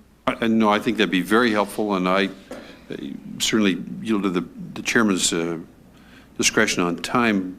I know he's under some constraints, but frankly, one of the frustrations here is people having problems with the process and yet not having the specifics put down so we can follow up on it. So I think what you've got there is exactly what we need. I think the Senator's point is very well taken, and we have the time to receive it. I mean, if you feel it's something you want to state publicly, that's fine, or if you can submit it privately to us, we obviously want to make it part of the record, and I'm happy to do whichever you're more comfortable. Or if you feel you have the time, I certainly would like the opportunity to address not only the specific recommendations that I would make to you, but also the issue of the discrepancy cases. I want to assure you we have the time, so go ahead. I'll begin with my recommendations. The only caveat that I would add is that every time I come to these hearings, I think of about 10 or 15 more. So these are the ones I prepared prior to attending these hearings. Well, they've given us a year's existence, so you can follow up. They're in no way prioritized, so please consider any and all of these as possible avenues of pursuit. First of all, and you have spoken of this today, immediately declassify any and all information pertaining to the POW MIA issue, including, not limiting, but not limited to, all live sighting reports made by refugees, CAS teams, Controlled American Source teams, military intelligence, and private agencies, and all others. Dr. O'Grady, that's part of the Defense Authorization Bill. Okay. All POW debriefings and homecoming egress reports, all documents held by the Central Intelligence Agency, all military command intelligence agency collected by SINPAC, all uncorrelated live sighting reports, all communication satellite transmissions held by the National Security Agency, Drug Enforcement Agency, and every other federal agency, and all uncorrelated POW information held by every other and any other agency as well. Now, we fought the battle for declassification for a very long time, but at this point in time, that would not be enough, because much of the information has been withheld from me, has not been withheld as a matter of national security or even as a matter of it's classified. The reports I speak of were never classified. They were just as a matter of policy, not provided. And there are a number of policies that prevent information from getting onto the record. As a matter of policy, the discrepancy cases, the names of the discrepancy cases for whom General Vesey is currently negotiating are not a matter of public record. How can we verify who is being asked for? More importantly, how can we verify who is being omitted from the negotiations, who should be being asked for? That's my first recommendation. We need to look at not only the declassification of material, but policy changes that put on the public record all information that is necessary to recover our men. Secondly, again, in that same line, direct General Vesey to stop conducting the POW MIA negotiations in secret and to put the names and record of resolution before the families, the Congress, and the American public. Dr. Kissinger conducted negotiations for the original, quote, discrepancy list in secret. The names of those men submitted as, quote, discrepancy cases in 1973 were not released to the public until 1987. Not until 1987 were the families and others made aware of hundreds of discrepancy cases not included on Kissinger's list. General Vesey's current discrepancy list is also secret. The numbers of, quote, discrepancy cases he references on different occasions is inconsistent, and the criteria for resolutions of the cases is not on the record, nor are the names of those cases now considered resolved. I have recently renewed my request that the list of 31 cases that are purportedly resolved without remains returned that General Vesey testified to on July 17, 1987, be released. How do we know whose case has been resolved unless he will release that list? Also, immediately acknowledge that General Vesey's negotiations are limited to men lost in North and South Vietnam, as he testified on July 17, 1987, and are ineffective in the matter of men lost in Laos or transported to Laos, such as my father. Take immediate action to induce or compel Laos to release the name of hundreds of men known to have been captured alive in Laos and who still survive in Laos. Immediately reactivate the cases of all Category 1 and Category 2 POWs, including those in Laos, and using the most sophisticated computerized research techniques, cross-reference all uncorrelated live sightings of prisoners and prison camp locations, including all bright light reports, all refugee reports, both intra and inter-country, all CAS team reports, and other intelligence data collected by any military agency or federal department or office, and require a comprehensive report as to these findings. I have been told on numerous occasions we do not have the capacity to cross-fertilize databases. That means if, for example, a report of a live POW should come into CIA, it cannot be entered in a computer bank that essentially cross-references and cross-fertilizes a DIA computer bank. That, after 24 years, senators, is unbelievable to me. Immediately establish, outside of the control of any federal agency or branch of government, an immediate and comprehensive investigation that will honestly accomplish the return of live Americans and the generation of professional and honest reports, ensuring unlimited, unconstrained access to all information without challenge or resistance, and the consideration of independent counsel to investigate any possible criminal violations. Immediately communicate publicly to the Vietnamese government the trade embargo will not be lifted nor normalization established until all American soldiers who stayed behind after the war, and all Americans who may be held outside their control, and all other Americans either voluntarily or involuntarily residing in Vietnam would be immediately released.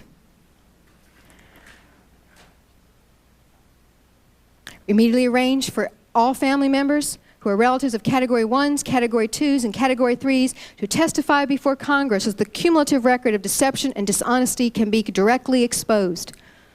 In addition, to immediately arrange for any family member who alleges that an official file contains information that is or has been incomplete, inaccurate, concealed, altered, or purged to testify in open hearing. To immediately arrange for any family member who has challenged or been forced to accept an unscientific or fraudulent identification as, quote, resolution to testify in open hearing. To immediately arrange for any family member who now has or has ever had official or unofficial information that their loved one was captured alive to testify in open hearing. Immediately halt the, quote, joint resolution process orchestrated by the JCRC until such time that an honest, scientific, comprehensive methodology and plan is detailed and developed. Until such time that the Vietnamese are fully forthcoming with accurate information in all cases. Until such time as the professional credentials, training, and expertise of all team members can be validated, and until such time as there are sanctions identified for unethical and criminal violations committed by any team member. Suspend the joint process in all cases that are likely to have involved capture by an ethnic minority or transportation to Laos. Immediately pass an act of Congress that retroactively restores Captain Carr and Colonel O'Grady and all of the other known and suspected POWs to prisoner of war status until they are proven dead beyond any reasonable doubt.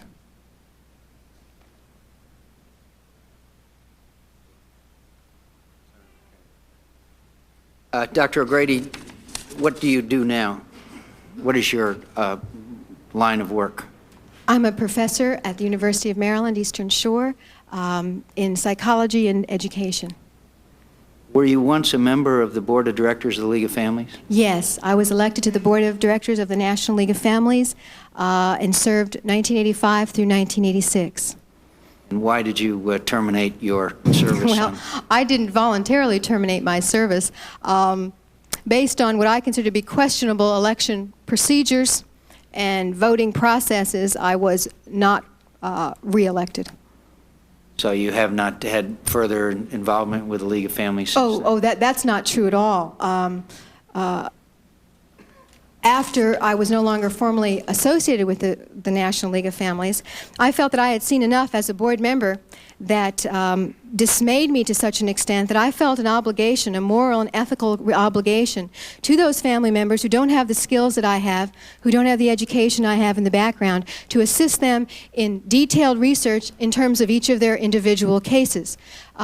Through that process, I also attempted to provide those families with alternative sources of information and resources that were not only not provided by the National League of Families, but actively thwarted by the National League of Families. So you feel that the National League of Families, maybe I should ask your description, is not doing its job or carrying out its mission. Is that correct? Absolutely. They are, did I hear you just say they are thwarting the efforts to resolve these issues? Oh, the National League of Families, I do not believe, represents the interests of the men or those individuals who seek the recovery of live Americans by any of their actions, by any of their procedures, by any of their policies. I believe that the National League of Families is actively working against the goals that you see? Yes, my experience as a board member was that there was an active and deliberate plan that did prevent the process from going forward and kept family members deliberately in the dark in terms of critical information. Would you do me a favor of providing that information to the committee as well? We'd appreciate it. I kept a detailed journal while I was a member of the Board of Directors of the National League and Families, and I can provide detailed documentation of those incidences, occasions, events, and activities that substantiate my claim. We'd appreciate that, and I'd be happy to do that. Are there others that share your view, you believe? There are. When I was a member of the National League of Families, I was made an effort to contact family members. As a member of the Board of Directors, I did not have access to the membership directly. I was told I could not access the membership through telephone communication or written communication. That list was private and confidential and held only by Ms. Griffiths. I then requested that I would pay for the mailing personally if I could, if she would mail those letters, if she didn't want to provide me with the list as a board member, to the families directly. That was also denied to me. So I tediously and painstakingly constructed my own list and did, in fact, attempt to communicate with family members. And based on my contacts with a large number of family members, particularly of those known and suspected captures, I could say with confidence that a majority of those families do not support the League of Families or the policies or practices of the National League of Families, or Ms. Griffiths when she acts independent of that organization. What is your theory, Dr. O'Grady, as to why this organization, which is composed of some family members, might be actively thwarting a resolution of this very painful and personal issue? Because of the extensive involvement and personal commitment and interest in the government's established policies in this matter. I think the line between objectivity and personal interest has been crossed. That's by the entire board, or No, just... specifically by Ms. Ann Griffiths, who is the executive director, as implemented by a board of her choosing. And obviously, since you've been in contact with many other family members, you also can provide us with access to their specific complaints and Yes. areas that they have not received the cooperation Yes, which you Senator. feel they deserve. Yes, Senator McCain. One of the things I tried to do is, one of the things I did do independently was conduct a survey of family members and ask them if any information had been concealed from them, withheld from them, purged from their files, inaccurately reported, or whatever, and gave them a number, approximately 8 to 10 categories, and asked them to just briefly respond and provide the documentation to me. So yes, I do have detailed information in that regard. I've analyzed, I've reviewed many case files for families. Thank you very much. Captain Apodaca, is your aunt Eleanor Apodaca? Yes. She resides in Tucson, Arizona? Yes, that is true. She's an outstanding and wonderful person, and one who shares your commitment to resolving this case as far as Captain Apodaca is concerned, or Major, I believe. He was promoted to major after a shoot-down date.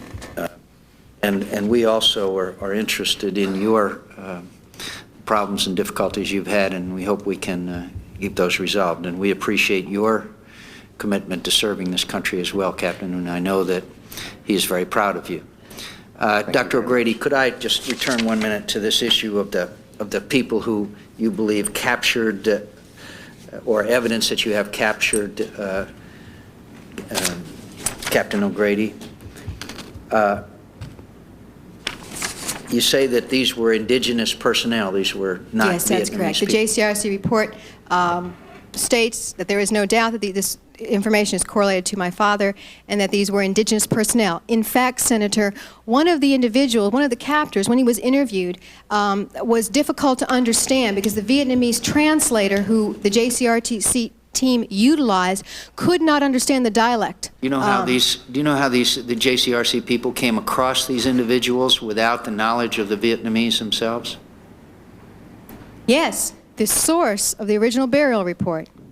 Okay, in the MR4 archives, there was a report filed, and it's been there for 24 years, I suppose, that this member of this individual, indigenous person, who was in the village where he was captured, filed a report as to what he'd heard had happened. To who? In the Vietnamese records. He filed that it with the Vietnamese, and the Vietnamese must have known that he had that knowledge. Well, that's my point. For many years, the Vietnamese had in their files a report of his death and burial that had never been provided up until 1990. Also say that the Vietnamese did not know about these people. It doesn't make sense, Doctor. No. I don't want to confuse you. What I'm saying is that... I'm easily confused. I apologize. I am too. In this particular case, the Vietnamese had a record of an alleged death and burial, that had been filed. When your question was, why did the JCRC team pursue it?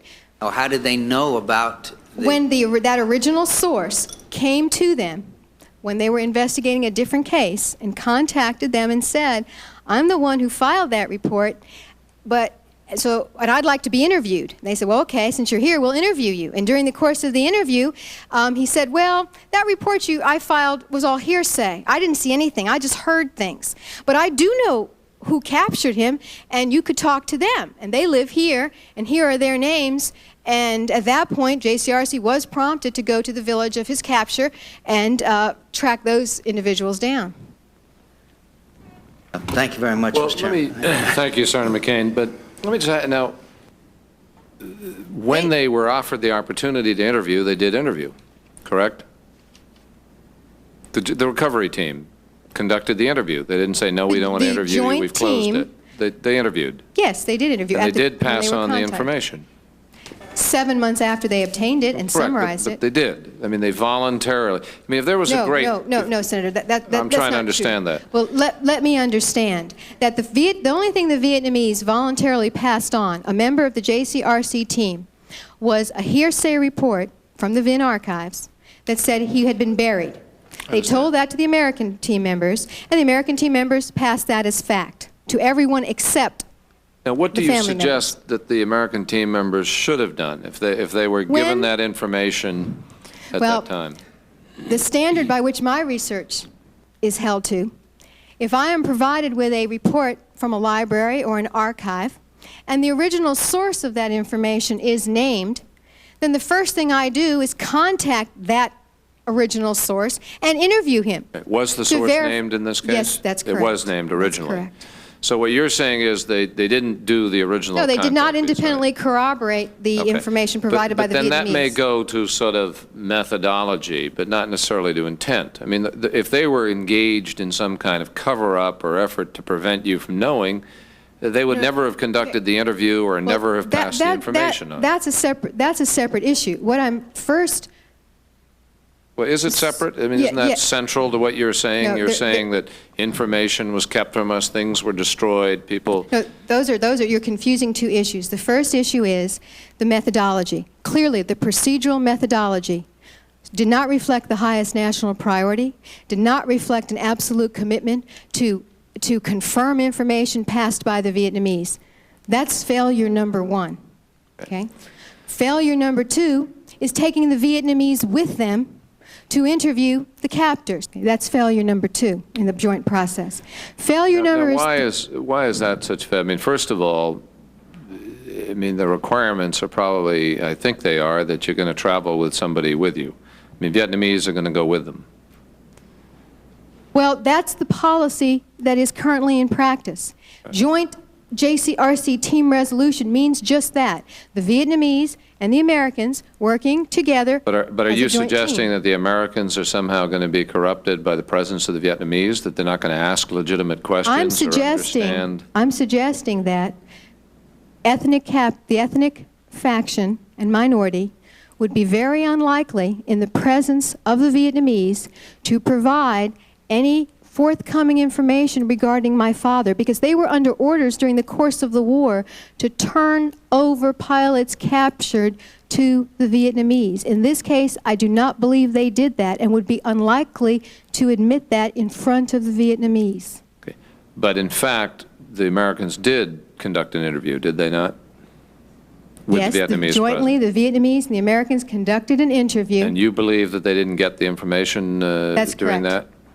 All right. All So they got, Senator, was information regarding the fact that he was captured. But again, it's methodology there.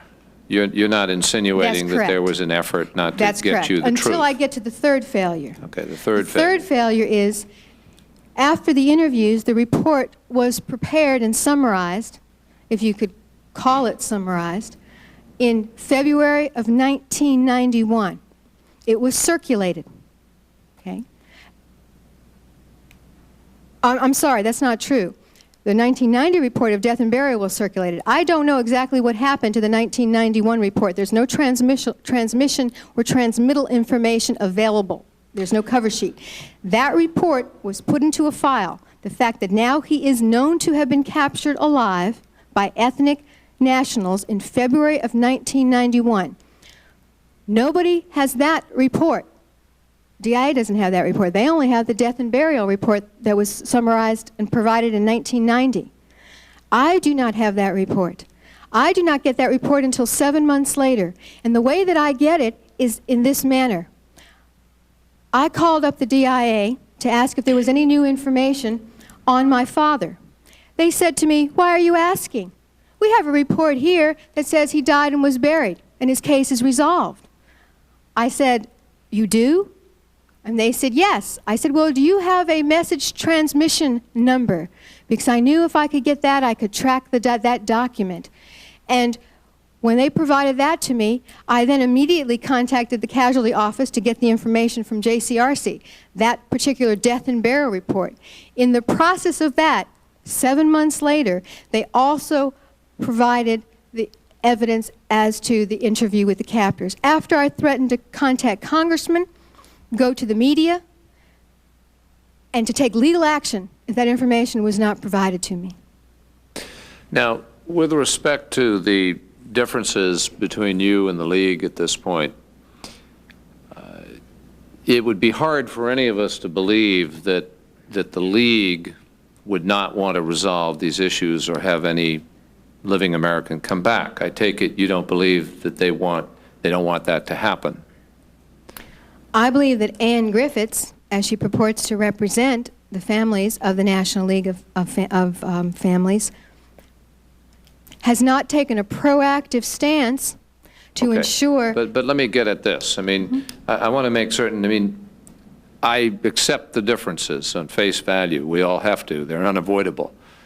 But the question is, are they differences about approach, differences about judgments, about evidence, differences of judgments about intention, or is there something larger going on here? And I think what you're saying to me is that you felt she wasn't proactive or the League wasn't proactive.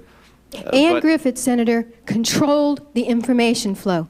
I understand. So that all information on live Americans was prohibited and prevented from being provided to the family members directly. She also prevented independent and other individuals who had a different point of view from even being heard so that the family members could make an independent judgment on But your allegation is that while that happened, you don't, I take it, you don't believe that happened because she doesn't believe that the issue is legitimate or doesn't want to get them back. Clearly she believes that, correct? I think she wants the issue resolved. Okay. But has a different opinion as to how it gets resolved. I don't think that, I think her definition of resolution is different. I think certainly her commitment to the return of live Americans as opposed to the recovery of remains is certainly different, yes. Different opinion as to approach and methodology. No, it goes beyond approach and methodology. It goes to deliberately preventing the exercise of democratic process. The families are not given all information from which they can make a personal judgment. A personal judgment. Personal That's correct. judgment. Okay. And the motive for that is what I'm trying to get at. It's not because Senator, always hovering around here, as you know, are very serious accusations about destruction of evidence and avoidance of truth and cover-up and so forth. What I'm trying to ascertain, and I believe you've probably said it, is while that there may have been some turf protection here, there may have been some differences about what constituted a legitimate approach, but you are not alleging, I take it, that somehow Ms. Griffiths or other members of the League were in cahoots with an effort to prevent the truth from coming out. I am saying, Senator, very clearly that Ms. Griffiths participated in deliberate concealment of information by and with various agencies of the United States government. As to motive, that's only speculation unless you want to qualify me as an expert witness in psychology. I have my personal opinions. Sounds like you may be able to be qualified as that. I have my personal opinions as to motive, but I don't think that's really appropriate to speak to at this point. Well, we're going to further this inquiry. Senator Grassley, do you have any further questions? We want to move if we can. Just the point she just made, and maybe if she doesn't feel comfortable discussing it, I would not force you to do it. But I would like to have that personal opinion. Well, let me just say that, as I said earlier before you came back, Senator, this is the beginning of this inquiry. We're going to talk with families who have this kind of evidence, who are upset. So you're saying it'd be more appropriate at that point to ask that question? I think time-wise it would be, but I want to guarantee that we do get back to that and we will go through that. You mean beyond this 3 days of hearings? Absolutely. Yeah. Over the course of the next week. So let me ask Dr. O'Grady, what you'd be more comfortable having us handle that at that point. Is that right? In terms of giving you my personal opinion as to motive, or Yes. in terms of documenting some of my claims? Well, I assume that your personal opinion is based upon your ability to document some claims. That's correct. I'd like to have the point of view made and then take time to document it later on for us. My personal opinion was that self-interest superseded the interest and recovery of live American POWs. We're going If I were to... If all members are amenable to it, what I'd like to do is move into the next panel. There is no truncation of this, I want to assure you. You've laid out the parameters of some very important inquiry for the committee. We knew this is an area we're going to have to go into, and we're prepared to. So we will get back to you, and we would like you to submit all of the documentation, if you would, and begin the process, if you will, with those families who have similar documentation and problems. Now, my suggestion, I don't know who's here from the representing Carl Ford's office. This is something that we're going to take up with the Secretary as we go down here. But I don't want to wait a year for us to draw conclusions here that are fairly obvious in the early days, which is that there is a communications, public relations problem, if nothing more. And I think it would be very advantageous to this entire process if a structure was immediately put into place to permit the accessing of the information and the review of information with families. Because if you don't do it, we're going to wind up forcing that and going into it in an adversarial state, which I think the committee would just as soon avoid.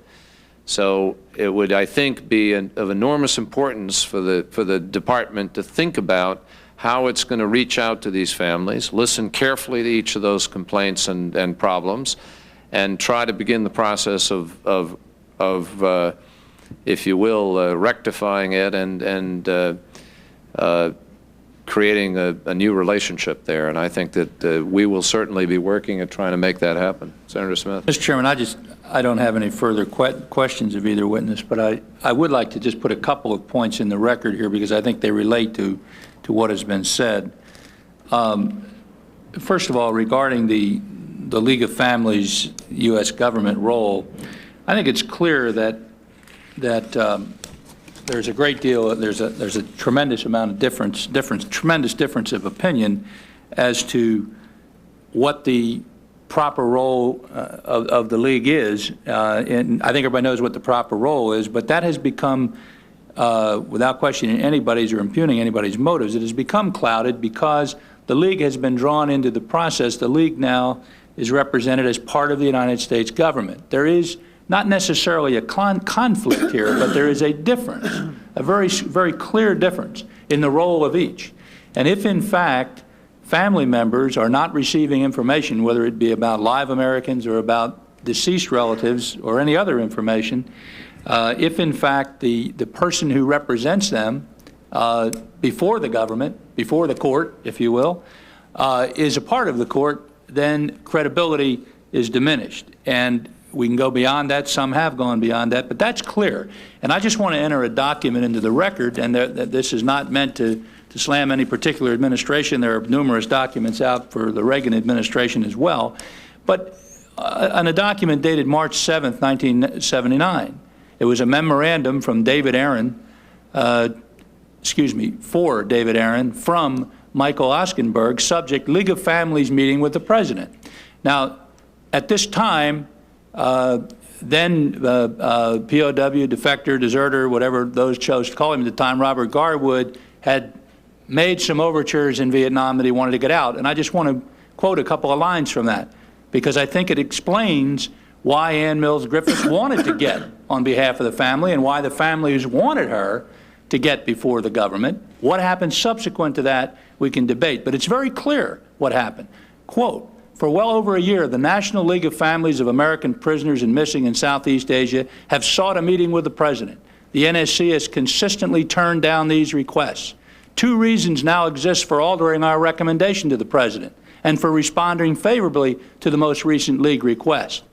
A live American defector has been cited in Hanoi, and has indicated that he wishes to return to the U.S. The Vietnamese had previously given no indication that there were any live Americans in Vietnam, although they clearly knew about this case.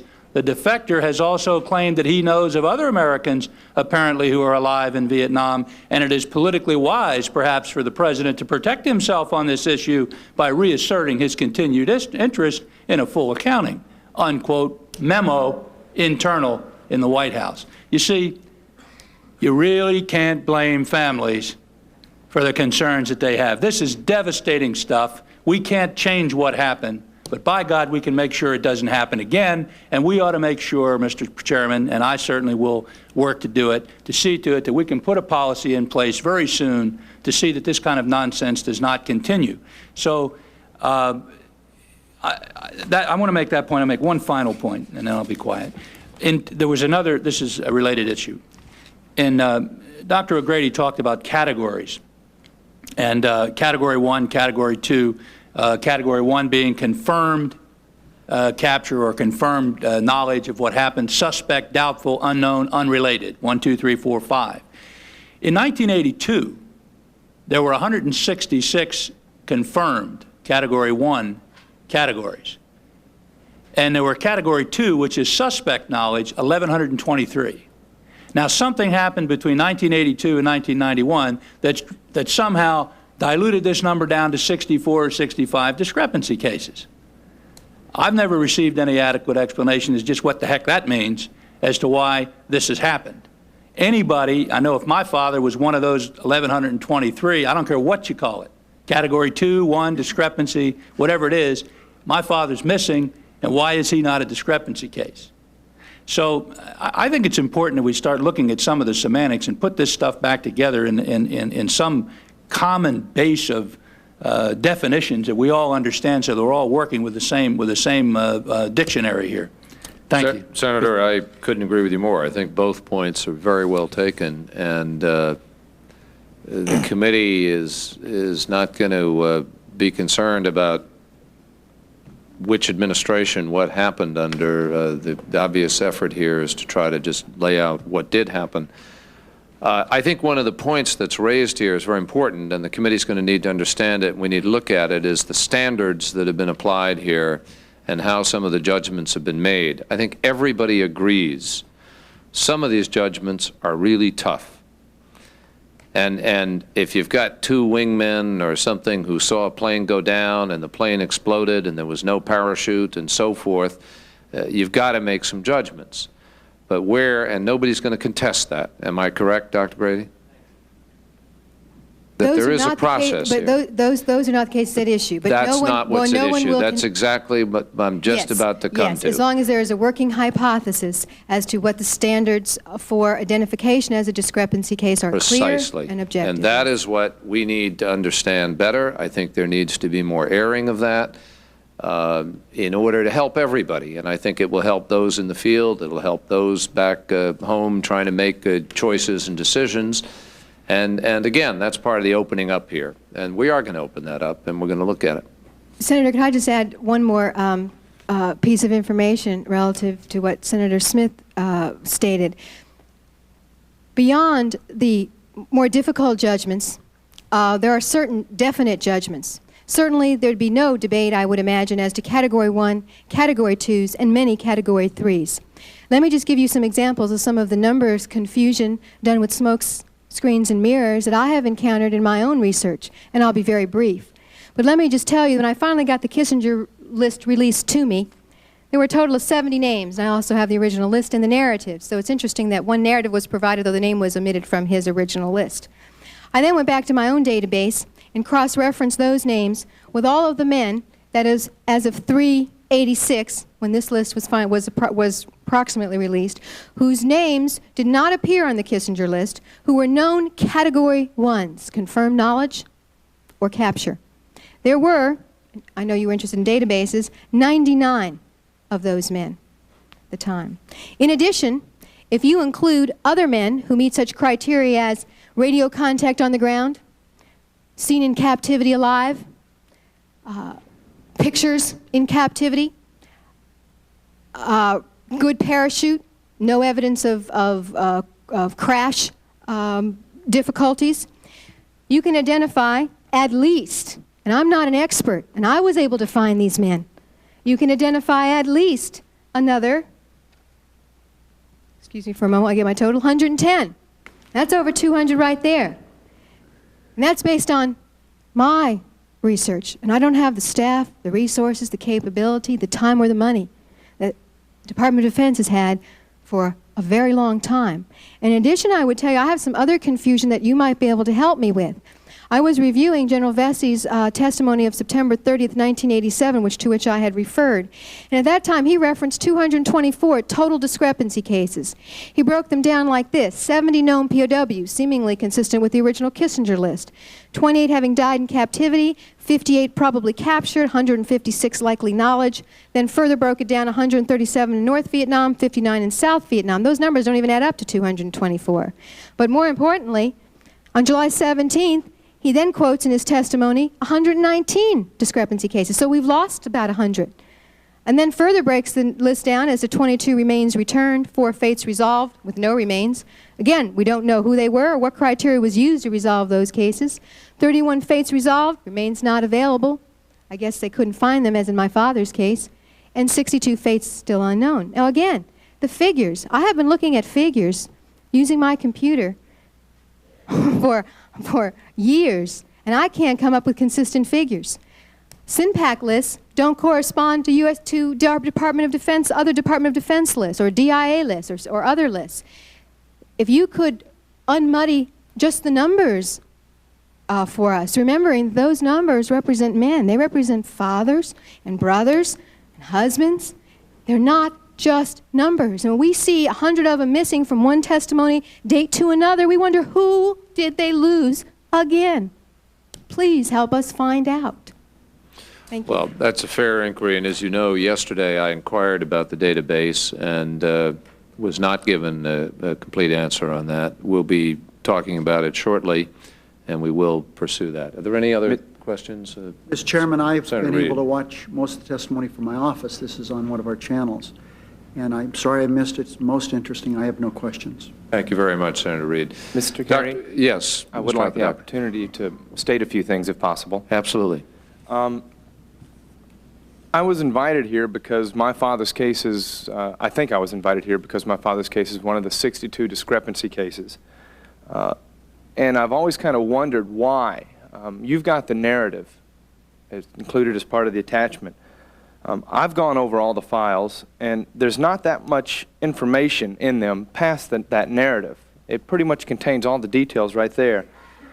And I've heard of files that have a lot more information in them, more than my father's.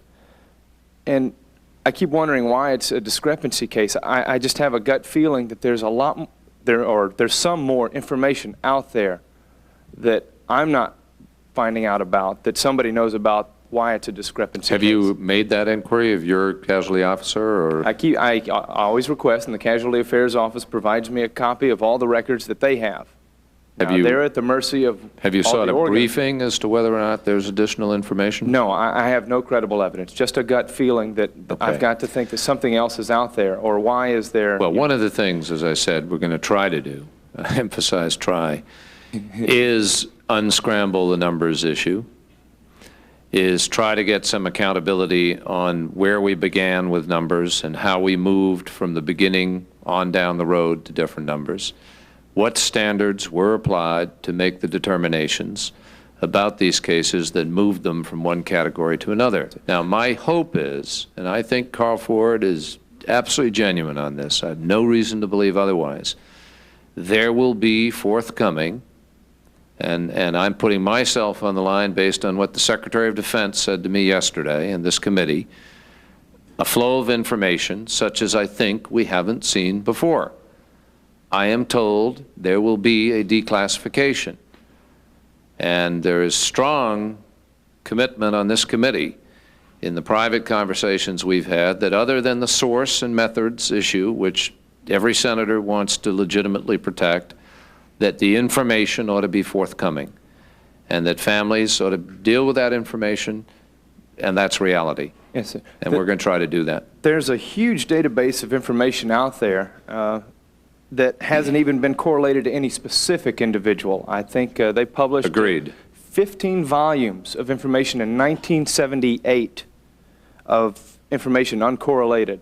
Now, it's been, 13 years now since that information. Has anybody gone back through that uncorrelated information? We have many new technologies now available, technologies where we can take photographs and imagery and analyze that and make it into a higher resolution, and you could possibly correlate it then. I don't know what effort has been made on that part. You know, that it's going to take a huge processing capability. Take all the information, load it into one database, let one area manage this issue instead of JCRC having theirs, SILHI having theirs, DIA having theirs, or, you know, it's got to be managed and coordinated in a much better process. Well, most of the people who have something to do with it are sitting here and listening, and we are appreciative of that, and I'm confident that they will take one type of, you know, one option or recommendation that I come up with. I would like to talk about the League just for a few seconds. The League of Families, you know, it's a group of very personally involved, very emotional people, like a huge family. And like any family, you're going to have arguments and differing views. And I know most people at one time have hated their brother or sister for a while. But recently, I've become heavily involved with the League. I was just voted in by the family members this past July as a member of the board. The board has a very diverse membership now. Family members have voted people who have differing views, who believe in different methods and different policies. And the last board meeting was full of debate on some of these different policies. This allows different viewpoints to be heard. And I think some family members are getting some representation. There is a democratic process. They elected people in there, and the board members are trying to get those viewpoints heard. But one thing I'd like to state is that the board of members must, you know, act with all family members' concerns and best intentions. And that's one thing that I've tried to do, and I do see problems where family members feel that they're not being heard, but I know from being at a meeting that they are being heard, but it's not the policy that the board voted on, and the board tells Ann Mills Griffiths what to do, and she follows that direction. Let's see if all of that begins to move in a new direction in the next days. I have a suspicion that it will, and I am confident that it can. Thank you both very much. I think it's very, very helpful to us, and we'll be working with you in the months to come. Thank you both very much. Appreciate it. Colonel O'Grady. Thank you very much. If we could ask the last panel to please come forward. Appreciate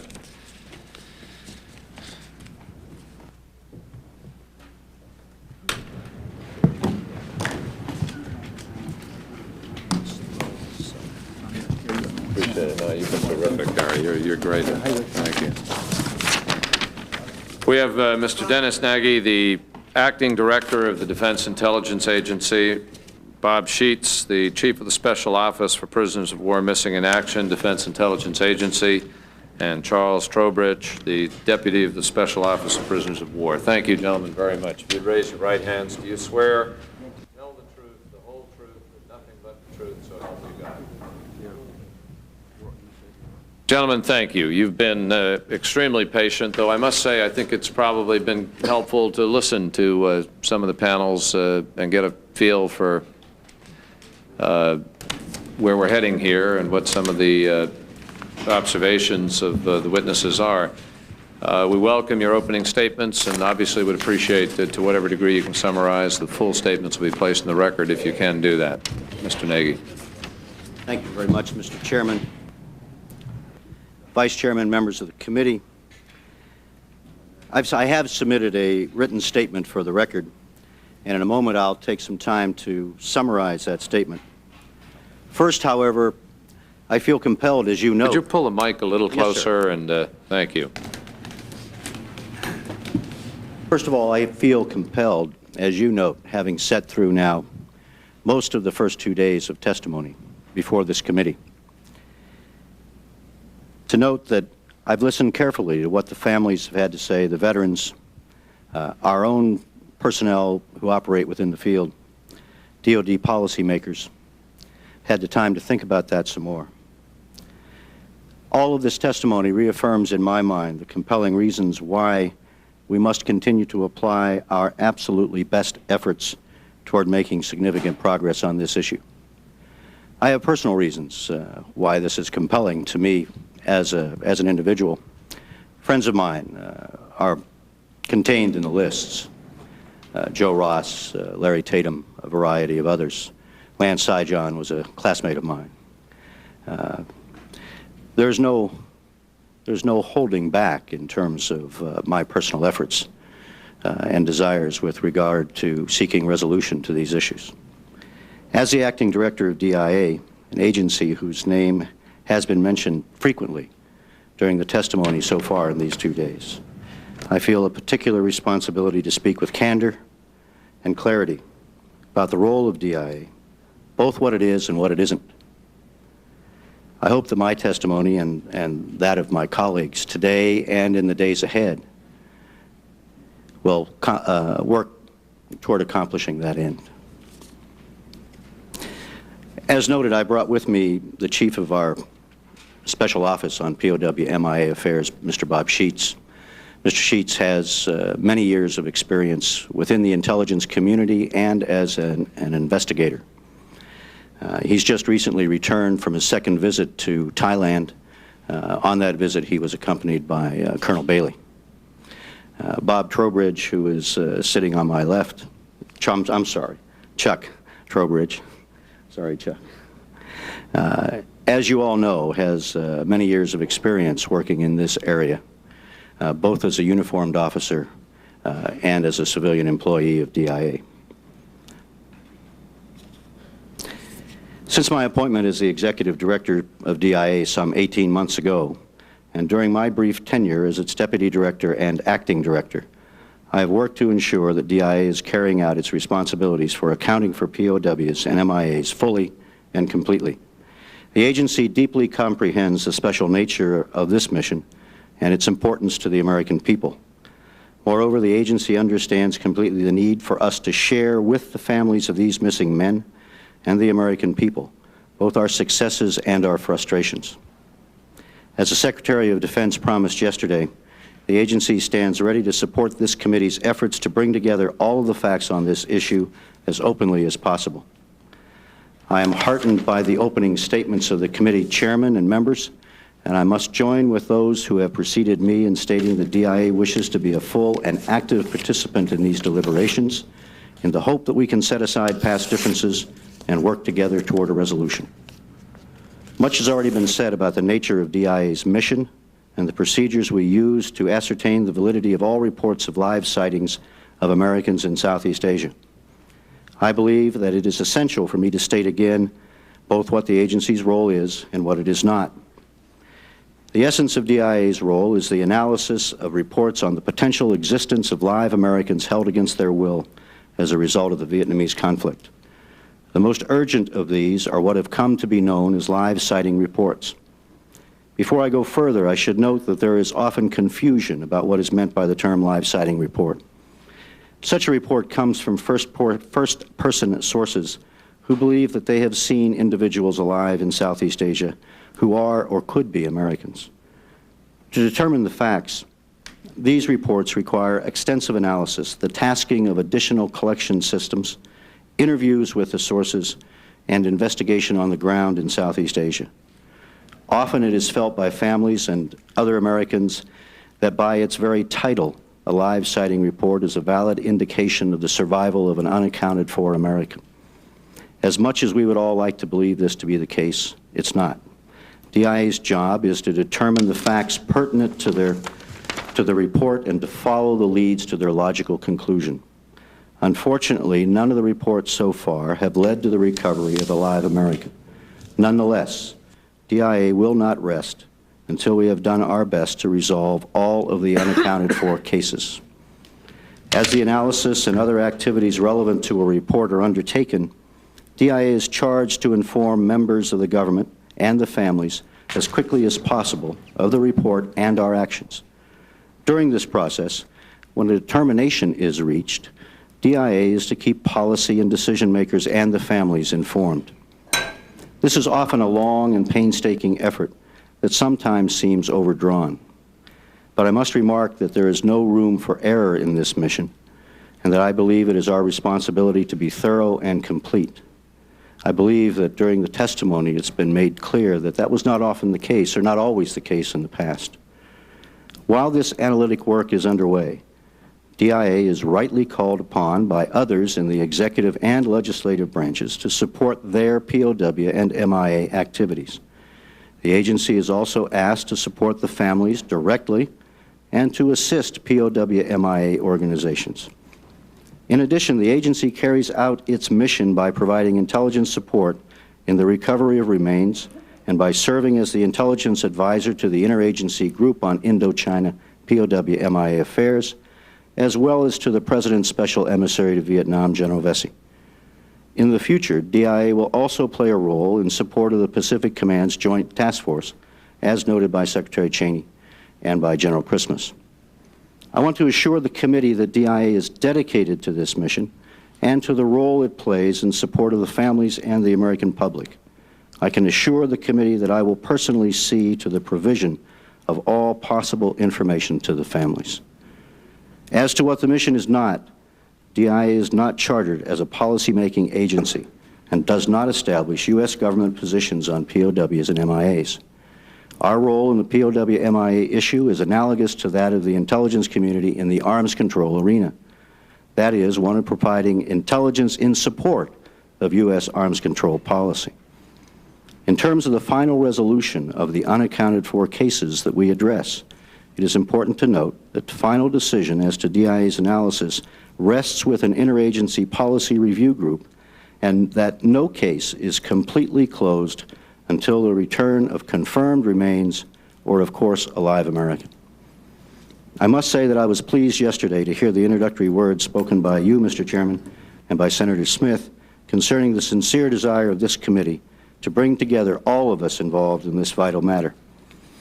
I believe that DIA has labored honestly in the past to carry out its mission, for some periods with inadequate resources and in the heat of controversy. Those circumstances have been counterproductive to the effective work of DIA's analysts. I believe, as Senator Smith noted at the opening, that these hearings mark a new beginning. I can assure the committee that neither I nor General Clapper, once he is confirmed as the new director of DIA, will permit DIA to lessen its efforts to help resolve this issue. We look forward to working with the committee in a fully cooperative manner, establishing clearly that DIA is both professional and effective in carrying out its POW-MIA responsibilities. Let me now take a few moments to address the new aspects of DIA's efforts. In the past, first-hand sighting reports could only be analyzed through the labors of file studies and indirect collection because we were denied direct access to ground locations in Vietnam, Laos, and Cambodia where the sightings were reported. Now, however, with various diplomatic approaches beginning to bear fruit, DIA is getting the kind of on-the-scene access that will allow prompt, first-hand investigations. We have, as the committee discussed with Colonel Cole this morning, an operational element based in Bangkok known as Stony Beach that has begun to vigorously carry out in-country missions.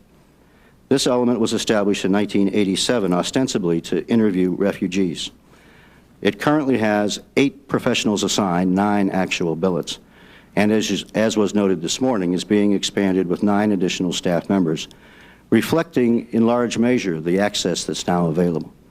In addition, DIA has added 18 more positions to its Pentagon staff, bringing the number of DIA people addressing the issue to 58 in Washington and 17 on board, or will be on board shortly, hopefully 18, in Southeast Asia. I need to note that we are just now beginning to fill these new positions.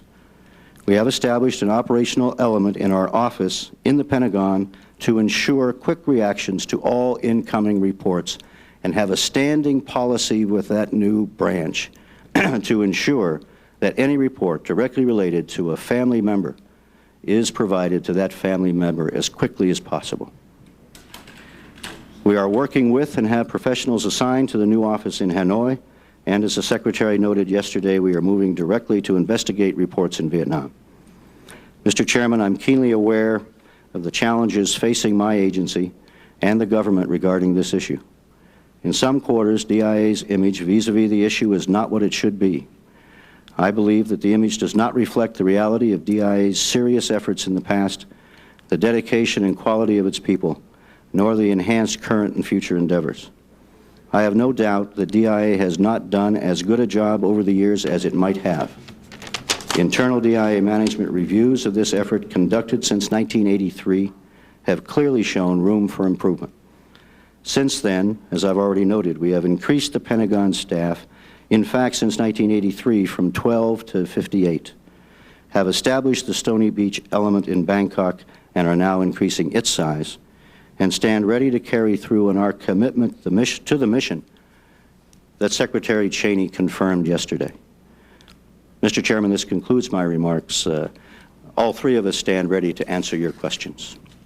Thank you very much, Mr. Nagy. I appreciate that, and we do want to get to the questions. Let me ask you first of all about the database issue that has been raised. Why is there not one database? Let me ask Mr. Sheets to answer that question directly. Mr. Trowbridge may also be able to add to that in terms of the diversity of the effort. There is one database within DIA.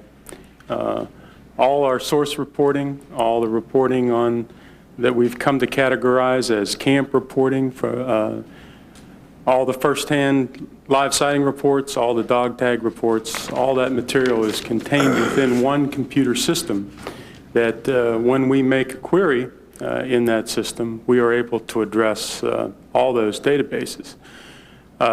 Address the databases of other agencies?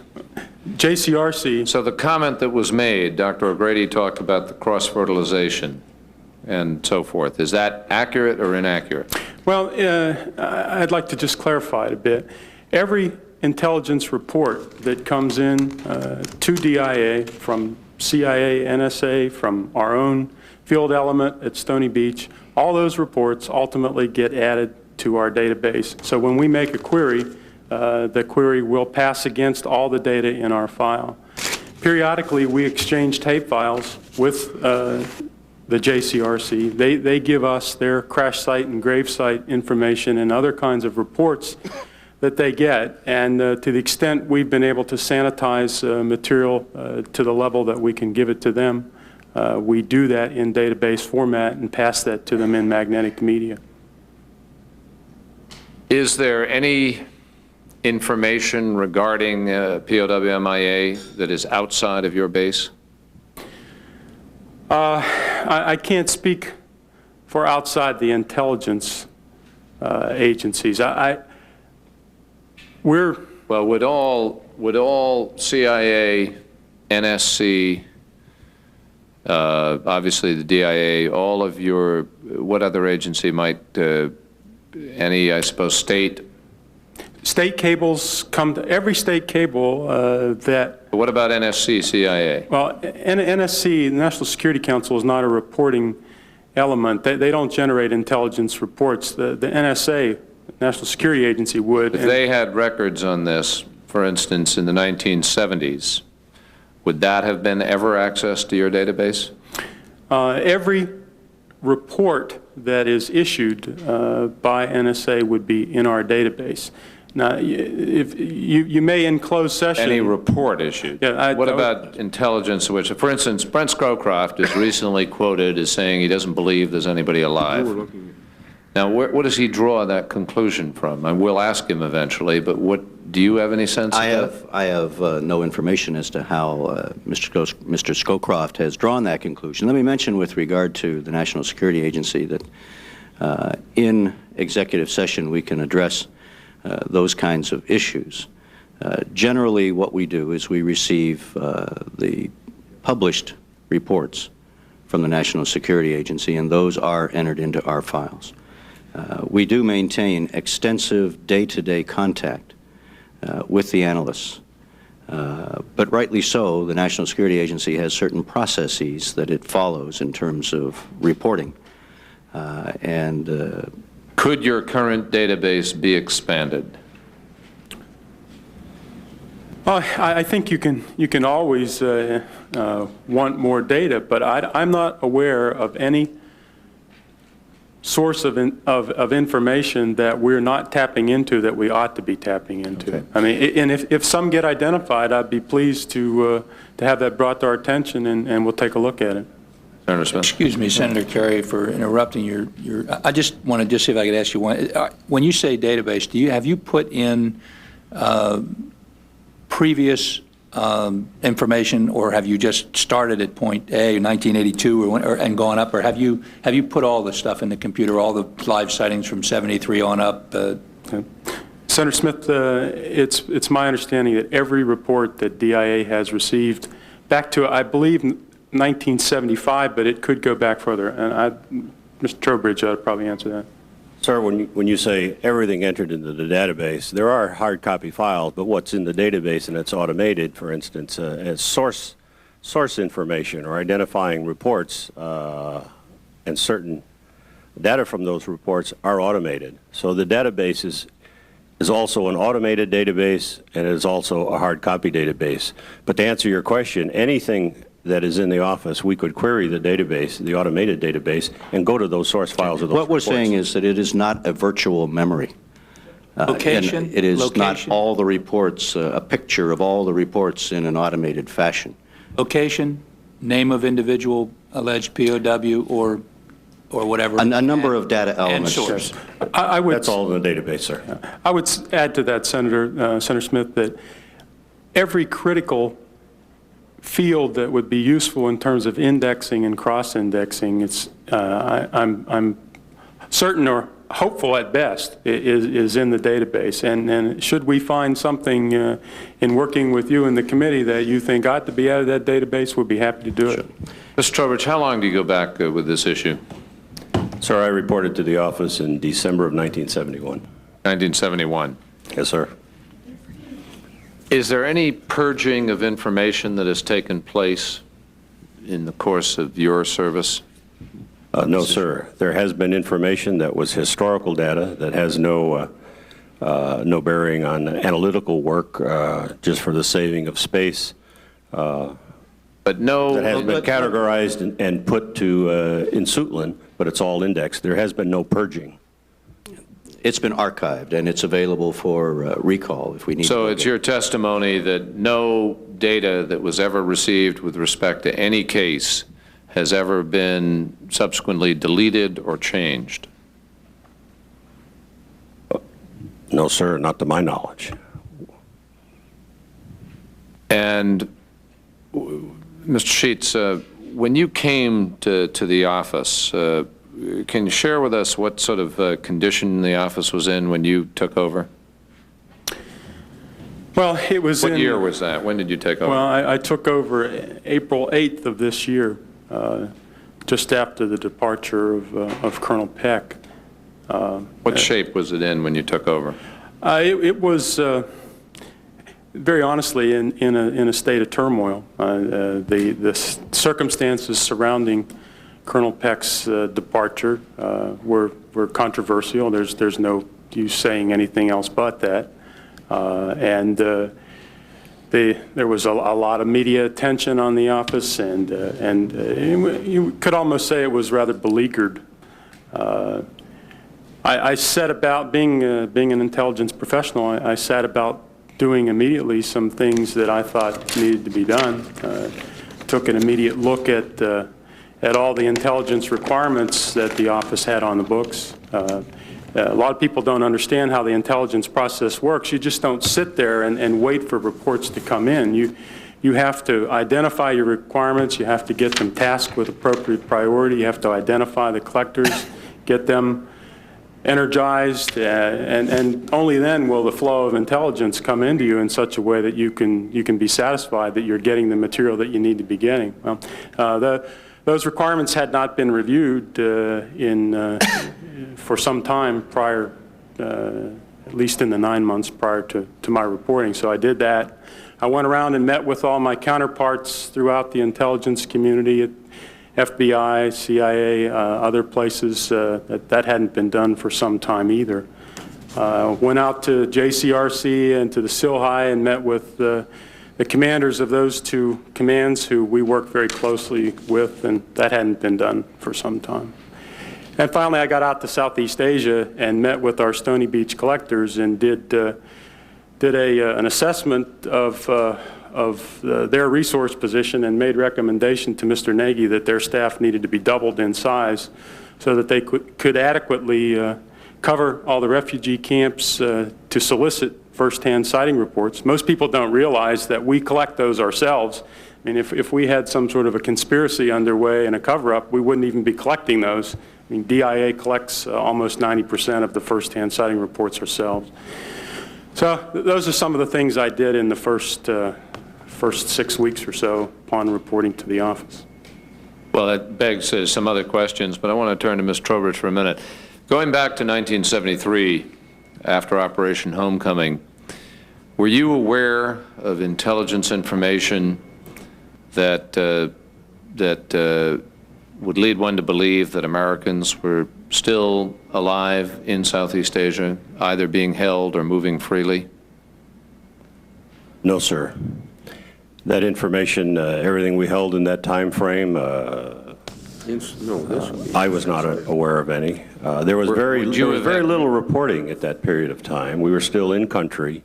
The PWs had just come home in '73. There was very little reporting relative to live sightings any place in Vietnam, Laos, or Cambodia. Everything that we held in the office, and then up through the night, from that period of time up through '75, was reviewed by the Select Committee in the House. I believe it was a 15 to 18 month period of time, and they reviewed that information, and they came to the conclusion that they didn't see any either. Were you in a position to see that data at that period in time? Yes, sir. I was we were a small office at the time, but I was the branch chief of that office. Now, did you hear Mr. Bell testify earlier today? I certainly did. Would he have seen different information? Would the information that he saw and was forwarding have in fact gone to you? Senator, if it was in the system and the system worked, it should have come into our office.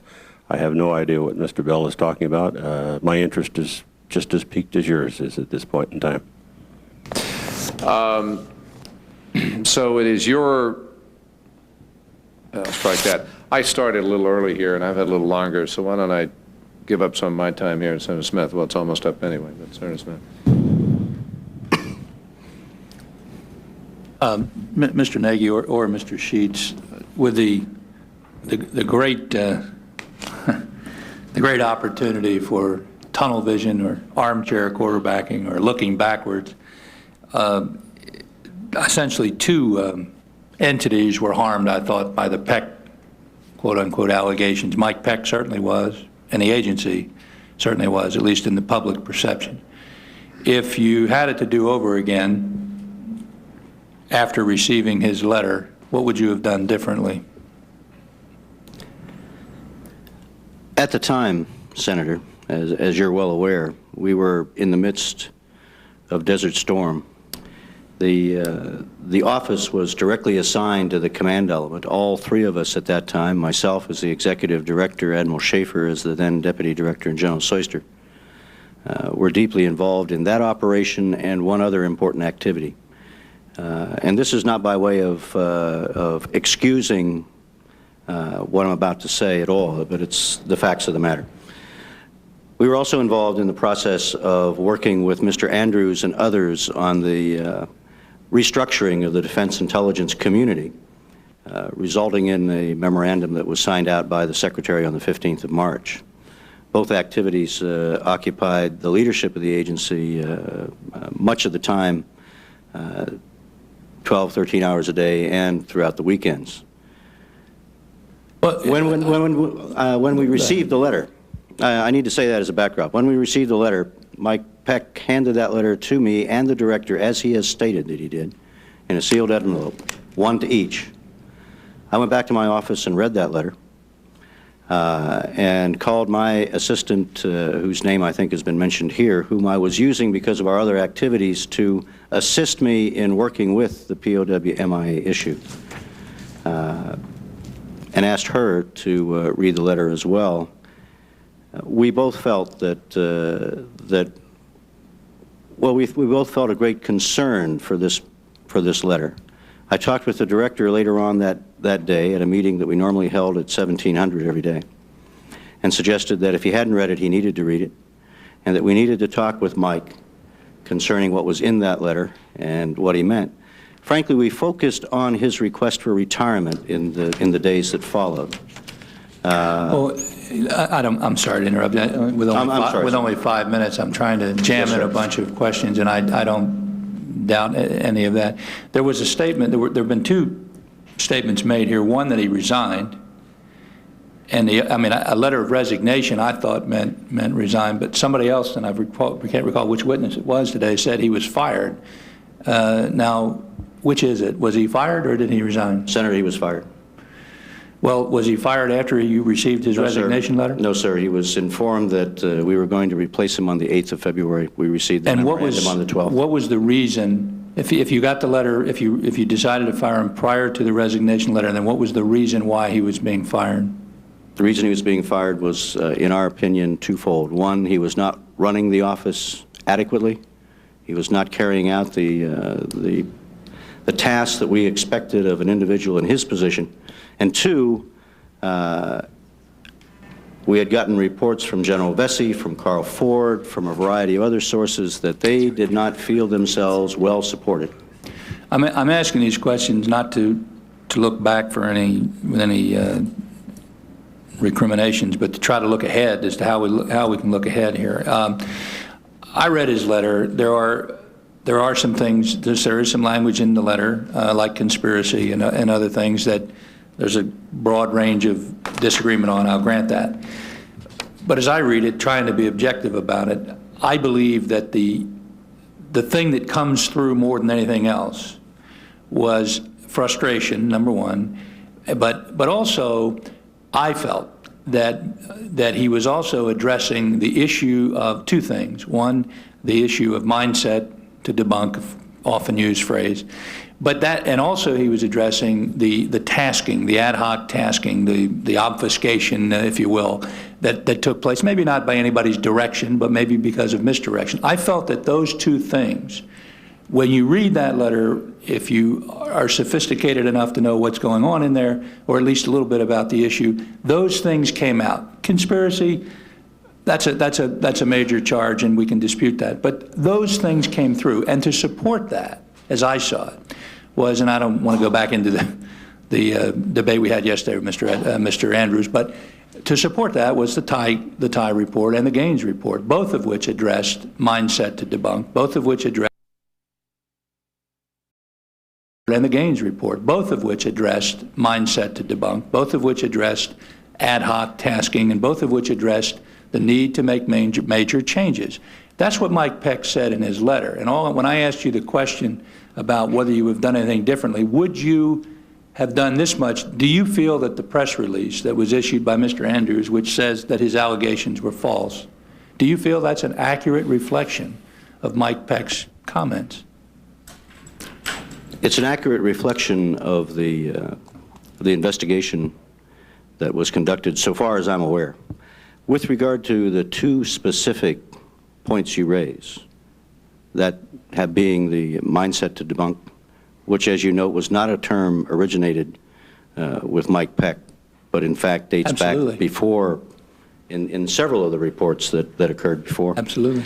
And with regard to the ad hoc taskings. Mike Peck and I had talked about the ad hoc taskings for a couple of months beforehand. I had repeatedly asked Mike, simply because I couldn't draft it myself, to put together a memorandum that I would sign, that we would send out to all of the parties that tasked us, telling them that we were going to streamline the process, assign tasking responsibility to a central office, and attempt to fix the problem, which was true. I mean, that was a valid problem. My final question, my time's expired. Well, but just a brief. If I could. Go ahead. For just a minute. We finally did get that memorandum, and that memorandum was signed by me in the middle of March. And we sent that out to each of the offices that were concerned. Final point, just state for the record, I know you have, as I understand your process over there after analysis, you have a senior review group that looks over what you analyze prior to, I assume, it being bucked up to the interagency level or policy level. Who makes up that group? I mean, specifically by name, who are those individuals? On first-hand sighting reports, Senator? Yes, sir. They're made up of representatives from each of the intelligence agencies, NSA, CIA, State Department, INR, Intelligence and Research at State. We have a representative typically from the chairman's office, from Carl Ford's office in ISA, and we request a representative from the National Security Council come as well. Chuck, did I miss anybody? No, you didn't, but I'd like to clarify that. These are individuals that are on call to fill that board. Not all of them are there. In other words, we don't call all this membership in at one time. There's various members at different boards out of those agencies. But I assume it would be some for instance, information that needed to be looked at. I mean, you'd want a second look. I mean, it's some urgent, maybe not urgent, but something that's for instance, any board has usually got 4 or 5 representatives from these outside agencies, such as CIA, INR, as Bob mentioned.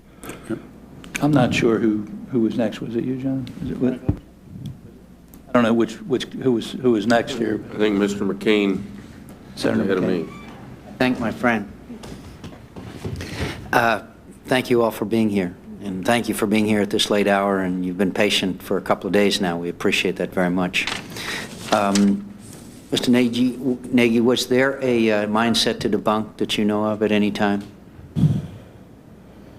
I think Senator Kerry and Carl Ford addressed this issue well in earlier testimony. It's hard for me to imagine folks like Chuck Trowbridge, who have been in the office as long as they have, and others, being frustrated, dealing with all of the thousands of cases that they've dealt with without the success of a returned American from their labors. To not have a sense, this is my personal opinion now, to not have a sense that perhaps this effort is harder than anybody ever expected, and that might color the way they approach. Mike Peck and I talked about that attitude. I've read the previous reports, all of whom said that. I suspect that there was an attitude of that within the amongst the men and women within the branch. However, I've got to note that from the mid-'80s until the time when Mike had charge of the office, we had increased it from 12 to 42 positions. So many of the folks working in that office were new, relatively new. I don't believe that they carried with them the same baggage. So I felt that it was a mixed problem, one that we had been working on. I also felt that Mike, if he felt that seriously, needed to work on changing the attitude within the branch, if it in fact existed. Mr. Sheets, you heard a lot of the allegations that Dr. O'Grady made. We'd like to try, when they're transmitted to us, we'd like to transmit them to you and get a response to those allegations, and maybe a response to some of her recommendations that she and others have. We'd appreciate that. Very powerful testimony. Be pleased to look at. Mr. Trowbridge, you're obviously the corporate memory. How many years now have you been associated with the issue? It'll be 20 this December, sir. So you've been there when it was very small, and you've seen it grow large, and you've seen the ups and downs of this issue, sometimes painfully so. I've seen the good and the bad, and I feel like the flak banner drawn across the sky for a long time. Mr. Trowbridge, during these years, did you have much contact with Mr. Bell? Other than reading reports and things, I had not much personal contact. I know Bill, through the years fairly well, but to say that we worked on a daily basis, no. But did you ever hear him mention that he thought that there was some hard evidence at some time that Americans were alive? No, sir. What he said today took me totally by surprise. I'm very interested to find out what he had to say. And interested in on what he bases his Yes, sir. Because you never saw any evidence or any accumulation of evidence that would have convinced you that there was a likelihood of Americans being alive? No, sir. And I'd like to go back, and the statement I made, I think it was an answer to Senator Smith about information 73 timeframe. In the 73 timeframe, there was nothing. I don't recall anything that would support that. And then I talked in terms of going up to the 75 timeframe before the Select Committee reviewed that stuff. I was speaking in terms of right after Operation Homecoming, and I interpreted the question to mean, when the PWs came home, did we have anything that would indicate that they didn't all come home? And my answer there was, I don't recall anything of that nature. Now, subsequent to that, we were still in country, of course, and there was the fall of Saigon. There were Americans that were in captivity after that point. We did track them, we did have that information, and they did return. So I just wanted to make that clear. I was talking strictly in terms of the prisoners at homecoming. But no, I don't know where Mr. Bell is coming from on that. I'm anxious to see what he has. Now, Mr. Trowbridge, during this period of time, you served under many directors. And there are at least two, General Tai, if I remember right, and Admiral Tuttle. Yes, sir. Both of whom, amongst, I don't know how many directors there you have had. I can't remember either, sir. But two of them. Senator, Admiral Tuttle was not a director of the agency, but he was a part of the agency at the time. Then one director in the case of General Tai and one associated with the agency, Admiral Tuttle, who both now state that they believe that there's Americans alive in Southeast Asia due to, as I understand it, the weight of evidence, or the cumulative weight of evidence is my best understanding. I understand we're going to have General Tai, who probably can describe his views a lot more succinctly than I can. But did you have any conversations or dealings with them that gave you an idea as to why they formed the opinions that they did? Well, I can't quote General Tai word for word, but just before he did retire, there was testimony, and I believe in his testimony as the agency, he did give some. His testimony was that we didn't have evidence. As I say, I can't spout the exact words, but when asked his personal opinion, I think that's where he came in and said, I believe there may be somebody there. And then he expanded beyond that in the following years, and of course he'll have to speak to that, I can't. And you, even though in absence of hard feelings, do not have, and this is a very unfair question to you, Mr. Trowbridge, and I apologize before saying it.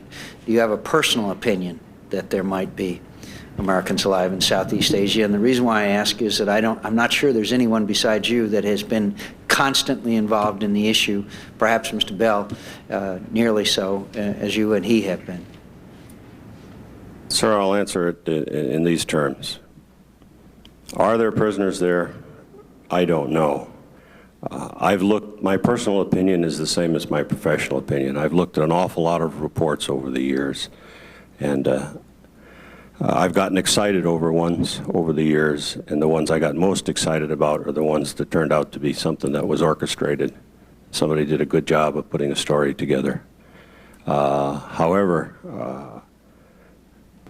I haven't seen anything that would convince me that our American prisoners of war are still being held there. Thank you. I thank you, Mr. Chairman, and I hope that one of my colleagues will ask you about your experience with some of these concocted or manufactured stories, because I'm sure you have had an interesting experience with that. Thank you, Mr. Chairman. Thank you, Senator. We'd be glad to come back and give you more time to do so. Senator Grassley. Mr. Trowbridge, I would ask you first, I believe, and I think some of the information that I wanted for background has probably been pretty well covered. You said you've been with the agency since December of '71, so obviously you've been there a long time, and I suppose that Mr. McCain states it right, that you're kind of the corporate memory, the institutional memory for the organization. Before December of '71, what were you doing? I was a naval officer, sir. Naval officer. Could I ask you what qualified you at that time in December '71 to be an intelligence analyst? Well, I was the branch chief. You say an analyst. I wasn't an analyst. However, as far as my background is concerned, I was a naval aviator. I got into the intelligence community. My first schooling in intelligence was in 1964. I served as a staff officer for intelligence and operations on a staff. I was on 7th Fleet staff ashore in Vietnam in 1967-68. We were there, eyes and ears ashore. And again, there I was an intelligence officer. I went to SINCPAC staff, where I was an intelligence officer dealing with reconnaissance requirements, both at the national and the tactical level in Vietnam, and then I came to this position. No prior analytical experience? Well, when you say no prior analytical experience, I had a long experience in the intelligence community. When I was in 7th Fleet staff in Vietnam, it certainly was my duties to provide the commander intelligence information that was gathered. I was there, I interfaced with the 7th Air Force, and that information was provided out to the fleet. In the POW office where you work, how many bona fide intelligent analysts are there?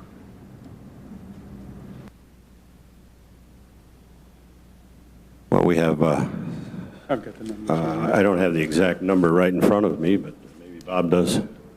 Well, I could have it. Well, if you want to answer, Mr. Sheets, please do. I just want the statistic. That's all I'm after. We have a total of 58 billets in the organization right now. 6 of them are what I would call the management team. Got 6 clerical and administrative support, 29 analysts, and 17 intelligence technicians and enlisted personnel who perform sort of a mixture between analytic and technical support work.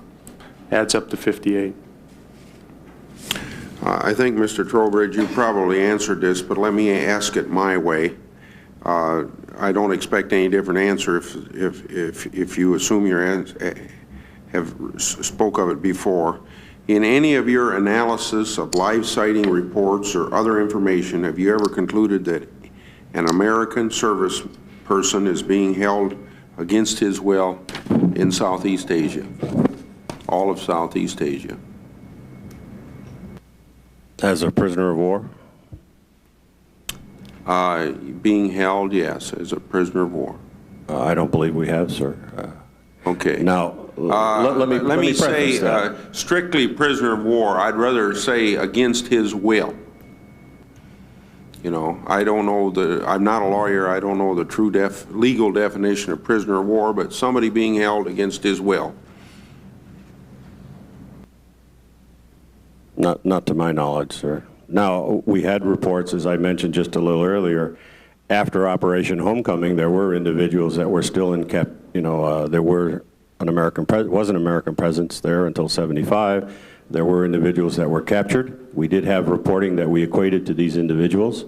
Some of them were moved through Vietnam to North Vietnam. We knew where they were. We had reporting that we equated to these individuals. We did have someone in Laos at the time, and we did equate reports to these individuals. So that's my answer. Okay, I'm willing to accept that judgment. I want to follow up, and this is not to, this is just to clarify from the standpoint of your responsibility. I assume that you're aware that if you or any one of your colleagues in your organization have ever made even one mistake in analyzing live sighting reports, it could mean that we have left someone over there against his will. Is that a fair statement? I think about it every day, sir. Okay.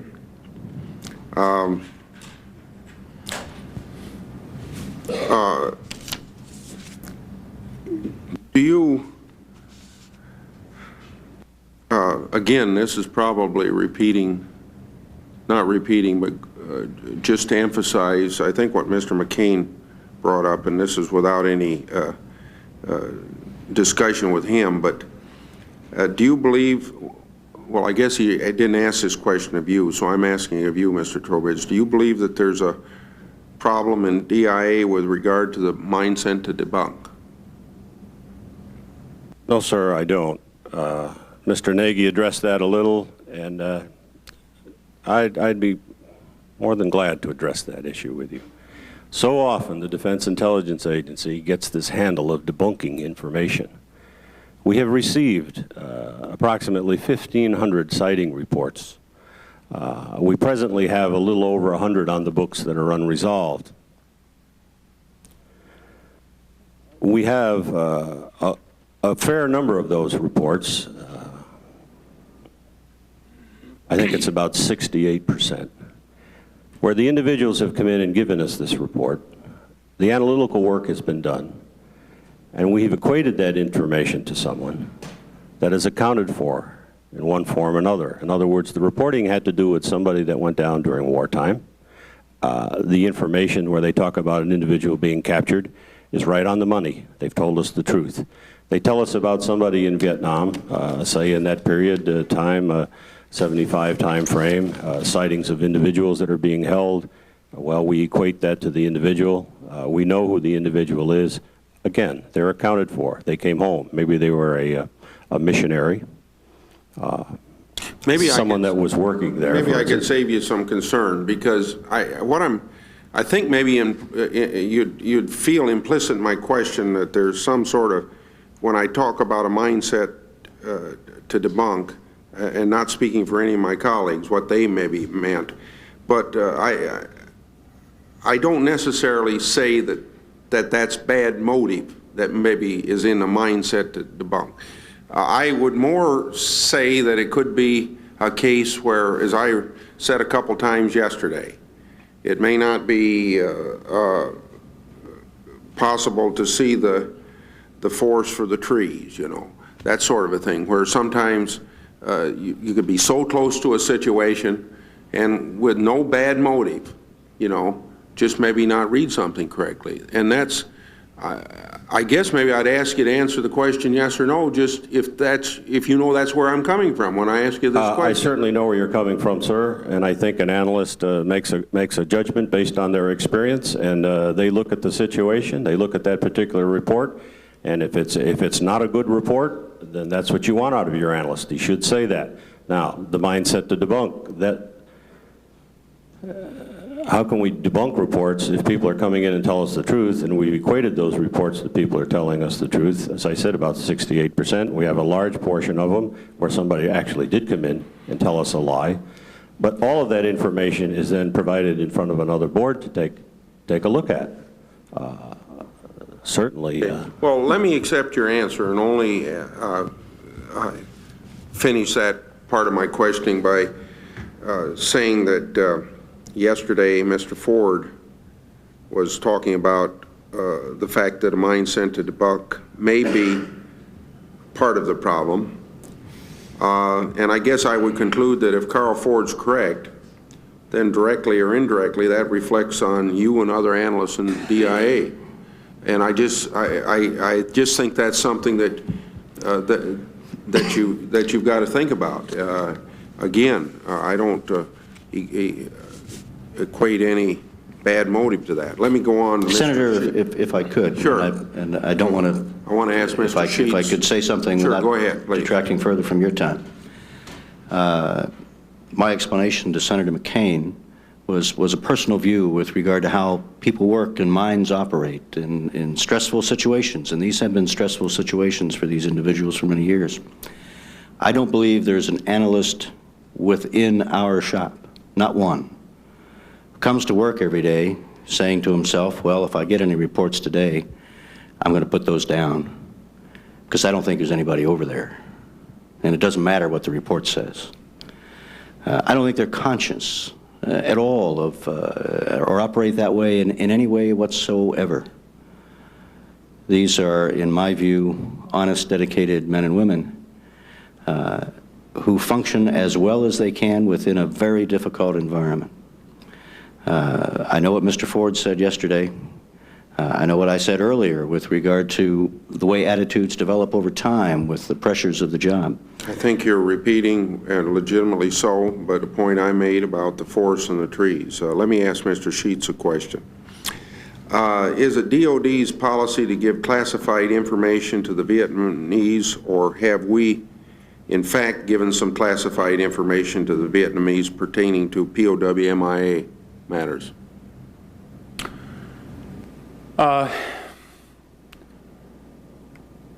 That's a hard question for me to answer because I've not been over there in the Hanoi office, and I am not personally aware of haven't been there to see what's been passed to the Vietnamese. Certainly, the materials, I have seen case narratives that were prepared expressly for the purpose of passing information to the Vietnamese, descriptions of the loss incidents, map segments with critical positions plotted, pictures of the lost and unaccounted for individuals. I know all those files were passed to the Vietnamese, and I would be certain that in some instances probably material was extracted from classified and properly sanitized and passed in that lost information that was given to the Vietnamese. That happened long ago, but I have seen those files. Okay, Mr. Sheets and Mr. Trowbridge, DOD policy has been stated by Cheney and Assistant Secretary Ford that family members can have access to all information in their loved ones' files except sources and methods. Do you agree that this is the policy? Yes, sir. Yes. Okay. Has either of you ever denied a family member access to information that he or she has a right to according to this policy? Not with knowledge. I could have made a mistake, but not with knowledge. Mr. Trowbridge. I'll answer exactly the same, sir. There is no need to deny any of that information to the families beyond sources and methods. If a family member asks for information and just happens to show up at your doorstep and asks to see, say, a casualty file, do they get it right away? Can they see what's in it right away? We're required by procedure to work through the service casualty officers. There have been times when family members have come in what you might call exigent circumstances that those procedures have been shortcut. I might add that well, go ahead. Well, no, I shouldn't have interrupted you. I'm sorry. Dealing with the family members is at one time the most important and one of the most draining parts of my job. Draining in that I think useful, but draining in that I take phone calls from family members who are extremely emotionally distraught at times, and Senator, I have to tell you, it's absolutely gut-wrenching. My heart goes out. But isn't what they want is information? Yeah, absolutely. And I guess the only thing that bothered me in what you said is what you immediately said after I asked my question, when you say according to procedure. You know, I don't know exactly what that means. I'm sure you do know what it means, but it may be that according to procedure that there's something wrong with that aspect of your policy. That gives the families a feeling that they're getting the runaround. You know, what we're really after here is that we need to get families immediate access, and whatever this runaround is they talk about, you know, not have it. I can understand the necessity for sources and methods, but beyond that, I can't. I'm sure they don't. Senator, we have no reason to withhold anything other than sources and methods, and in fact, if we have, we shouldn't have, and I can guarantee you we won't for as long as Mr. Sheets and I are in a position to see to it that that's the case. With regard to the procedures, these were not established by DIA. DIA functions within the process, as you say. Well, is Secretary Ford now establishing that procedure? So, I mean, Secretary Ford could dictate that this is not going to go through the casualty officer. We're going to have a capacity right there to deal with it. Could that certainly happen? certainly, Senator, the Assistant Secretary could either change the policy himself or ask the Secretary to change the policy. As you know, we function through the casualty offices within the services. Well, I think what we've suggested here today is respectfully that it may be necessary, you were here when I made the comment earlier, to get some more streamlined, accountable, direct process so that what Senator from Iowa was saying is don't let the procedure stand in the way, create a procedure that doesn't stand in the way. I hate to suggest this, but you ought to get a bunch of politicians in there. We're good at handing out things. I think that. Let me ask maybe one final question. How long of a period must pass before a family member gets access to new live sighting information? And I guess to answer that question, I'd like some citing of policy governing that. I mentioned that in my opening remarks. Let me ask Bob to outline the policy that we have in place now with regard to that question. Okay. First-hand sighting reports, first off, most of them that come in, Senator, they do not mention a particular individual's name. Most of the sighting reports, the first-hand sighting reports that come in, we have to do an analytic job to equate those to a particular case.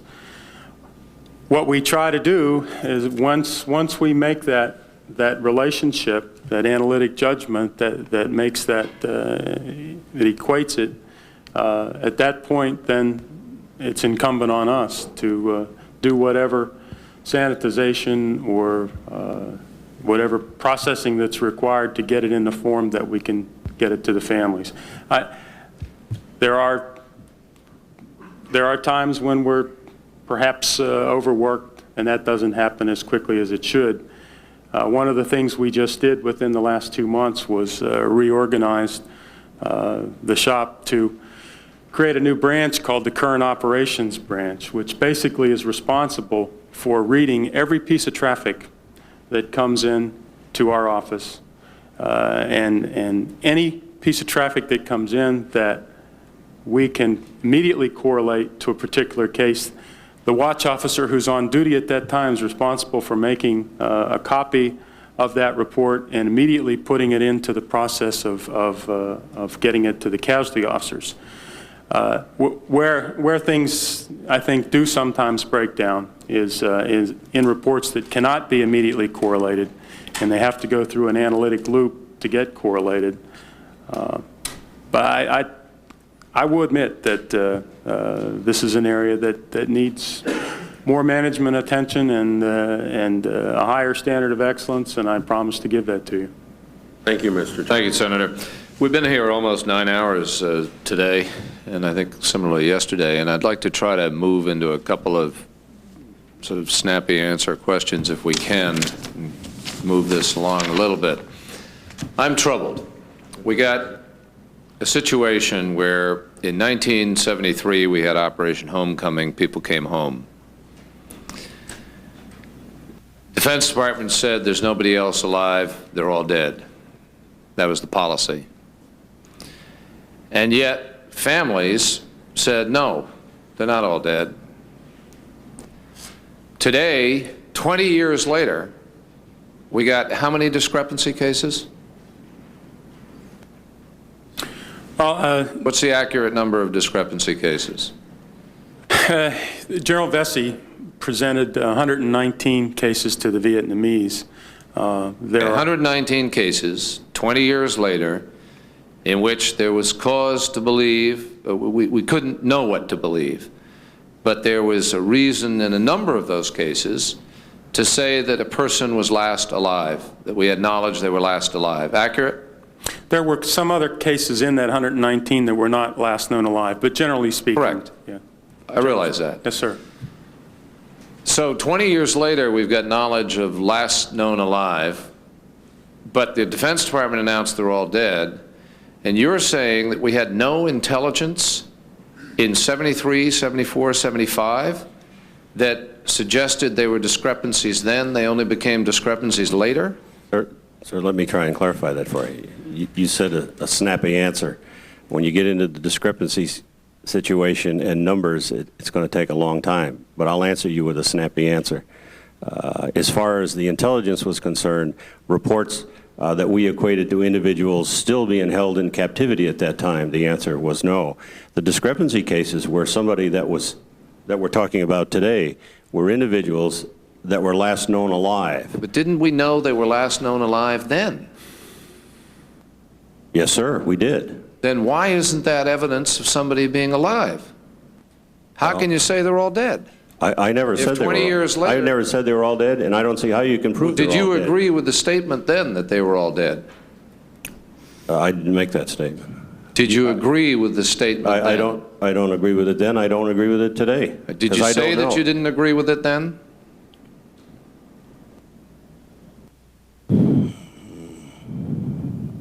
I don't remember specifically saying that to anybody. I may have. Did the Defense Intelligence Agency stand up and say, don't do this, we have evidence some people may be alive? Well, I think it was well known to everybody what the situation was on last known alive individuals. What does that mean? Does that mean it was well known that there might be some people alive? Is that what it means? And there was, well, I would think so. Okay. Then how could a policy have been articulated that said they were dead? I didn't make that policy. Well, how could you then not have had evidence that people were alive? You said earlier, no, there wasn't evidence. It seems to me that if somebody was last known to have been alive, and you don't know that they were dead, and we don't know 20 years later that they're dead, presumably 19 years ago, we know to an even greater certainty that they might be alive. So the question is, what happened to them? Why was there not an effort? I mean, that's what's leaping out at everybody. This is not that complicated. Now, are you saying that there was no, I mean, strike that. You have said that there was evidence that those folks might have been alive, correct? Is that correct, Mr. Nagy? That's correct. Is that correct, That's Mr. correct. Strawbridge? Circumstances surrounding your incident, the last we knew of them, they were alive. Now, what did we do to collect that data or to further that effort back in 1974, 75, 6, 7, 8, 9? Well, we certainly, any information that was collected or anybody that reported information relative to that came into our office. As far, did we have any in-country assets to follow up on that at the time?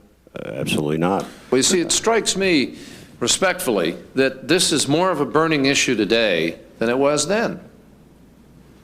That we're more concerned about trying to find those guys alive today than we were 19 years ago. Senator, if I might, it seems that way to me too. But I think we need to place this in the context of the environment at the time, which I think Mr. Ford and others have done or attempted to do. The environment then was to pull away from the rest of the world to a degree. A number of changes were made within intelligence, for example, that reflected that, where we diminished significantly the assets we had devoted to the third world. I think there was an attitude with regard to Vietnam that's been talked about even today, that we wanted to disassociate ourselves as a nation from that terrible time. I'm afraid that as you look back, the questions you ask are unanswerable by us here, because it was a matter of not only national policy but almost a national fervor to move away from that. But maybe that is the answer. Maybe respectfully, I would say to you that is the answer. That's why the families had to create an effort and an entity that stood up against the government and against that attitude. I have no doubt about that, sir, with regard to the attitude of the families. I can only say that I believe that to the degree that you can recover, and you can't, from the immediacy of the situation following the homecoming, that the government should have acted to a greater degree to be certain that the kind of assets that we have now applied against the problem would have been best applied then. I can't recover from that, and I can't apologize enough to the families personally. Well, that's a very fair one of, again, the most honest statements that we've heard, and it's the kind of honest statement that we need to hear, and I appreciate it. And it strikes me that what may be happening here, Ms. Trowbridge, is that Bill Bell is responding, as he did then, to that information, but that the agency, for whatever reasons back then, and they're well described, there was a retrenchment and so forth, didn't view it the same way. So there was a difference, just as there is a difference within the league about how to do methodology. There was a difference then in perceptions. Is that a fair statement? I'd say yes, certainly. Now,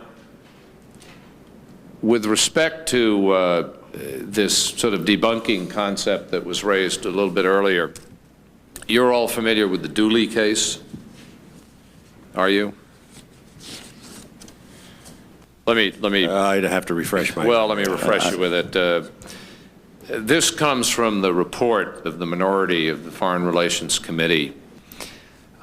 This is a situation where a Navy pilot, Lieutenant Commander James E. Dooley, was shot down on October 22nd of 1967.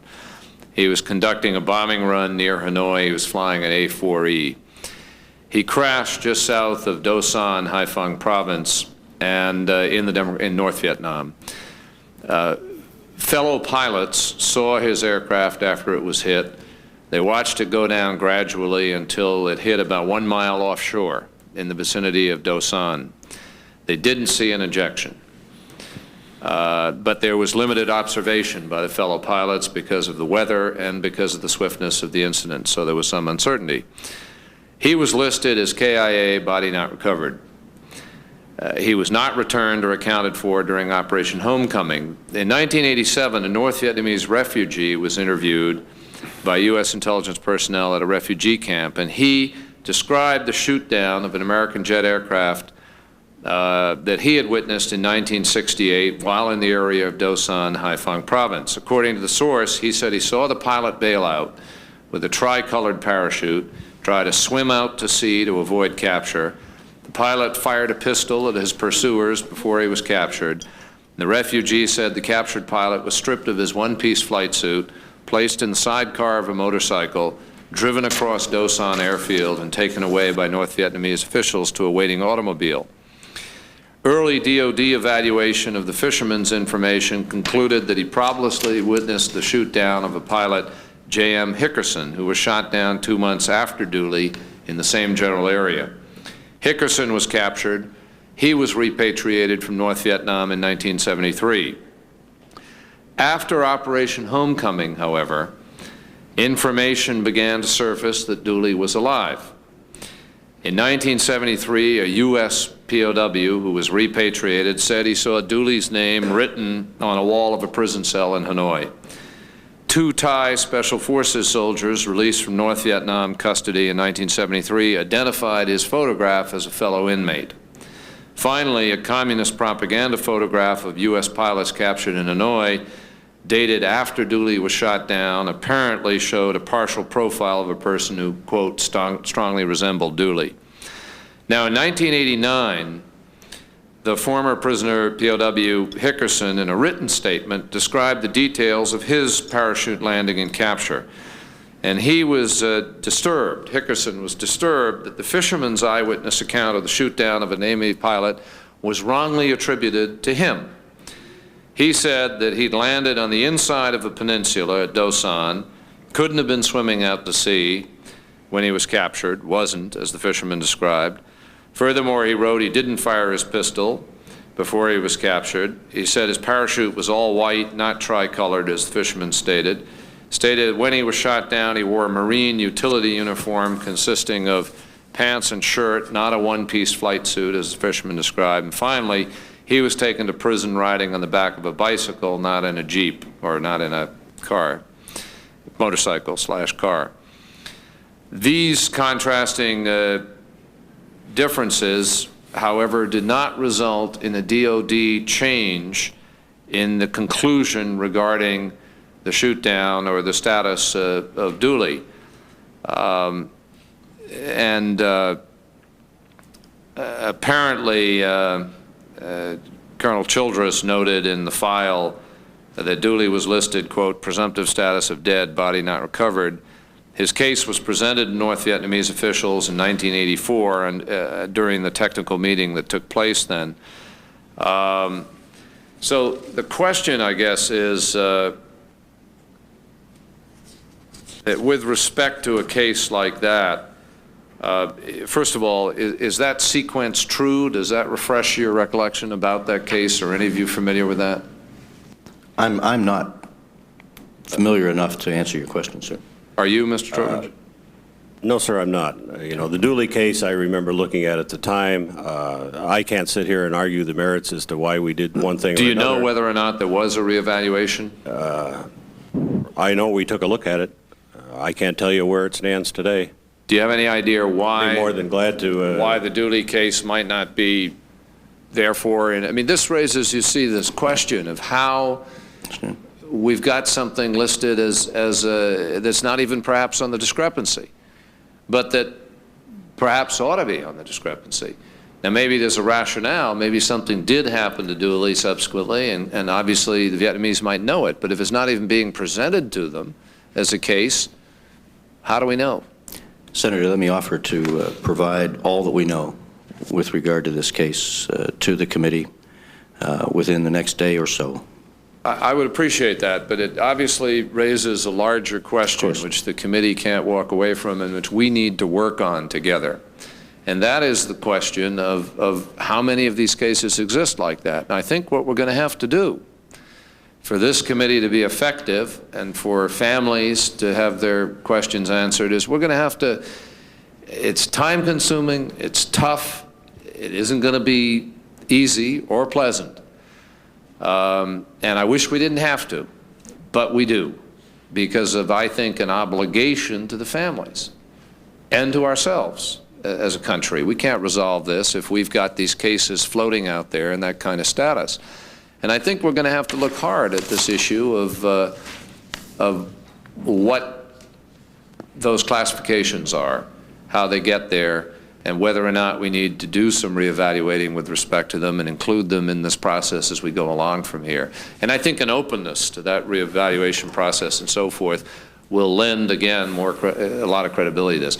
I don't have the answer to this. It may be that you guys have evaluated the hell out of it, that you've got 25 different reasons why it wasn't recategorized, and that's precisely what I think we need to know now. Does that make sense? Yes, sir. I might just note that each and every one of the 2,273 cases, the ones in Vietnam, are going to be made part of the 2-year work plan that SINCPAC is putting together for on-the-ground verification and investigation in Vietnam. Oh, that's great to hear. That will help do it. If we've somehow made a mistake, not only will the review of this committee be useful in going over those, but everyone needs to understand that the Defense Department plans to investigate on the ground in Vietnam each and every loss, every missing, unaccounted for individual. That's a very significant statement, a very ambitious and significant project, and clearly the changes in Vietnam welcome that, and I think that there will be an enormous opportunity to do it. So the key issue then will be obviously sufficient assignment of personnel so that Bill Bell and company aren't going crazy trying to fulfill that obligation in changing circumstances without an ability to follow through on it. Senator Smith? It is getting late, and you gentlemen have been very patient. Let me indulge you just for a few more minutes. Just to pick up just briefly in a comment on what Senator Curry, the line of questioning he was talking about, 1971, 72, 73, it is the intention of the committee to call witnesses who were in the policy roles of that time to answer those questions, which obviously I believe are more appropriate that they answer them probably than you.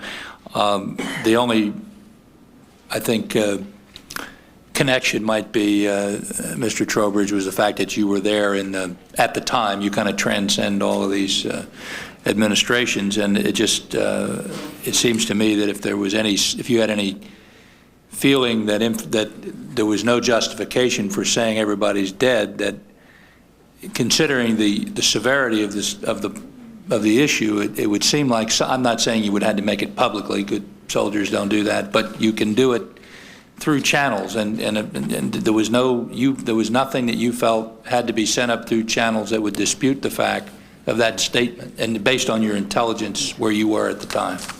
That's correct, sir, but to say you had intelligence that would say everyone is dead, there is no intelligence that would say everyone is dead. Senator, can I please add something? It's really a critical point. Sure. DIA has it seems to be at the point in the minds of the committee here on what happened back there with in '73 and the incidents that occurred up to that point. I might add here that the loss incident and the information that is reported that is the basis for making the decisions on last known alive, that's not even intelligence information, sir. That information comes from the operational community. So I would just point out that DIA wasn't the only organization to be holding that kind of information. And Chuck Trowbridge, although he's the last remaining analyst and manager from that period, that's not just intel information. That's Absolutely. Operational information. I understand that. I just was trying to see from your perspective, since you were there. I mean, you're one of the few people who were. I mean, it's just that as you look back through the press reports, I mean, they're full. I mean, the papers, any of them, very credible. Wall Street Journal, New York Times, Post, all the stories, as you well know, you've all seen the clips. They just simply go along, prisoners, prisoners, prisoners, and then boom, everybody's dead. Roger Shields, that's the end of it. And then then it just seems to me that I don't know how. If I used to coach high school baseball, if I told my team to go out and lose every day, you guys make sure you lose this game, make sure you lose this game. I mean, it would seem to me if any mindset to debunk occurred, it started there. And if it's not there now, then great. But I certainly have not ruled out the possibility that it didn't exist at some point in time because of policymakers, not necessarily because of individual analysts. But I want to move off of that quickly. A couple of quick points. Mr. Trowbridge, have you ever seen any intelligence from, we're in open session here, but aerial photography or related matters that would give you any indication that there were American prisoners of war during the war or after the war in Laos or Vietnam? Well, we had good indications that there were Americans in other words, reporting. Now, as far as if you want to just talk about aerial photography, there was some individuals that thought we had good imagery of some folks of our location where there were some individuals located. And we looked at that very seriously and hard, and we looked at that with General Tai, as a matter of fact. And the answer was no.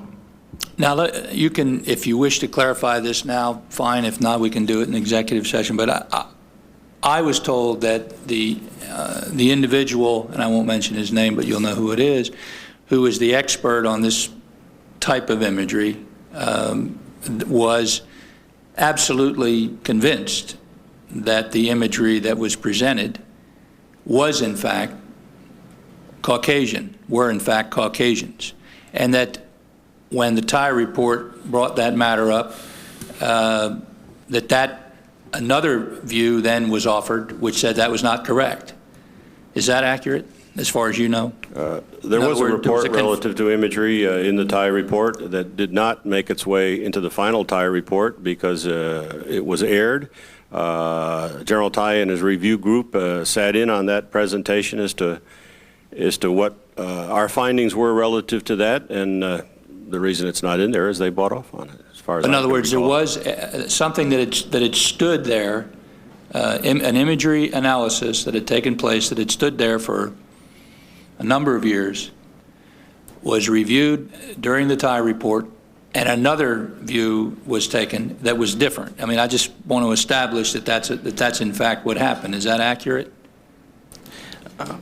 I think it would probably be better if we addressed this in a forum where we could Okay. talk this all the way through. I'm concerned that Chuck may not be thinking of the same facts, That's Senator, fine. that you are. I'll accept that. We'll do it there. Just a couple of more questions. You and I have, seems like I've known you forever, Chuck. We've had our differences, as you know, over the years. We've had some things we've agreed on, but one of the things where we've disagreed is Garwood. I just want to ask you a couple of questions, specific questions on Garwood.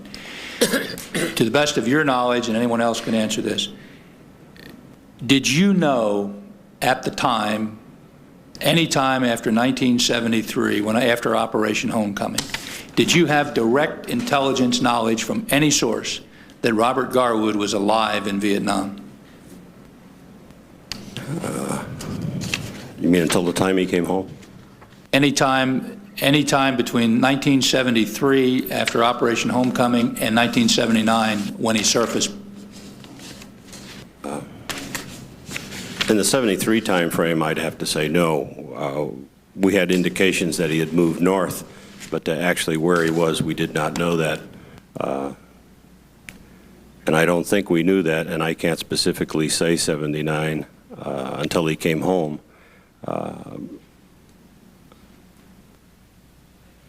I guess I'd have to say I really don't know, but I don't think we had any information until just before he came home or until the time he came home. So you had no info. I want to be very clear, and I'm not trying to trick you or anything. I just want you to be honest with your answer. You had no knowledge that you felt was good intelligence, good information, good evidence, whatever you want to call it, that Robert Garwood did exist in whatever capacity in Vietnam from 1973 until such time as we were informed that he wanted to come out via the note in Hanoi? That's why I hesitated there, sir. We did start to get some boat people out, and in my mind, I can't remember whether we had a refugee that may have come out and indicated that he was up in that re-education area or not. I just can't recall that at this point in time. But if it was very close to his coming out. So nothing at the lower end of it? No, sir. So we didn't, not to my recollection. We didn't track Garwood. We didn't know where Garwood was on a month-to-month, week-to-week, year-to-year basis? No, sir. Had no idea? That's correct. You indicated that to me and to, I believe, a couple of other congressmen in a meeting. I believe it was in, I can't remember which congressman's office it was. I know he passed away, the congressman from Alabama. A couple of years back, that after the debriefings with Garwood, that you did not believe him. You used the term the fabricator. Would you just state for the record, as without not a long explanation, as just why you did not believe Robert Garwood's story about live Americans? And I would just qualify that by saying, I think you will agree, and if you don't, say so, but based on the 7 or 8 days that I sat in on numerous hours with you and Garwood, he did give you a great deal of information, which I will not go into here in public session, but he did give you information that you felt was valid. Is that not correct, that part of the question? Sir, as you well know, you were instrumental in making him available to us on 2 occasions. We've spent expensive time with Mr. Garwood in his interviews. We have an agreement with his attorney, to the best of my knowledge, not to discuss that in public. We'll make all of that information available to this committee. I think Mr. Ford said that the other day. All right, you will make it available. Okay. Yes, sir. One other thing here.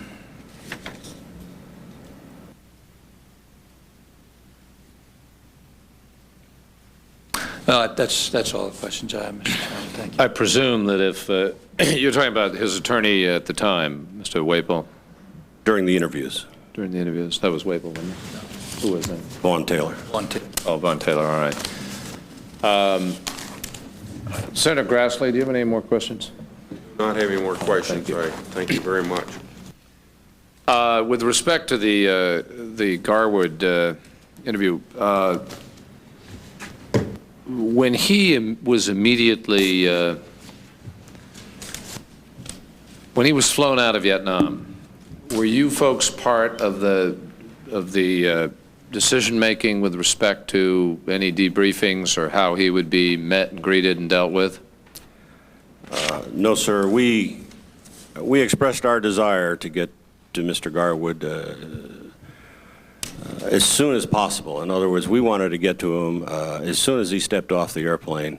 Our concern was what he may have known about anybody that may still be there.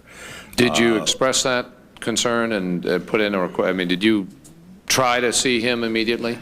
Yes, sir, we did. We were denied that access. Who denied you that access? Well, I think it was twofold. I think his attorneys didn't want us access to start with, and then there were some policymakers, I think it was the Marine Corps.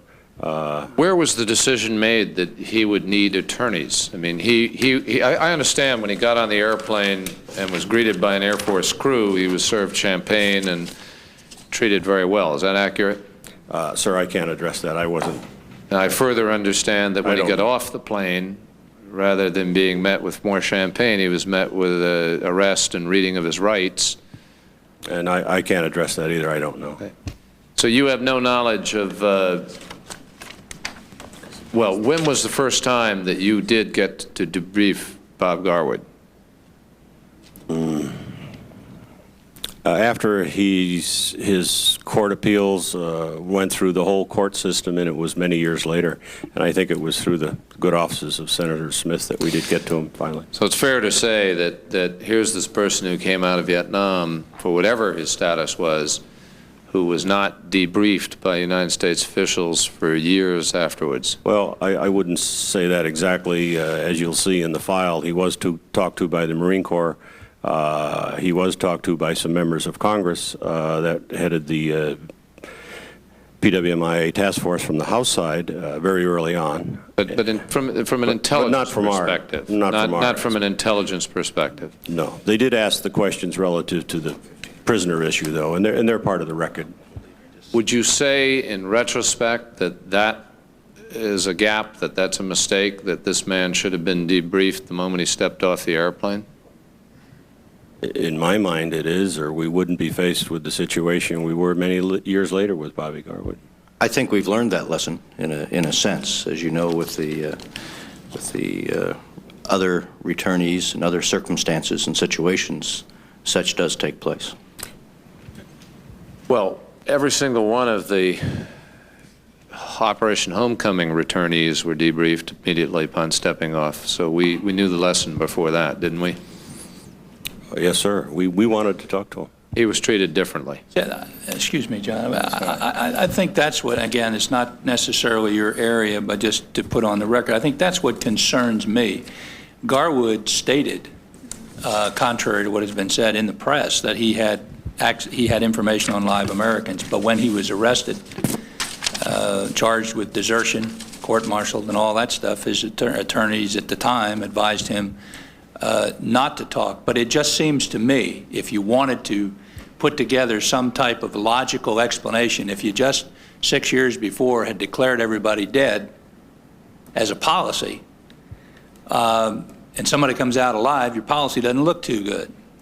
And it just seems to me that when I think of all, now you have to remember this, knowing the Garwood case as well as I do, Robert Garwood couldn't speak English when he came out, number one. Number two, he was in a terrible mental state. Number three, he was placed under arrest, received no psychiatric help, no offer of medical attention to speak of any kind that the other people who came home got. So he was, to put it very bluntly, scared to death. Now, you know, I think these are mistakes, obviously, and we tried to correct some of those by interviewing Mr. Garwood, but we lost 6 years in the 12, actually, but 6, and his memory was pretty good, as it had to be gouged a little bit, but I mean, I think there's a lot of misinformation out about Garwood, and I think that misinformation has contributed to his lack of credibility. But the bottom line is that he was at one time a POW. He was a POW that did come out. Now, what he did, again, you have to start getting into the time frame of what he did when he did it. If he was a POW and he wasn't let go, and he collaborated with the enemy in '74, maybe you or I would have done the same damn thing if you thought your country left you. So, I mean, I think all of that, the bottom end discussion here, the bottom line is, the thing that I'll never understand, and nobody has ever explained to me, and somebody's going to have to at the policy level when they come in here, is why it was so important to court-martial Robert Garwood in a severe psychiatric and mental condition, in addition to not even being able to speak English. Why was that more important than interviewing Mr. Garwood like we did everybody else about possible American prisoners of war? Somebody made a decision, and I haven't been able to find out who it is yet, but I'm going to try, who made that decision. And I think that those kinds of decisions are what make you guys look bad today. And you ought to be mad as hell about it. You ought to speak out about it. You ought not to be afraid to speak out about it. If you know anything about it, you ought to put it on the record and say it, because those kinds of decisions dumped on you guys. You're taking a lot of crap today in the DIA, all of you. And I know how hard you work. I know, because I've spent how many days we spend down in Ocracoke on Garwood. And we weren't fishing either. So we know this, but you ought to respond. And if there's somebody out there that deserves some of this heat for doing it, and they can take it off of you, then we ought to make them come forth.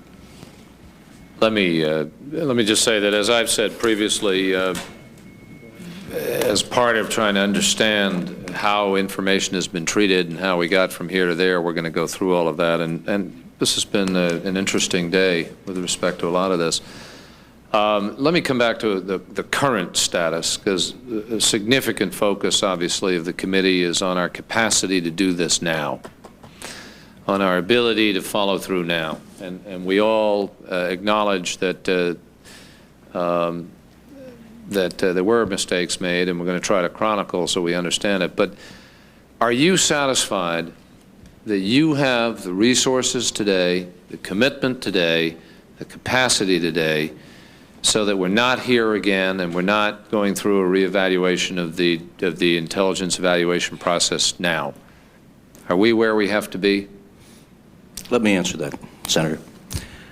In terms of the process as we saw it 2 months ago, when we began to make the decisions with regard to increases in manpower, I think that here in Washington we have sufficient manpower allocated to the job according to that criteria.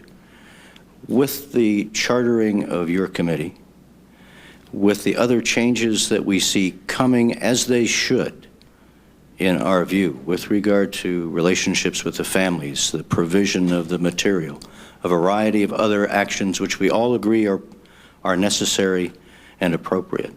I feel that 58 here in Washington is probably too small a number.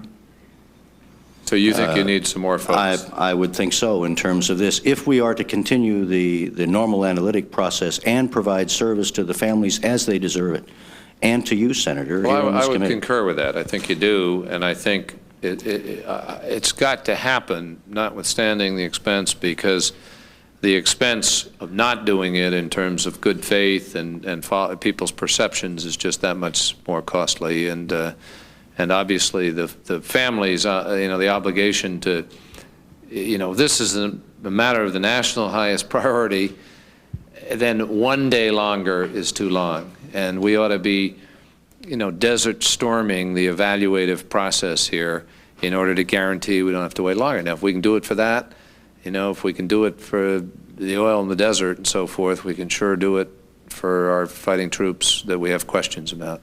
I hope you're going to put this in writing, and I hope it's going to be on the Secretary's desk or whoever is appropriate, so that decision is made. As I said here today, this committee goes on, and we're going to be here, and I don't want to come back in 2 months or 3 months and say, well, what happened? We didn't follow through on it. So I think what you need ought to happen for database, for cross-evaluation, for ability to go through these cases, for the ability to support General Christmas and this new structure, and for the ability to support the people in Vietnam itself. I would only add that we are in a time of declining resources, and DIA's resources overall have declined, particularly as the 92 fiscal year. I think you've got to make the request for this. I'm quite confident the Secretary of Defense didn't come here yesterday to promise that this is the high priority without being willing to do that. And, you know, I don't mean to be trite at all, but if we're able to find $180 billion for the SNLs, we can find the personnel to complete this task after 20 years. With respect to the photographs, 4 of the 5 have been discredited. There's 1 photograph or 2 photographs that remain outstanding in question mark. The car photograph and the Robertson Lundy Stevens photograph. And there's a new Stevens photograph that we have under investigation as well. That's still working. Okay. What specifically can you tell us with respect to the 3-person photograph? I mean, is there, what is your evaluation of that at this point? After a lot of on-the-ground work this summer and continuing efforts on the ground now in Vietnam and indeed around the world, we're unable to say where that photograph originated. The families remain fully committed that their identifications are operative. I mean, those are their men in their view, and as long as they feel that way, we have to keep that as a #1 priority. Now, when you say you have to keep it as #1 priority, several families have identified them, have they not? Well, I mean, you've got competing families claiming these people. There have been 2 other families that have indicated that the middle individual appears to them to possibly be their missing family member. Now, you have, I take it, in the enhancement, these men carrying weapons. Is that accurate? Senator, if I might, you don't even need to enhance the photograph. You can tell they're carrying weapons. To see the possibility, or what appears to be, 3 rifle butts down in the lower left-hand corner of the photo, 2 or 3. I mean, they appear to be rifle butts. And this is the individual who provided the other photographs that have been since discovered in the Soviet magazines provided this. You have not yet been able to locate him, is that correct? One of the key individuals is basically either he's unavailable, and our information working in with Colonel Cole, I think, has some input on this. Colonel, you want to come up? That's fine. Would the Colonel still be under oath, Senator? Yeah. Okay. Excuse me, Senator. The ceramic tile merchant in Kampong Song who went underground after our initial investigation interview in late July, we believe is a key player in this. The Thai police are assisting us in locating this man. They believe they're going to find him. It's just a matter of time. Fine. We think he's a key part of it, sir. And has he been involved in prior supply of photographs? Not that we know of, sir. Just with this particular group. This particular group. Now, there are his colleagues in Trat, in Thailand, where you make the smuggling runs from Kampong Song to Trat, back and forth. There are some known previous, if you will, scam artists involved there. There's an X-ray technician who has been involved on other cases. Have Thai authorities agreed to bring charges against these people? Sir, we have not asked for charges. We have not proceeded that far on the legal standpoint. We've only asked for their assistance in making this man available for questioning, sir. That probably is a possibility, but we haven't gone that far, sir. Is that advisable as a policy? I don't know if you want to comment on that. Sir, I'm not prepared to comment now simply because I'm not sure it's a violation of Thai law. I haven't researched the legal implications yet. We can pursue that if it looks like that's our only recourse. I think we're just pleased that the Thai authorities are willing to work with us. Well, I think, let me express the gratitude of the Senate and the committee, obviously. I think the Thai authorities are to be thanked for their willingness to be helpful here. I also know the Cambodians were particularly helpful, and I think those are extremely promising signs. And we're delighted with that kind of cooperation, obviously. I think it makes a great deal of difference. Well, gentlemen, let me, the hour is late. It's been a long day. You're not, any of you, going anywhere, we hope, soon. So we can pursue other matters as we will, and as you know, there's some matters we left unexamined here. I want to say for the public record that the fact that the committee leaves something unexamined at this point in time does not mean that it will not be public, if appropriate, at a later point in time. I have said since the beginning that the committee is committed to the notion of openness. Obviously, we're not going to help this if we start becoming part of the problem by secreting things away. But the committee is going to try to guarantee as senators and members of one of the branches of government that we're not destructive of the process by seeing things released that do compromise national interest somehow, national interest in terms of sources and means, not in terms of prior defined interests 15 or 20 years ago.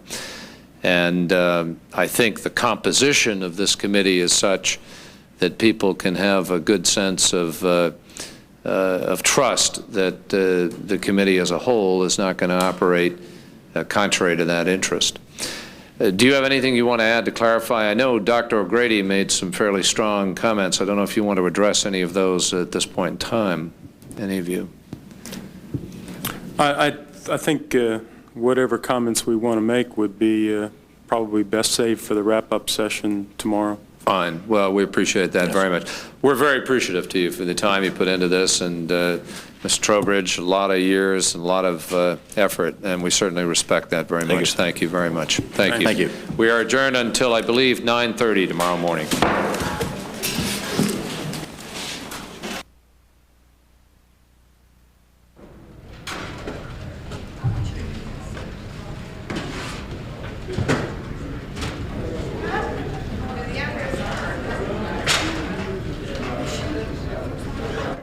For more information on these proceedings, you can write to the Senate Select Committee on POW MIA Affairs at 705 Hart Senate Office Building here in Washington, D.C. The zip code is 20510. Here is a programming reminder now to be with us Sunday night for Road to the White House. This week you will see a speech to the National Press Club by presidential candidate and United States Senator John Kerry of Nebraska. You will also meet Democrat Curly Thornton, himself a candidate for the Democratic nomination. That's all on Road to the White House tonight beginning at 9:30 Eastern Time, 6:30 p.m. for our viewers on the West Coast. Coming up next, we take a look at Tuesday's election results.